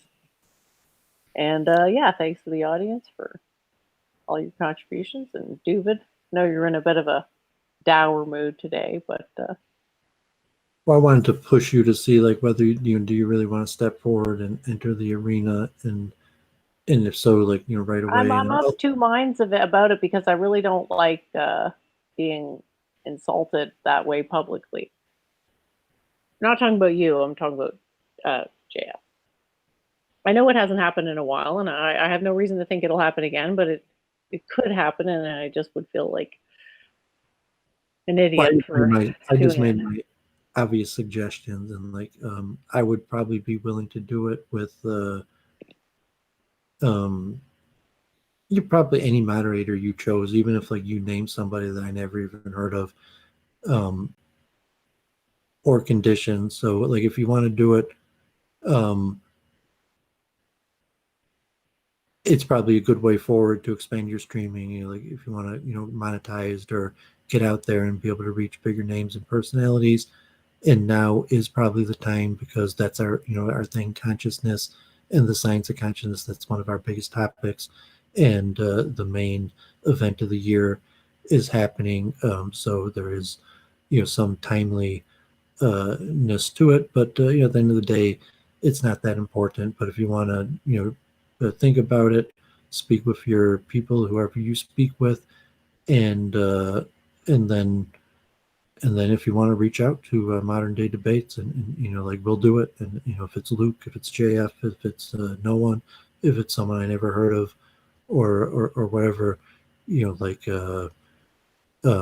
let's do it. Or if you speak to your peeps and you're just like, okay, like whatever, not going to happen, and we'll still keep pushing for these ideas, and probably cover the science of consciousness. But I think that is probably our main topic. So I'm a little excited about it, and that's why I was kind of pushing you, like maybe now's the week to enter the arena, and the Science of Conscious conferences, if we're like hot on the the internet debate scene, that might be a good venue to get also because the Science of Consciousness conference is digital this year, as opposed to it's usually an in-person event in a different place, like it was in Switzerland last year.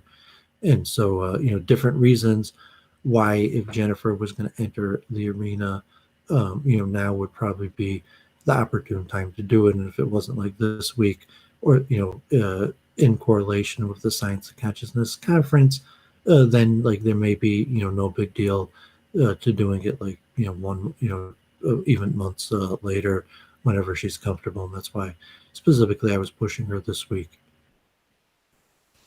well, thanks for the background info. Yeah, I guess we could go on, just the two of us, and talk about dualism.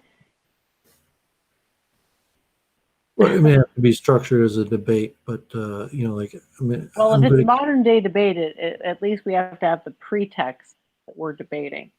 I'm good at keeping rules, like generally. So I was thinking, like if you form some structural rules and a moderator to enforce it, you could expect that Doovid will largely be within the boundaries of whatever rules you set forward that makes sense for a good debate.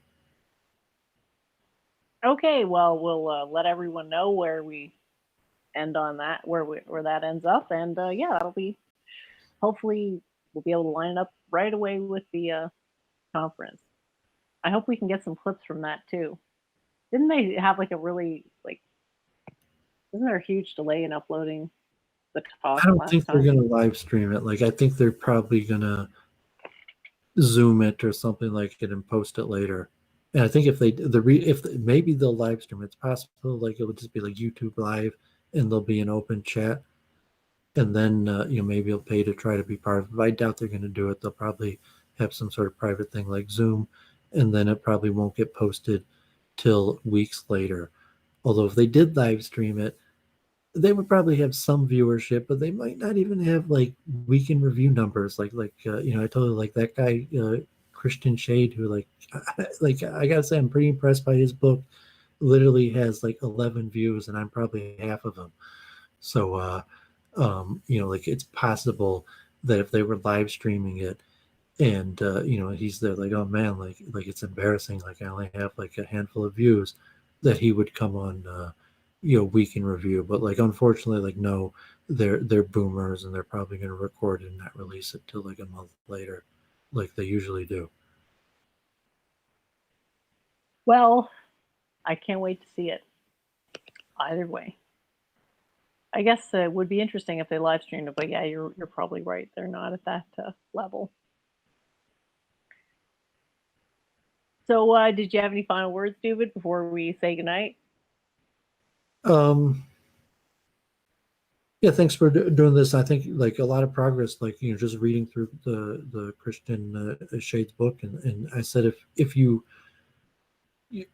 want to move forward in streaming, we could either like do like a whole big push, and we could do a series of streams on a review of Shade's book, or just like an introduction to quantum mind, because there's not that much good material out there.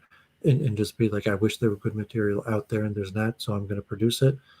And saying just like make a blitz and say that like, okay, like streaming, we're doing it, and we're going to increase what we're doing, and starting now, or just be like, no, like whatever, like streaming is a hobby, it's good, we're getting out of it, we're advancing our ideas, but like no, this year is not the year that we're like going to be part of the consciousness science of consciousness conference and make some big push where it doesn't just not even worth it. Well, we'll see next time on Week in Review. Thanks everyone for watching. Thanks so much, Doovid, for participating. And we'll look forward to the next time where we can all gather together, have a chat. Yeah. Well, before I go, I'll just say that it would be great. It would be great. But then there's that like there's a line, right? Because people are like, oh, you're condescending, but it's like, how else do you want me to explain it? Unfortunately, it's just easy to offend people who are used to being addressed in a certain way, and I don't want to do that. And just you have the same combos over and over. When you cause the cognitive dissonance, and it's just like you gotta deal with this mess afterwards. It's just like, I don't want to do that. So, I do think the debate could be good, but it could also end up being one of those things where nobody knows what the heck we're talking about. So I'm going to have a big, long think of how to present that. But, I think it would probably get us a bit more subs.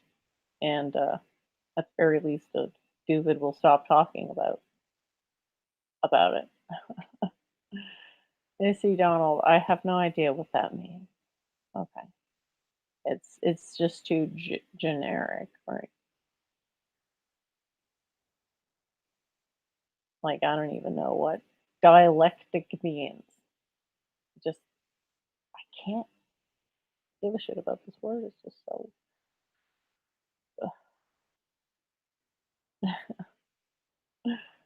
Night, everyone. See you next Sunday, if not sooner. Yeah, but that's just so to say, a worthless opinion of. It's so important that she can't be told, she won't be told that it's wrong. And bringing it back to Church of Entropy and her attack dog Gandalf the White. Why don't you learn to shut up and fuck your goddamn logic? they control the media, and the media is capable of making the sheeple believe in anything. Yeah, I don't mind. I mean, we've had these streams, and I've been doing with Church of Entropy, and she's been bringing on new people, and like we did those streams on like stream etiquette. We walked through like the technology. I have like very strongly negative opinions of the kind of Brundle clique. Is she trying to garner herself prestige by associating herself with a retard?